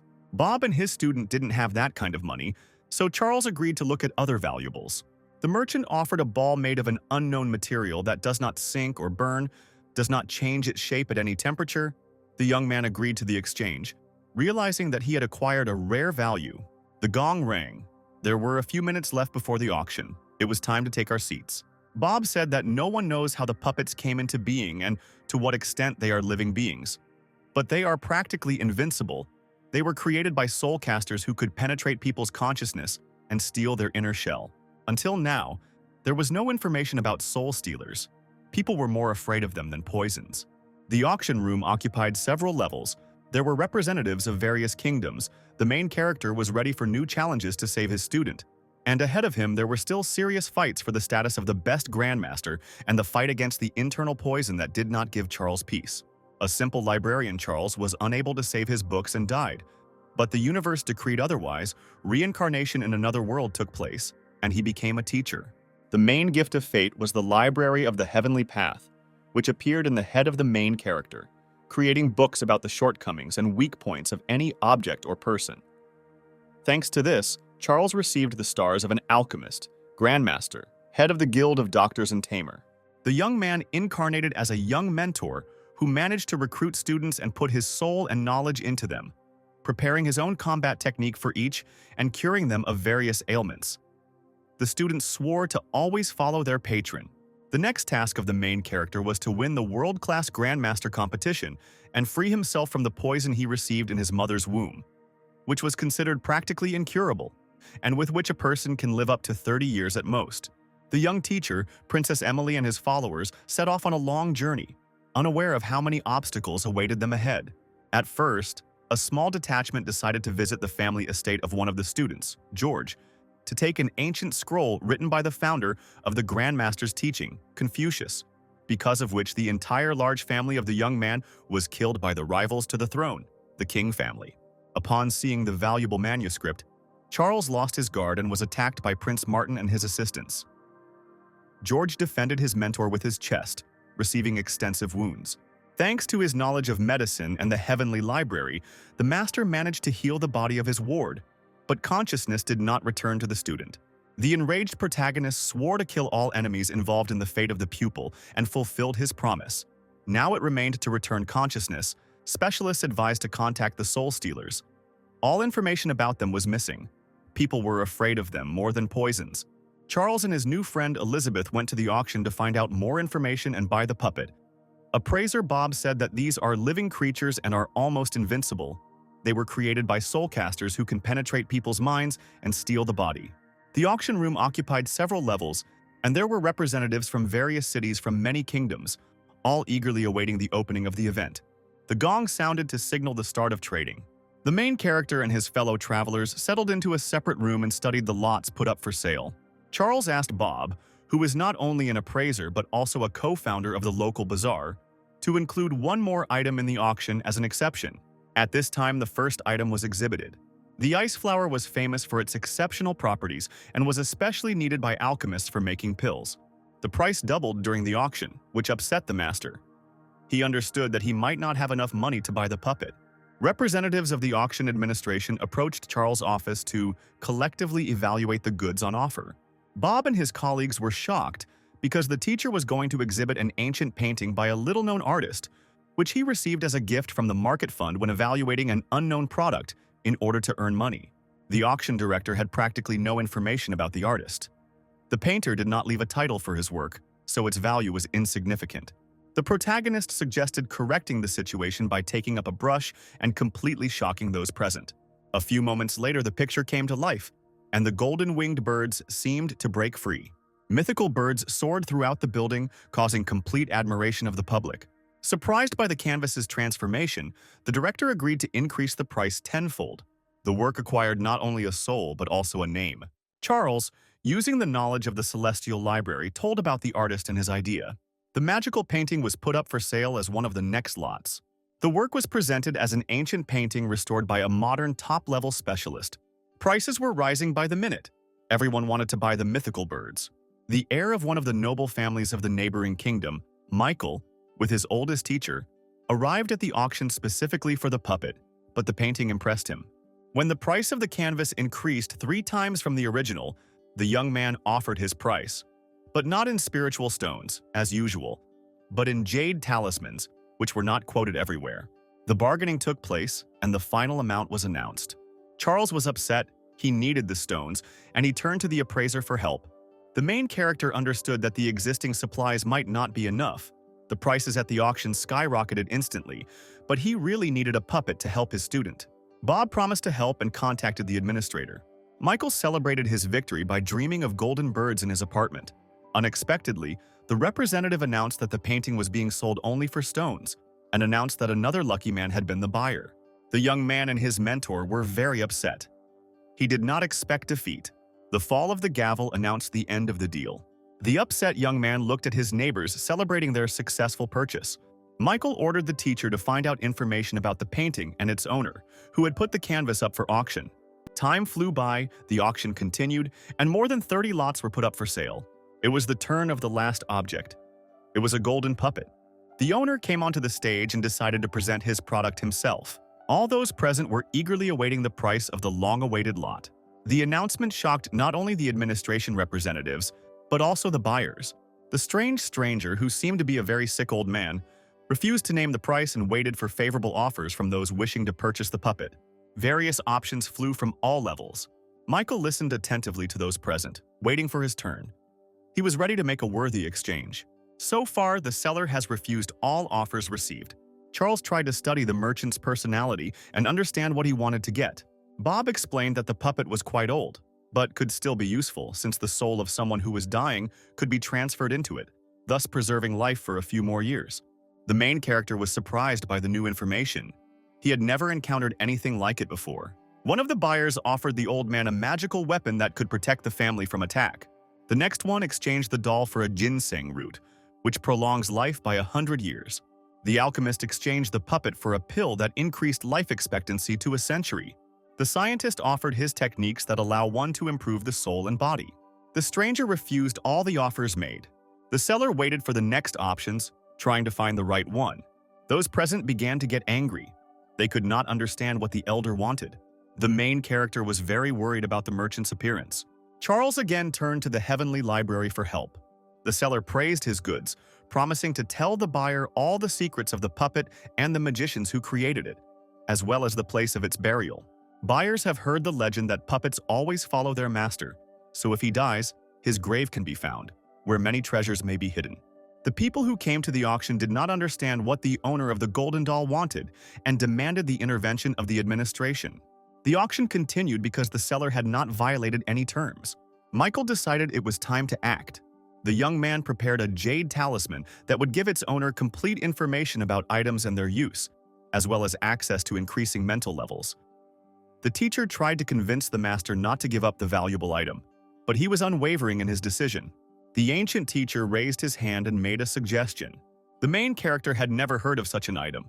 It was really an expensive and necessary thing. Elizabeth explained that this talisman is a high-ranking remote teacher who is constantly present next to its owner. After thinking for a bit, the strange seller agreed to the exchange. Charles needed to start bargaining urgently, and he offered his own option. The main character said that he would help the old man get rid of the problem that was tormenting him. The puppet's owner was shocked and immediately gave his consent. Michael couldn't hide his indignation. He didn't understand what they were talking about. The teacher and his student listened attentively to the dialogue. The seller was at a loss. He didn't know whether to believe the young man's words. Charles tried to persuade the man to give up the puppet and agree to his proposal. From the old man's appearance, one could tell that he was tormented by doubts, but he had almost given up. Those present at the auction from all over the world did not understand what was happening on stage. The arrogant young man was upset and sent his old mentor to offer any option to the seller to get the puppet. Upset by the attitude of the pupil, whom he had taught since childhood, who was ready to sell even his mentor, the elder made his proposal to help the merchant. Buyers completely stopped understanding what was happening. They were confused by the essence of the offer, and many were thinking about the intimate side of the issue. Michael decided to find out from his competitor what exactly Charles was going to do. The Celestial Library told its owner about the stranger's problems. It was necessary to expel the alien spirit from his body. The rich heir did not expect such a turn of events. The other auction guests couldn't believe that this was possible. The seller agreed to Charles's offer and the deal was completed. Michael was upset by what was happening and sent the teacher to find out full information about the lucky rival. Anger boiled in the young man's head. The puppet was practically his, if not for the intervention of some stranger. The old man's name was Dick. He showed the golden doll to the new owner. The man was ready and waiting for Charles's promised help. The main character asked those present not to disturb him and not to interfere with what was happening. The young teacher saw an internal struggle in the body of the salesman. Dick did not deny that there was another person or spirit inside him. Charles knocked the old man off his feet with a powerful blow. The young man continued to beat the puppet's uncomprehending owner for several minutes. The man was furious. He had not expected this kind of help at all. The main character accused Dick of using someone else's body and wanting to kill his soulmate. Market representatives were surprised to hear the news. The puppet's owner denied what the master had said and said that his soul was entangled in evil spirits. Charles suggested trying to deal with two souls sitting in one body. Dick said that he had no idea how something like this could have happened and came to the auction for help. The old man again turned to the young mentor for help because the trade had taken place and it was necessary to fulfill his part of the contract. In order to see what was happening inside the doll merchant, the main character used a magical barrier. The appraiser and the director had never seen anything like it in their lives. Dick continued to insist that he knew nothing about soul whisperers or body snatchers. The old man was about to leave, but the teacher refused to let him go. Suddenly, the strange seller resisted, hoping to quickly deal with the obstacle and escape. Charles anticipated the man's actions and dodged the fist. It was noticeable that Dick's body and soul were at odds with each other. The protagonist was ready to strike back, but the old man gave in. The young man's fellow travelers and friends, along with the bazaar employees, were shocked by the information that was revealed. Everyone saw two levels in one body, a dying soul fighting with a new neighbor. Charles tried to figure out who could have used the man's body and when. The first shock, when the main character attacked the merchant, helped to reveal the discrepancy between the inner and outer shells. The master suggested that Dick was deliberately using the auction to get rid of an old, unwanted soul. The stranger no longer pretended. He realized that he could not deceive the young man. Charles began to think about how to solve the problem and help Dick understand himself. The mentor couldn't just let go of the puppet's former master, so he looked for a way out of the situation. Elizabeth tried not to disturb the master's thoughts. It was the responsibility of any member of the Grand Master's Guild and his duty to help people. The girl also understood that the man's soul was captured by the magician, and he himself would not be able to cope with such a task. Dick tried to dissuade the young man from taking action. The main character took out a silver needle. The owner of the golden doll laughed when he saw the sharp object, saying that such things do not work on soulcasters. Charles did not listen to the elder's advice and aimed the tip straight at the target. The man didn't have time to understand anything. He only felt a burning sensation in his chest. The needle turned out to be the source of a higher essence that was feared by all invaders of other people's bodies, and which was accessible only to a select few. The soul sitting in the merchant became completely angry. It realized that it had been exposed and prepared to capture the next body. An exhausted man was kneeling before the master. Suddenly, the old man arched his back and screamed. Dick's body fell to the stone floor. After a few minutes, the man sat down and began to examine himself. He was the true master of the body with his own soul. The audience stood silently, unable to believe that the magician had been driven out, until Kevin sneezed. Everyone turned around and looked at the butler. Dick upset everyone by saying that the kidnapper had simply hidden in another body, choosing the most defenseless young man. To confirm his guess, the main character offered to show the servant several techniques. Kevin couldn't remember a single thing that spoke to the credibility of the victim's words. Charles tried to influence the young man with a new portion of energy flow, trying to kill the soul of the uninvited guest. Nobody understood what was happening to the butler. The teacher assumed that he had achieved his goal and the kidnapper's soul was perishing. The invaders of other people's bodies constantly increased, that is, cultivated spiritual energy during their existence. So when their souls died, all the accumulated potential remained in the captured body, which is what happened with Kevin, who unexpectedly turned into a devourer of spellcasters. The butler became dangerous for the soul stealers. The servant, without his participation or efforts, suddenly received a huge charge of spirituality, which raised him up several levels. Kevin couldn't believe the lucky break, because the soulcaster wanted to absorb him, but thanks to the main character, he died himself. Charles asked Dick where the kidnappers could be found. The old man did not want to remember the nightmarish moments at all. In gratitude for saving him, the man decided to tell his story. From an ancient book, Dick learned where the soulcaster's grave was, and went there to search for treasure. When he found a puppet, an alien soul attacked him, and he escaped. The main character asked to take him to that place or show him landmarks. Since it was very dangerous there, the expedition was postponed for 3 days for careful preparation. The mentor asked Bob to organize overnight accommodation for his fellow travelers and mentees. The teacher gave the students spiritual stones and ordered them to prepare for a serious journey.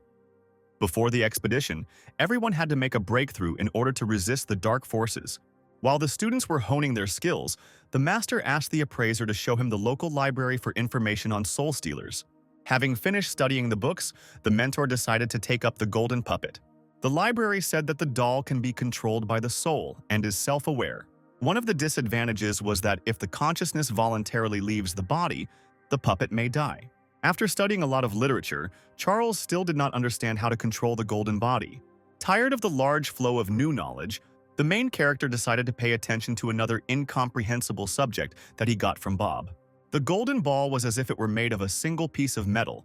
There was not a scratch on it. Suddenly, the outer shell opened up. It was a whole mechanism. Such items were made only by specially trained mechanical specialists. The ball opened completely, and inside was a small scroll. It was an instruction manual for controlling the red dust, written by the ancient master Stephen who created it, with which one step could be transformed into 1,000 kilometers. The value of the ancient thing was very high. The main character tried to contact the Heavenly Library. By combining two sources of knowledge, the master obtained a generalized result on the practical application of the substance. The book said that no one can fly, not even immortals, but you can move through the air on animals. Charles decided to test whether magic dust would help him rise up. The takeoff altitude was quite low. The flight took a huge amount of charge, and Charles fell to the floor with a thud. The protagonist concluded that a large supply of energy is necessary for all cases. Kevin, who entered, interrupted the teacher's thoughts and said that a young man wanted to see him, who had already tried to get to Charles several times. Michael, along with the teacher, was in an aggressive mood. He planned to use his knowledge to convince the young man to sell him the puppet. The mentor greeted the stranger, who introduced himself as a 4-star grandmaster. The conversation that had begun was interrupted by Bob with the message that all of Charles's instructions had been carried out. The young man received the access ring and was surprised by the huge number of books. The appraiser handed his new acquaintance a 5th-star specialist badge. Forgetting about the visitor, Bob talked about the expert's capabilities and asked to take him with him on a trip to the grave for treasure. The elder was outraged by Charles's behavior, which immediately forgot about the others present. Discussing the upcoming trip, the teacher and the assessor went outside, and an indignant Michael caught up with them. The proud master decided to deceive Charles and trick him into selling the golden puppet, pointing out the shortcomings of his training and giving him recommendations. Charles immediately understood the trick and offered to help his pompous colleague. Michael fell silent mid-sentence, forgetting about his desire. He really was experiencing the problems the young man had mentioned. Charles set a price of 5,000 stones for the advice. The 4-star master agreed without complaint, surprising his mentor with his behavior. Having given recommendations on how to restore problem areas, and having received payment, the protagonist went on vacation. The elder did not believe in miracles, but only a specialist of the highest level could control the consciousness of an outsider like this. Michael's mentor ran to catch up with the young teacher. The old man asked the young man to sell the puppet. He agreed, voicing a price of 40,000 stones. Even before the auction began, Michael handed over his savings to his teacher. Having received his payment, Charles gave the doll to its new owners. It was time for the main character to start improving himself and learn the technique of improving his life. Charles prepared himself to rise to a higher spiritual level by taking the treasured stone. Something incredible happened. A strong piece crumbled into small pieces. It was necessary to look for new ways of internal growth. Stones alone were not enough. The library suggested a path of spiritual development. For this, it was necessary to create a certain formation. The protagonist asked Bob if the city had its own guild of formation masters. The appraiser had a friend who was an expert in this field, and the teacher and his new acquaintance went straight to headquarters. Inside the Association of Masters, instead of the autumn slush, there was a warm spring day. Since the climate was created by the 5th-level formation, the representative took the guest to the right house. The appraiser's friend Simon was a 4-star specialist and could make different formations for different use cases. Bob introduced the young teacher and asked him to help him. The master offered the young man a choice of more than a dozen special killing, hypnotic, spatial, and everyday plates which he made himself. But Charles was only interested in the formation of spiritual growth. Simon was surprised. This is a very rare high-ranking plate. It will take about a month to make it. The young mentor was upset by the length of the term and asked the master for the drawings. But the appraiser's offended friend doubted the abilities of the unfamiliar teacher. For a few minutes, the main character switched his attention to the heavenly library. He needed to master new knowledge, since he had not encountered formations before. There was enough information, and Charles was ready to demonstrate his abilities. The mentor decided to build one of the formations, asking for signal flags for this. 5 minutes later, the result was ready. Simon looked at the result with distrust, not seeing any movement. The master considered the formation useless and refused to help the main character. Charles offered to see the final result by activating his work. Bob and his friend were shocked by what they saw, and it only took one movement to bring the process to life. Simon had devoted several decades to his profession and was well versed in its intricacies, but even he understood that he was not capable of such a breakthrough. The elder offered the protagonist to undergo a test for the status of a formation specialist. Charles agreed, assuming that he might need it in the future. The master explained the rules of the exam, according to which it was necessary to clear several old levels, built earlier and not used now. Depending on the rank of the destroyed formation, a specialist star would be awarded. Charles asked to use the local library to study the unknown material. Simon was surprised but took the young man to the book depository. Having mastered the new information, the protagonist was ready to take the test. At the same time, the master's assistant was leading 2 students to the testing hall. Today, they had their first exam. Seeing the young man who had gotten ahead of them, the young people stopped nearby to watch the mistakes of the stranger who had boldly entered the hall. The young mentor told his students how to pass the levels. Even famous masters used talismans and amulets for this. The first level was considered easier and represented a world of illusions in which it was easy to get lost and die, with each student finding themselves in different versions of the tasks. While the examiner's assistant was talking about the shortcomings that their predecessor had made, the protagonist completed the task and was waiting for the next one. The second task was much more difficult.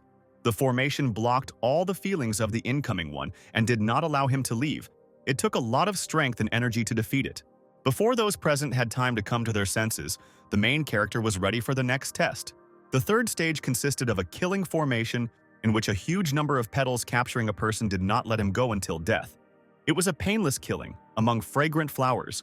Even experienced fighters could not all cope with this option.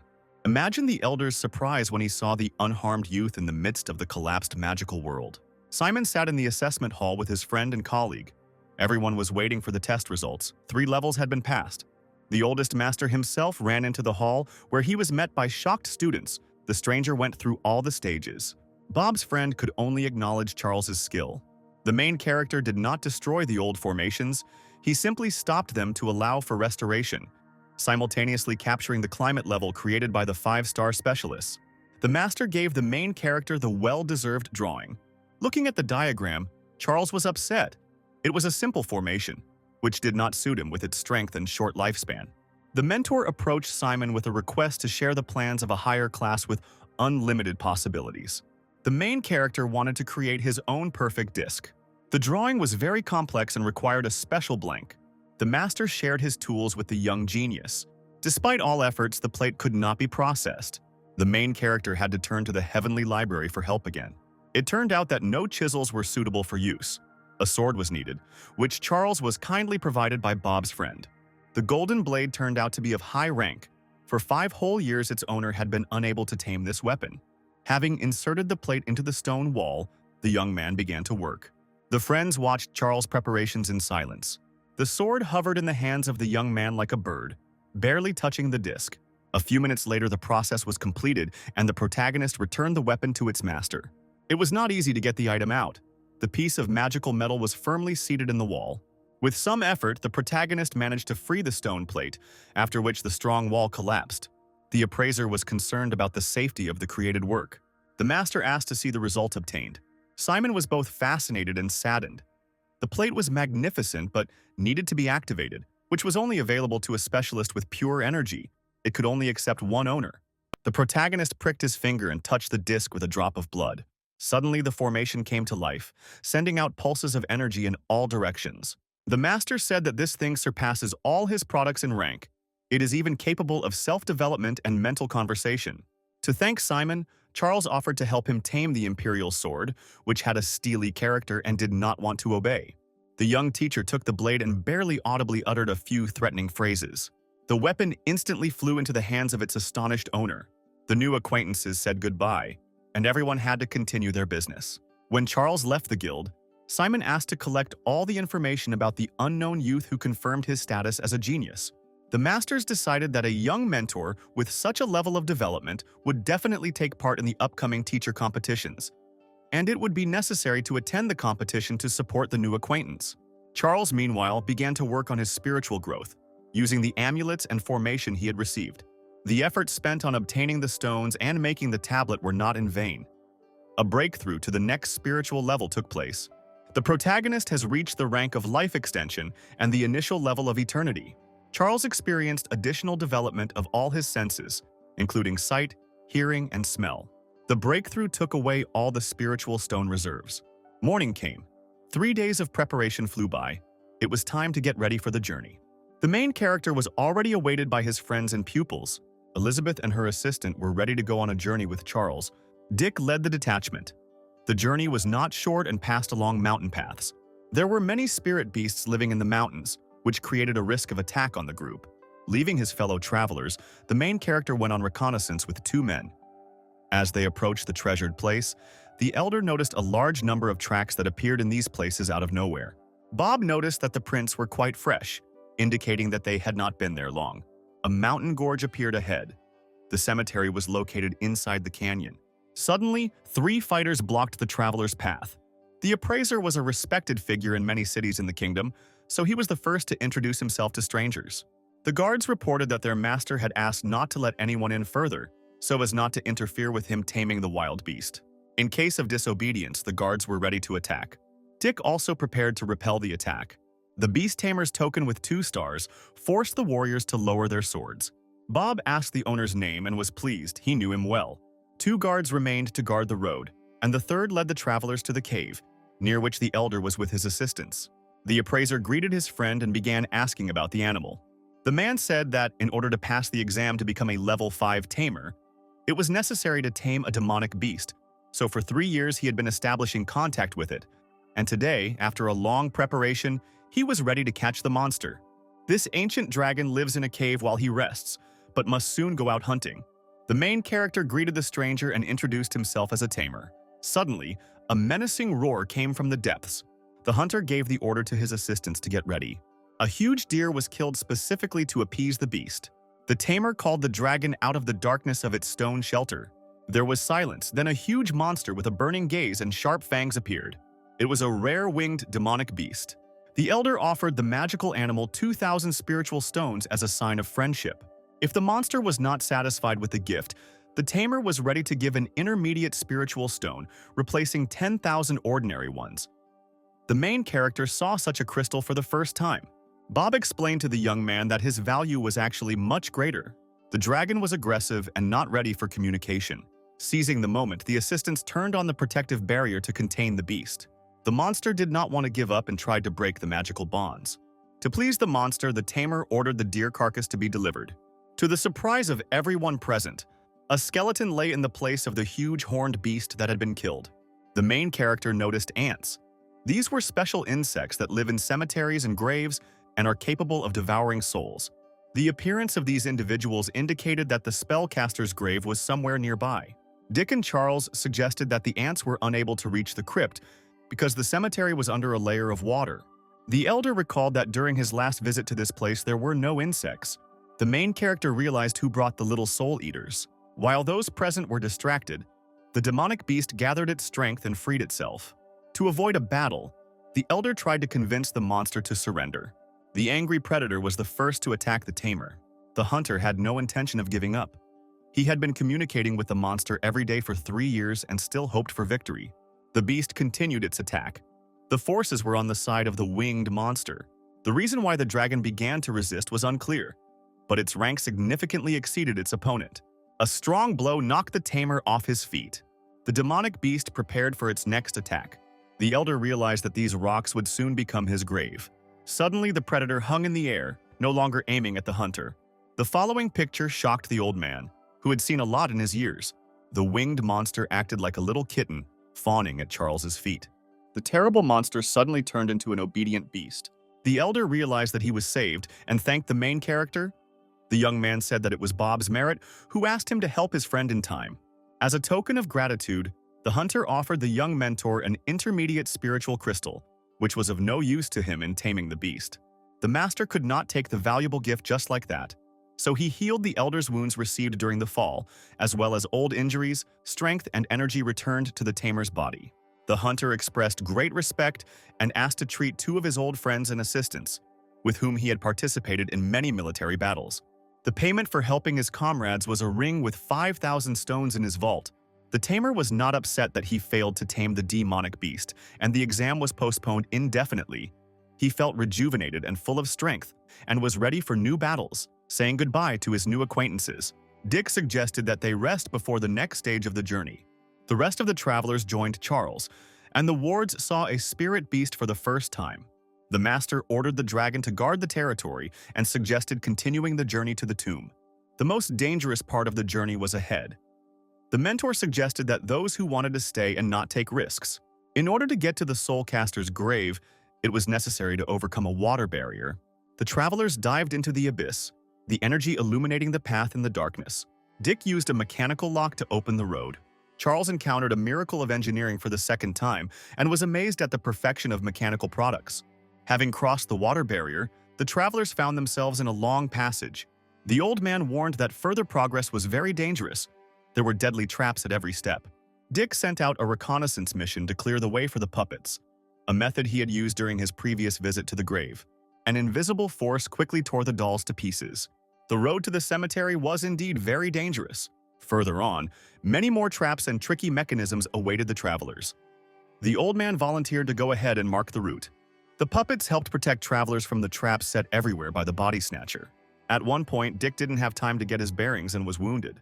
This time, the traps were more complex. They were constantly being improved, like a new formation, so the engineers were feared even more. No energy or spiritual stones were needed to activate the killing weapons. The elder understood that there were engineering mechanisms at every step. It was almost impossible to determine their sequence, so the chance of getting to the grave was small. The protagonist tried to find a source of power for tricks. Charles had to use the library again to neutralize the mechanisms.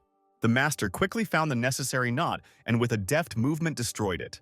The path was clear. It was possible to move further along the endless corridor. Finally, the travelers reached a large hall with several tombs. This was the place where the last time the spellcaster climbed into Dick's body. Then he got scared, grabbed the puppet, and ran away. Charles used his gift of the Eye of Insight. An invisible barrier prevented anyone from looking inside the tombs.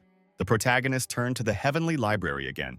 All the traps were different formations or illusions, so there had to be a passage through them. Having determined that there was no danger at the moment, the young teacher allowed everyone to enter. Dick said that these coffins contained soulless puppets like the one he brought to the auction. Charles was able to determine that these metal coffins were forged to hold dolls, where they could be kept forever, but they could not be used for regular people. The mentor did not open the tombs immediately, leaving this for the return journey. Kevin was careful to make sure no one disobeyed the master's orders. The servant placed everything in the vault and sealed the ring. It was time to move on, but first the master wanted to make sure there were no new traps ahead. The check took only a few seconds. After making sure the corridor was safe, the teacher allowed everyone to continue moving. The travelers reached the main level, where there was only one tomb. Dick guessed that this was where the caster's soul should be. Suddenly, the surrounding scene changed, resembling an illusion formation, with gardens blooming and beautiful trees growing around. To avoid another trap, the elder sent the puppet to reconnoiter the situation. A little time passed and the doll simply disappeared. Nobody could understand what had happened. The protagonist assumed that what they saw was some kind of formation, but its level was very high, something that could only be achieved by a spellcaster of the highest ranks. Charles began to doubt his abilities. The probability of a fatal outcome was extremely high. He was worried about the lives of his charges. The mentor remembered Georg, who was ready to die without thinking, and decided to move on. The main character ordered to wait for him at the place, and he himself went on reconnaissance. But the students were determined to stay with the teacher until the very end.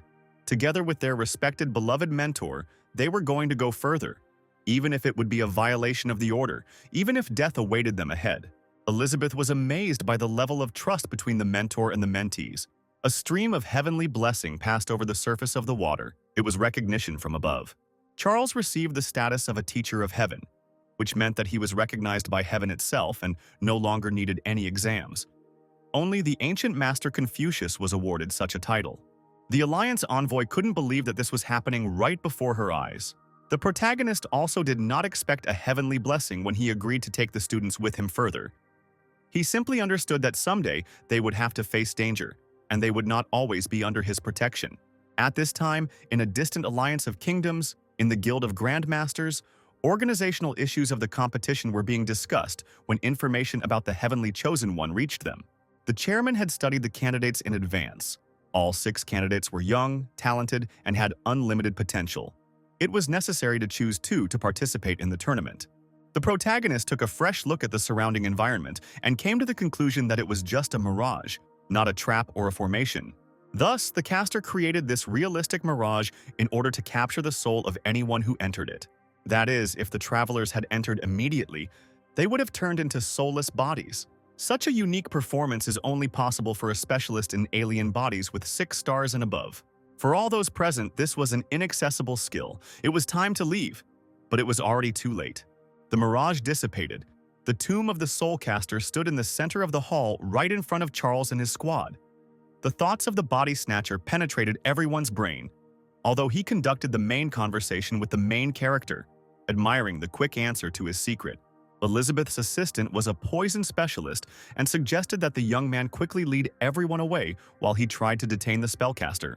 The enemy easily read the thoughts of everyone present, so it was impossible to deceive him. Unfortunately, while everyone was admiring the plant oasis, the passage was already sealed. There were no other options. The Poison Master's attempt to break through the door was unsuccessful, despite the high rank of the Alliance representative. Bob also tried to break the barrier, but the wood was stronger than stone. The design was created by a 6-star engineer, so it was almost impossible to open it. The main character decided to first get rid of the spellcaster, so as not to fall into his trap, and then think about the exit. Elizabeth's assistant prepared for the expedition in advance and took with him a potion that affects souls. The spellcaster proved that it would not be possible to kill him with poisons, easily dealing with the enemy. Charles attempted to analyze the attack to determine the enemy's location. One could not approach the tomb too closely, lest one become a victim of the soulcaster, but he could only capture one body without releasing the others. The invisible enemy proposed to begin the tests that he had devised. Those who did not pass them would be killed by traps within 10 days. Dick did not understand why someone who had superiority in everything should deal with incomprehensible questions. The mentor explained that the caster wanted to choose the most suitable body, spending a minimum of energy. Charles volunteered to be the first to start communicating with his opponent, trying to understand his essence and find a way out. The master tried to understand the technique of improving the kidnappers, to find a special formula. The tablet with the inscriptions that the mentor was studying radiated an incredible energy of calm. The protagonist tried to find flaws in the development formulas with the help of the Heavenly Library. Almost all methods had shortcomings, but in general the technique was passed down from generation to generation and was close to ideal. The main drawback was the separation of the soul from the body. So in the future it was possible to improve only the soul. The body turned into a shell controlled by the soul. Charles remembered the congenital poison that had left him with no more than 10 years to live. The path of the soulcaster could solve this problem. It was the path of immortality. The mentor's task was to improve the formula that could separate the soul and body and then reunite them. According to the library, there were techniques in the world that were beneficial for the soul, and for this it was not at all necessary to steal someone else's body. The next page opened up for the main character, and he could begin the experiment. Dick could not understand what was happening to the young man. He seemed to have frozen in place. It's time for spiritual improvement. Charles managed to make a breakthrough. The soul gradually began to separate from the body. After some time, a complete bifurcation occurred. The library coped with the task. The invisible soul of the master completely left the body. Despite the separation, the teacher's inner shell was unable to determine where the enemy was. The experiment was over. It was time to reconnect. Charles reassured his fellow travelers who were concerned about his condition. He could not understand why the spellcaster did not react to his changes. The main character studied the sign and realized that the information on it did not correspond to reality. The kidnapper was probably trying to deceive the uninvited guests. The description suggested releasing all the energy, which would lead to complete exhaustion and easy defeat. The spirit of the caster was dissatisfied with the master's correct conclusions. The soul is the strongest part of the body snatchers. If the physical shell is destroyed, you can steal another one to continue to exist forever. But at the same time, you will remain very lonely, and life in a new body is quite difficult. It was necessary to try to change the energy flows along the meridians, which is what the mentor suggested to do to the invisible interlocutor, asking Monica to show the charge of Ki. The girl had excellent control over energy flows. The spellcaster was surprised. Bob was surprised how the protagonist managed to enter the role of a teacher and instruct the enemy in a situation of complete danger. Although just a few hours ago he knew nothing about the soul. The spellcaster was amazed at the youth's audacity to offer him the status of a disciple in order to teach him new skills. The mentor dodged the blow of the indignant owner of the tomb at the last moment. A new wave of energy moved towards the main character. The spellcaster decided to deal with the enemy once and for all. The pupils watched the fight in horror, not understanding how they could help their master. Charles prepared well for the journey. He not only studied a lot of literature and collected all the available information, but also stocked up on an amulet that could protect against attacks from higher spiritual forces. The talisman reliably protected its owner. It's the protagonist's turn to show what he's capable of. Having broken the tablet into pieces, Charles reached the tomb itself. The teacher asked Alan for a spear. The student immediately pointed the weapon straight into the hands of his teacher. Charles's goal was to destroy the pink metal coffin, which had stood for several thousand years, and find the place where the soul of the spellcaster was hiding. The master struck blow after blow and finally the lid cracked. The metal sarcophagus could not withstand the pressure and fell apart. Dick couldn't believe that it was possible to break such a strong object. The coffin was made of pink metal and was forged by blacksmiths of the 6 stars. And once it was closed, there was practically no possibility of opening it again. Instead of a strong body, there was only fine dust in the grave. Charles continued searching through the many wrecks. Suddenly, a large, beautiful plant appeared in front of the main character. Lotus tried to move away, but the master held him firmly with his energy. Dick and Bob saw the flower of the underworld for the first time. Legend said that the 7 Hearts Lotus was the ultimate treasure of soul cultivators, which could create a new physical body with unique shapes. Bob heard that the flower helps its owner to improve much faster. It was incredible. But something was clearly wrong if the underground flower did not work and the body in the tomb completely decayed. The lotus helps the caster recover, and therefore there is no need to look for other bodies. But for some reason the enemy tried to capture someone. Thus it became clear that the soul of the sorcerer was in the flower and asked the protagonist to let it go. But the young man knew that then they would again be in mortal danger. Elizabeth could not understand anything at all and turned to her friend for clarification, but he himself was confused. The spellcaster's previous name was Ray, and he told his story himself. The thief had already reached the level of immortality, although the body was missing when he acquired the lotus, hoping that the priceless treasure could replace the physical shell of the most perfect and powerful, and began to build a tomb, spending all his savings. Those present listened to the story with rapt attention. Even the elders had never heard anything like it. To avoid interference from other spellcasters, Ray decided to fake his death, hoping to be immediately reborn in a new body. But the caster suffered a complete failure, as the lotus turned out to be of a much higher level. It was a 9-heart flower that no one had ever seen before, and its properties were not studied. The lotus was considered a divine artifact. Ray tried to perfect it, but he spent all his treasures and his soul was trapped for 10,000 years. The caster looked for ways to escape, ultimately deciding to find and capture the one whose soul would suffer in his place in eternal imprisonment. Lotus locked his prisoner within himself, and therefore could not kill him, which meant that it was necessary to find another soul in order to be freed. And with the arrival of the travelers, this moment was about to come. Thus, one soul had to take the place of another. While locked up, Ray found a way to partially split his soul. It was a small piece that couldn't get out on its own. It needed a body. Dick's appearance gave the spellcaster a new idea. Ray helped the guest safely pass his traps and took possession of his body, but the tomb robber got scared and ran away. The soulcaster's plan was to use someone else's shell as a puppet to lure more people into the tomb, but Charles tried to free Dick. Ray had to move to another body. Eventually his strength was exhausted, and part of him was killed by a weak servant. The main character did not understand why other bodies were needed. It turned out that in order to completely leave the lotus, you need to exchange souls. Only then will the caster be free. Ray explained to Charles that Dick's body did not suit him at all in terms of intelligence and age, so he hoped to find another one. The caster lost hope of salvation when part of his soul was killed, but suddenly a whole squad appeared. Elizabeth couldn't understand why the caster didn't simply push out any of their souls so the lotus could absorb them. The main character realized from the attacks that 2 reasons prevented the caster from simply dealing with them. He simply had no strength left to fight, and he was locked in the lotus. Otherwise, he would have killed everyone long ago. There was no need to fear the spellcaster. All that was left was to find a way to open the exit. Ray shared information that there is a mechanism above the tomb, which, when opened, can be used to reach the water, but it is located at a height of 30 meters, which does not allow mere mortals to reach it. And the caster could do this by simply floating in the air. Everyone present felt that they were finally trapped. Ray suggested capturing one of the bodies to open access to the top for the rest. But Charles did not believe him and already knew how to get out of here, so he was not going to sacrifice anyone. Now it was necessary to figure out how to neutralize the soulcaster. The protagonist offered Ray to become his servant and reveal all the secrets before he tried to help him get out of the lotus.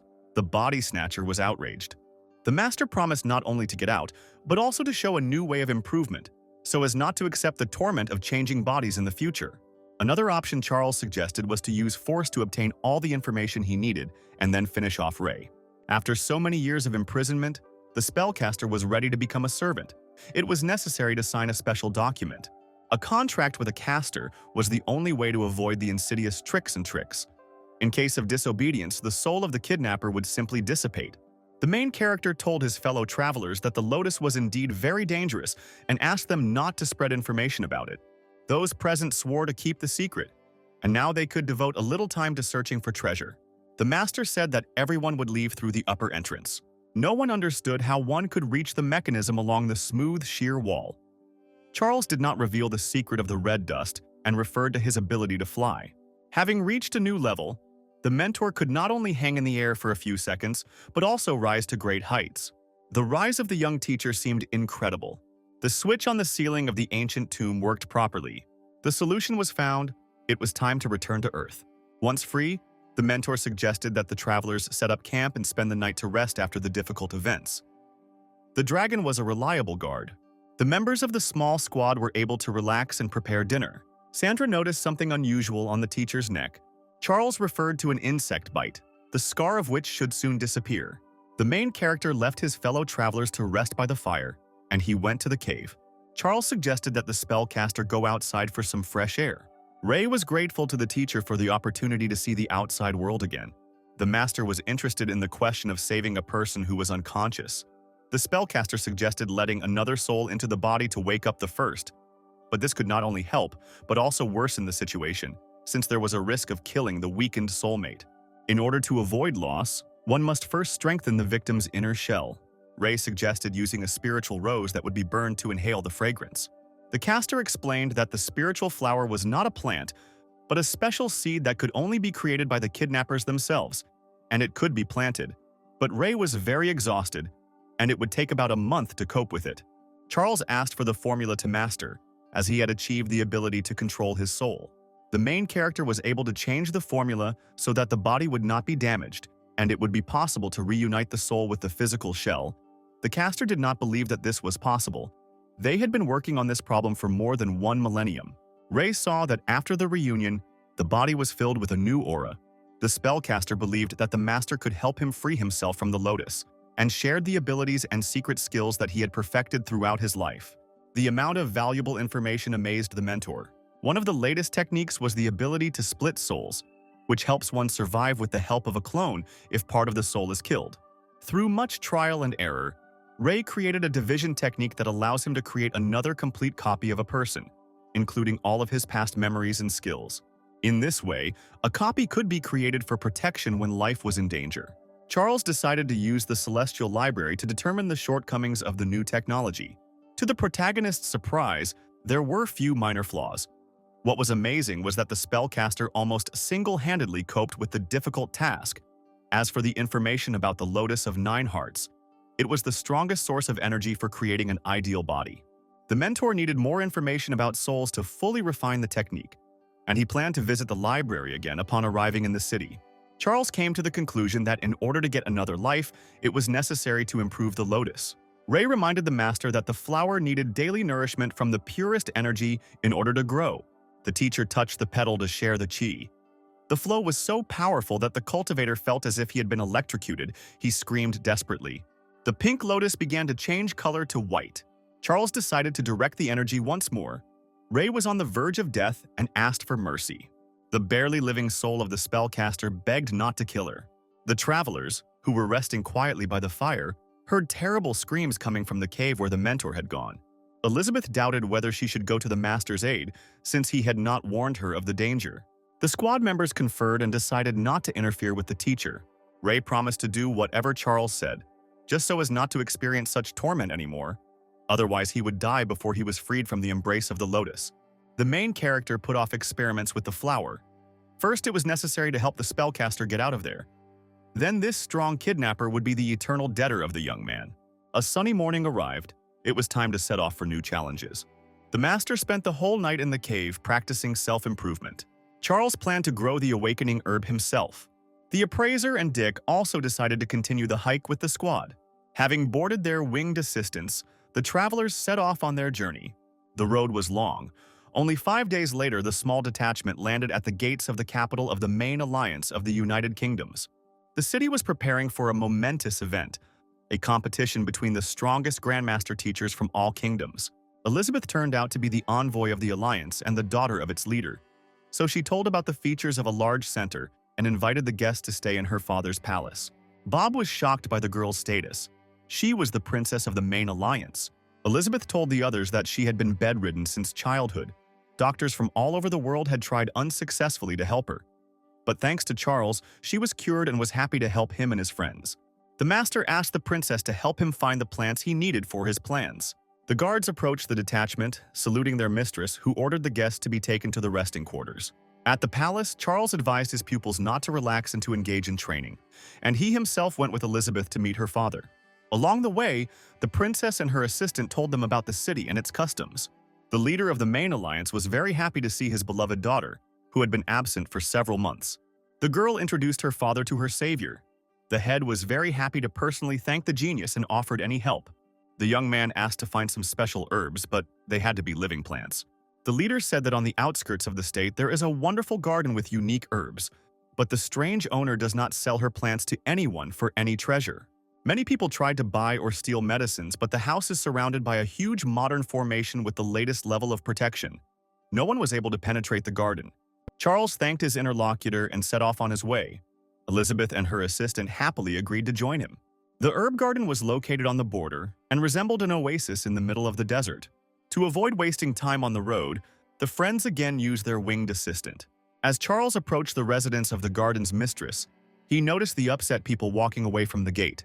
The sweet maid explained to the new visitors that the herbs were not for sale and refused to let them into the house. Suddenly, seeing the man approaching, the housekeeper greeted him kindly and invited him inside. The girl explained to the guests that today there would be a banquet for the persons invited by her mistress. Upon learning that one of the new visitors was a famous teacher and the girl was the daughter of the alliance leader, the maid apologized and offered to let them in. Guests gathered in the banquet hall. Many of them were there for the first time, since the hostess had never invited guests. The assembled owners of other gardens, doctors and pharmacists, discussed rumors about the death of the unique garden.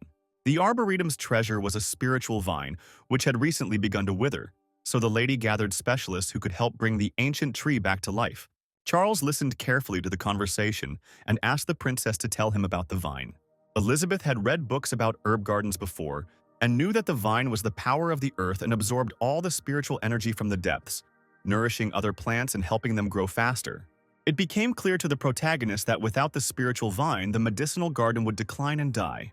The heir to the garden approached Charles, wishing to meet the stranger whom the servant had so respectfully brought into the hall. Grandmaster Michael, whom the main character had already met at the auction, unexpectedly joined the company. He was also among the invited specialists. Charles offered the doll lover a metal coffin, complete with a puppet for 3 intermediate spiritual stones. Eventually, they agreed on one. A little later, Michael realized that he was again bewitched by the master's words. Finally, Mrs. Chloe herself appeared in the hall, thanking the guests for their response. The owner of the garden said that she gathered her friends and specialists to solve the problem with the spiritual vine, which is the heart of all plants, and she promised to continue to help and provide medicinal herbs to anyone who can cope with the task. The lady invited those present to go into the garden. The huge stem seemed completely lifeless. Charles, with the eye of insight, studied the vine, which did not seem diseased to him, despite its poor appearance. The main character decided to confirm his suspicions and touched the trunk, causing the owner to worry. The master asked Chloe to help him and show her martial arts skills and the power of her blow. The guests were amazed by the young man's impudence. The lady agreed and fulfilled the young mentor's request. Everything came together, and now Charles was confident in his conclusions. The main character reported that the owner herself was the culprit of the death of the spiritual vine, since she worked daily in her beloved garden and tried to heal her once wounded soul, but did not notice that she was harming the spirituality of the main treasure. Chloe was devastated by the information she heard. She did not sell the plants to anyone, as she grew the garden for herself. Charles said it was now just an empty shell but could be restored by crossbreeding plants, although it was a very difficult process. The main character offered to speed up the technique, but for a separate fee, the lady was ready to meet any demands, ordering the maid to bring everything the master needed. When everything was ready, Charles planted a spiritual vine sapling next to the main trunk and connected it with his pure energy. The renewed vine immediately began to recover. The leaves turned green again, and the roots grew stronger. Now it did not seem lifeless as before, and the spiritual stones brought to the garden will continue to feed the recovering treasure with energy after the teacher leaves. As a gift for saving her garden, Chloe shared a 700-year-old flower of deep love and 500-year-old herbs that the mentor needed for his plans, and promised to ask for any plants for free in the future. Charles learned from the Celestial Library that the Soul Awakening Grass was a formation of the souls of several specific plants, and by obtaining them, one could strengthen one's own. The deep love flower given to the garden mistress was an elixir that was supposed to raise one's spiritual level to be able to grow the awakening herb. The breakthrough had been made. Now the youth's soul powers were at the required level. Charles was happy. Now he had the opportunity to help his student faster. Morning came. Kevin told Charles that some of the Grandmaster's acquaintances had come to see him. Smith and his colleague were waiting for Charles to arrive. As before the main tournament, in which 30 countries will take part, there will be a certification and selection round. Out of 6 candidates, only 2 will defend the honor of the main alliance of the United Kingdoms. The protagonist learned that the certification would consist of 3 stages and would be conducted by the most worthy and respected Grandmaster Benjamin. All the participants had already arrived. They were only waiting for the young teacher, so all the masters moved together to the main headquarters. The head of the Hall of Famous Masters was waiting for the guests who recommended the young man for the tournament from their kingdom. Benjamin met the young master and immediately moved on to the exam. The task was to study the material on sword injuries and propose ways to restore the warrior. The protagonist quickly absorbed the information and began to reason. Charles substantiated the main and only stage based on the theory of the energy of the body and the weapon, which interacted together. The young teacher shocked the elder with his conclusions. Previously, at least 3 stages of restoration were considered. The answer was counted, and the need for further stages disappeared. Benjamin sent Charles and his assistant to the qualifying round, staying with his colleague to discuss the results of the test. Left alone, Smith suggested that Charles was the master who had refused the great teacher and had recently been proclaimed a heavenly teacher. So the young genius, who was only 20 years old, had a chance to win at a high-level competition. The Grandmasters agreed to keep the information they had secret. Charles put on his robe and badge and headed to the Hall of Distinguished Teachers. Masters and students gathered in the stands to watch the public selection of candidates for the tournament. Benjamin introduced the judges and announced the rules, according to which it was necessary to score the most points in 5 competitions in order to advance to the competition of the strongest. The selection round involved the top 6 candidates sent from all kingdoms, and 5 of them took to the stage. The main character ran from the podium to take his place in the hall. All participants were ready to show their abilities. Everyone wanted to win. The first round involved an assessment of the state of mind by a master of magical sound, capable of shaking the psyche with the help of music. During the performance of a melody in a difficult situation, it was necessary to engrave as many strokes as possible on the formation disc. Charles declined to go first, hoping to get a feel for the situation in the process. Prince Noah from a neighboring kingdom volunteered to be the first to take part in the challenge. The elder began to play the ancient instrument. The young teacher struggled to cope with the melody of madness, quickly filling the disc of the 3-star formation. This was not an easy stage. Charles heard about magical sounds for the first time, and it was necessary to urgently look for flaws. Noah's result was very impressive. The subjects took the test one after another. While Noah was in first place, Oliver took second place, having drawn 1 stroke less than the leader, and now it was Charles's turn. The main character picked up the plate and asked permission to fix it. No one understood the meaning of the question and did not object. Suddenly, the teacher fixed the disc to the nearest post and took a spear in his hand. A wave of music washed over the young man. The mentor deftly wielded his sharp assistant, creating a counter-tempo and destroying someone else's music. The elder felt a powerful resistance to the magical sounds. For the first time, the great master had to perform his melody standing up, trying to capture the psyche of the subject. Charles was calm. He was focused on the task at hand. The famous teacher found it more and more difficult to perform the magical sounds. It was obvious that he was practically exhausted. The famous mentors saw this for the first time because the sounds of Charles's spear captured the melody of the madness of the 4-star master himself, finding flaws and changing the essence. The disc was almost ready. It was time to put the finishing touches. The elder finished the music with great difficulty and fell down exhausted. Frightened teachers ran from all sides to the great performer of magical sounds. The counting of strokes was completed. The main character shared second place with one of the candidates. Oliver defended himself and offered to look at the actual drawing he had put on the plate. The disc had a map of the kingdoms engraved on it, so second place was awarded to the teacher with emerald hair. Charles also asked the committee chairman to evaluate his work. The plate displayed the very excitement of the spiritual nature, raising the level of formation to the 4th. Each stroke was applied with the finest line. Oliver was angry. First place was awarded to his hated competitor. It was time to begin the second stage of the competition, which was a test of improvement. The martial arts elder was ready to accept the test. The one who lasted the most moves would win. The ring was invisible to those around, and only the results of the fight were displayed on the scoreboard. The candidates entered the closed ring one after another. Despite the fact that the famous master kept his rank at the level of the test subjects, it was clear that the fight was not easy for everyone. Charles again came in sixth. The protagonist refused to use weapons so as not to injure the mentor, angering him with his confidence. The young teacher dodged the attack and knocked down the famous martial artist with a kick. The scoreboard was silent. The chairman came to the conclusion that Charles had not been able to last a single round. The elder appeared and declared the student a complete victory. Further, an assessment of teaching activities was planned, but in order not to involve the school process, it was decided to speed up the task and conduct an assessment of the transfer of wisdom. The next elder explained the essence of the test, which consisted of lecturing people or animals.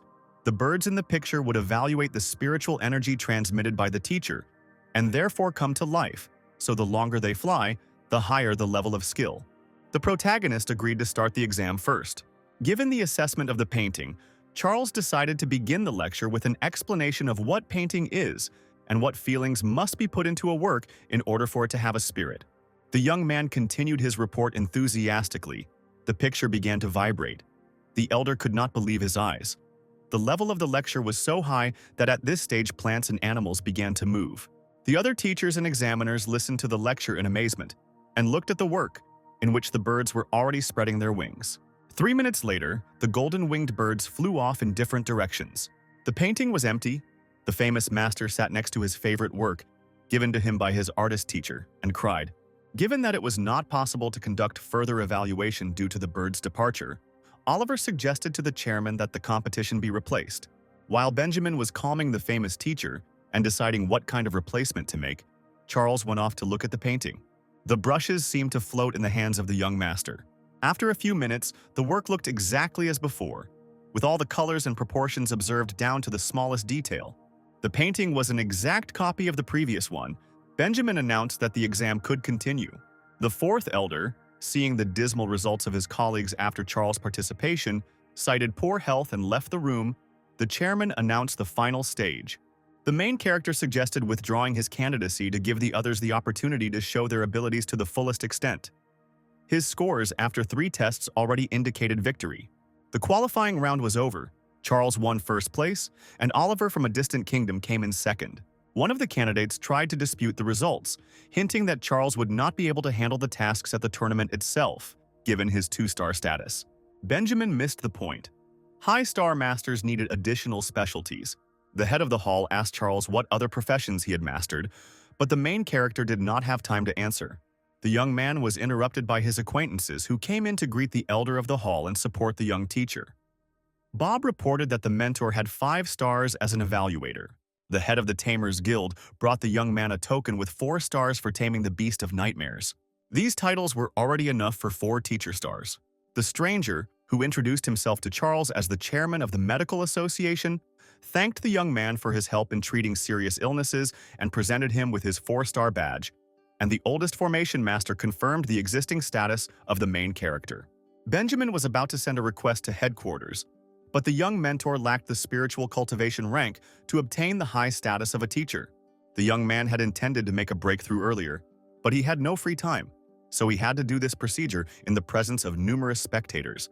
Having reached the stage of vitality, Charles felt a powerful charge of spirituality, the likes of which none of the eminent specialists had ever encountered before. After seeing the guests off, Benjamin began to tell the candidates the conditions of the main tournament. The top 10 received not only valuable gifts and prizes, but also the opportunity to study at an elite academy with 6-star masters. In order to become one of the leaders of the competition, it was necessary to reach at least the middle stage of internal awakening. In the distant state, there was a single pool that regulated the energy of yin and yang and accelerated the processes of improvement. The head of the hall expressed hope that, in the 2 months remaining before the competition, the young men would work hard to win. But in order to speed up the process, he agreed to visit the ice palace, where there was a pool, thanks to which one could quickly rise higher. After saying goodbye, the main character returned to his temporary residence. The young teacher called Monica, for whom, with her yin physique, the source could help to activate. The next morning, a flight to a distant country was planned. Left alone, Charles set about improving his own life force. Before the morning, it was still necessary to have time to study the flow of information collected in the local library of the teacher's hall. This could help in strengthening the heavenly art of the awakening stages. By dawn, the level of the shaman's soul was successfully supplemented. The mentor had no time left for rest. Benjamin and an unfamiliar young teacher named Henry were waiting for their mentor in the yard. Oliver and the other participants in the selection round could not withstand the psychological pressure and refused to fight. Charles was with his student. The chairman objected to the trip of a third member, since he could only agree with the owner of the Ice Palace on 2 quotas for test participants. The main character gave his place to Monica, for whom practice in the pool of 2 energies was necessary. The foreman suggested that the head of the department solve the problem on the spot and try to negotiate admission of all 3. Altogether, they set off on a long journey on a winged beast. The distance was not short. Benjamin immediately noticed the girl's special innate physique and began to question the main character about the student. The ice palace high in the mountains looked amazing. Despite the permafrost, the travelers noticed that they did not feel the cold. The great teacher reported that this was a powerful association that controlled the spiritual aspects of the kingdoms and their inhabitants. It turned out that more than 10,000 years ago there was a volcano in this place, which was reconstructed. It turned out to be a unique place, the improvement of which brought benefit to everyone who could not cope on their own. At the gates to the palace, guests were met by 2 assistants who led the visitors into the central hall. The hostess was expecting teachers. Benjamin had once saved her life, so she could not refuse, and allocated time and quotas at the request of the head of the hall.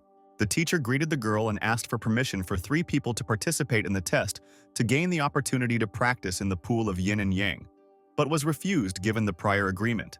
The lady told about the rules according to which it was necessary to first go through the room of ice and fire within an hour and find the exit. Those who did not pass the selection would not be able to save their lives in the pool itself. Benjamin decided to send Monica instead of Henry, but Charles intervened with a question about how all 3 could take advantage of the rare offer. The mistress of the palace was angry and ordered the guests to leave the building. The famous teacher tried to defend the young specialist. The young man was unperturbed and offered to help the girl with her personal problems, pointing out her internal and external flaws that she hid from everyone. The head was shocked by the insolence of his younger colleague. He warned everyone in advance to behave modestly. To his great surprise, the mistress of the palace calmed down and was ready to listen to Charles. The main character asked the lady to show the strength of the blow. Having assessed the result, the protagonist identified the main shortcomings. In the mistress of the ice hall, after being wounded, the magical lines were displaced and the energy of yin and yang fought with each other, suppressing her spirituality and inner world. One of the options for solving the problem was marriage. The young man proposed Benjamin as a husband, as he was suitable in all parameters of spirituality and development levels. The parties were categorically against such a sudden proposal. The only option left was to use a drop of blood from a person with a yin constitution to suppress the yang. The elder turned his attention to Monica, who turned out to be the perfect solution. It was precisely such a person that the masters of the Ice Palace had been trying to find for hundreds of years to improve spirituality and continue the development of the entire association. The lady invited Monica to the headquarters, promising fast training and powerful growth. But the girl refused. The main character was ready to support any decision of his student. The hostess of the hall allowed all 3 of them to visit the room of ice and fire. The young men volunteered to be the first to enter the unknown world. The choice fell on Henry, and the doors opened for him. Those who remained watched the time with excitement. An hour passed, the gates opened, and a tortured, tired young man appeared from the room. The test was passed, the spiritual state was disturbed, but was subject to quick restoration.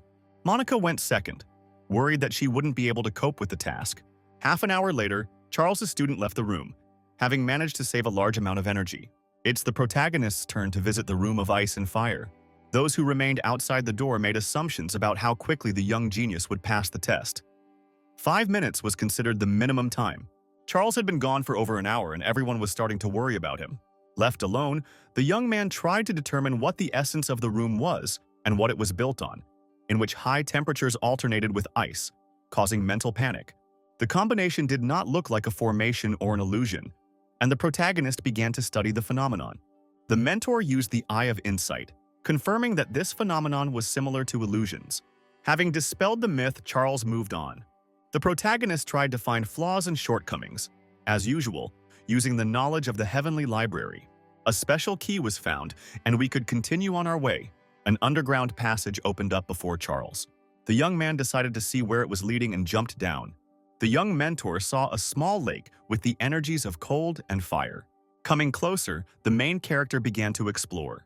The Library of the Heavenly Path revealed the secret of the pool to the master. The power of the volcano that existed in this place for a very long time was combined with the element of ice, which made this lake a powerful source of energy for everyone. Charles tried to improve his spiritual abilities. The spiritual matter of the young teacher seemed to absorb the entire flow. The shaman's spirit power potential increased instantly.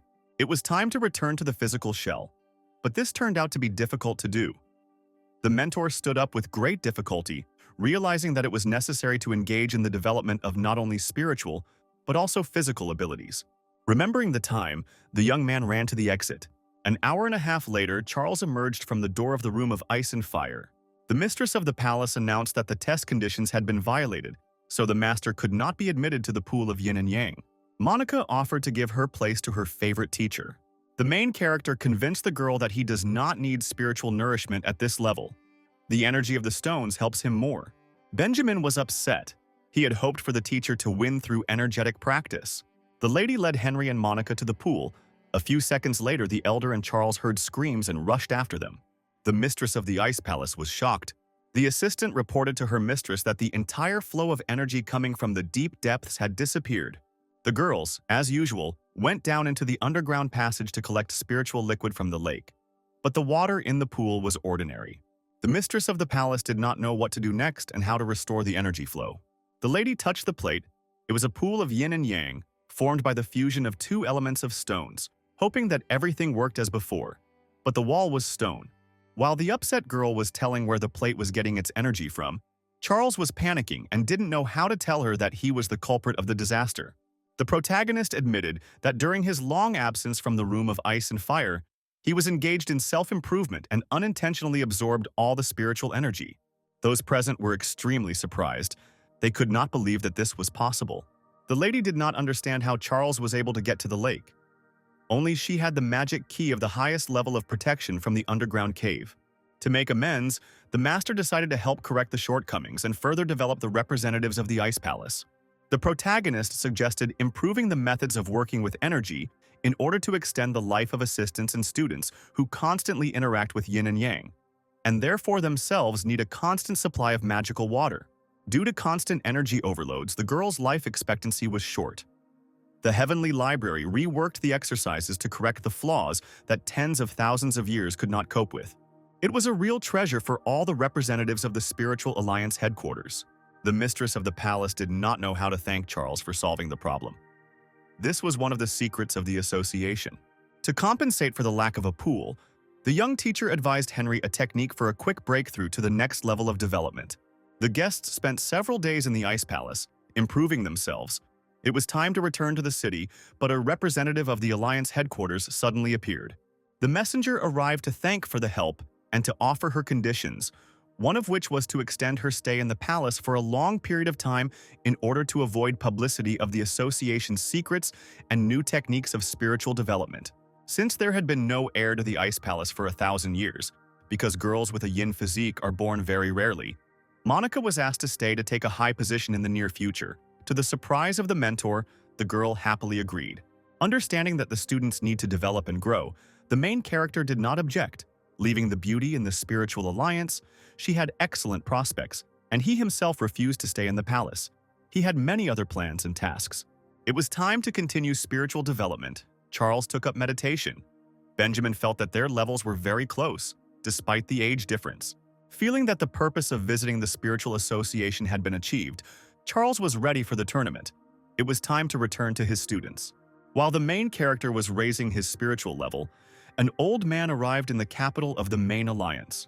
One of the city's sect leaders received a letter in which an unknown person reported that he knew the location of an ancient manuscript of Confucius himself and offered a meeting. The gentleman understood the uniqueness of the item and was ready to arrive at the specified location.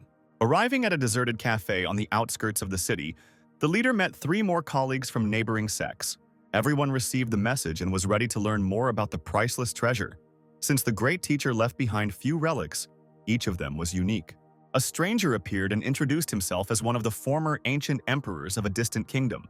The elder said that the young teacher killed his entire royal family and took the throne for the sake of their family heirloom.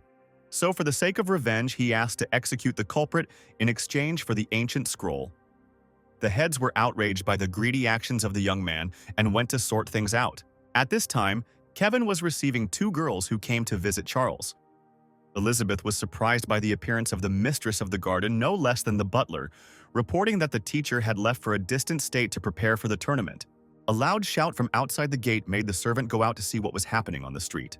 5 elders stood at the entrance and angrily demanded that the owner be called, insulting and humiliating him. Kevin informed the strangers that the teacher was temporarily absent and advised them to leave. He could not understand why the elders were unreasonably disrespectful towards his great master. Enraged by the butler's impudent behavior, one of the sect leaders rushed into battle. A moment later, the attacker was trampled into the ground. The winged demonic dragon carried out the orders of its master and reliably guarded his friends. The guests were amazed by Kevin's courageous behavior. A few days later, the travelers arrived in the city. Charles said goodbye to his fellow travelers and promised Benjamin to finish his spiritual improvement before the start of the tournament, saying that he would be busy and would only appear at the teacher's competition. During the protagonist's absence, the spiritual herb had ripened, and it was time to begin awakening his student, so Charles put off preparing for the exam and took up Georg, not knowing how much strength he would need for this, what the result would be, and what awaited him ahead.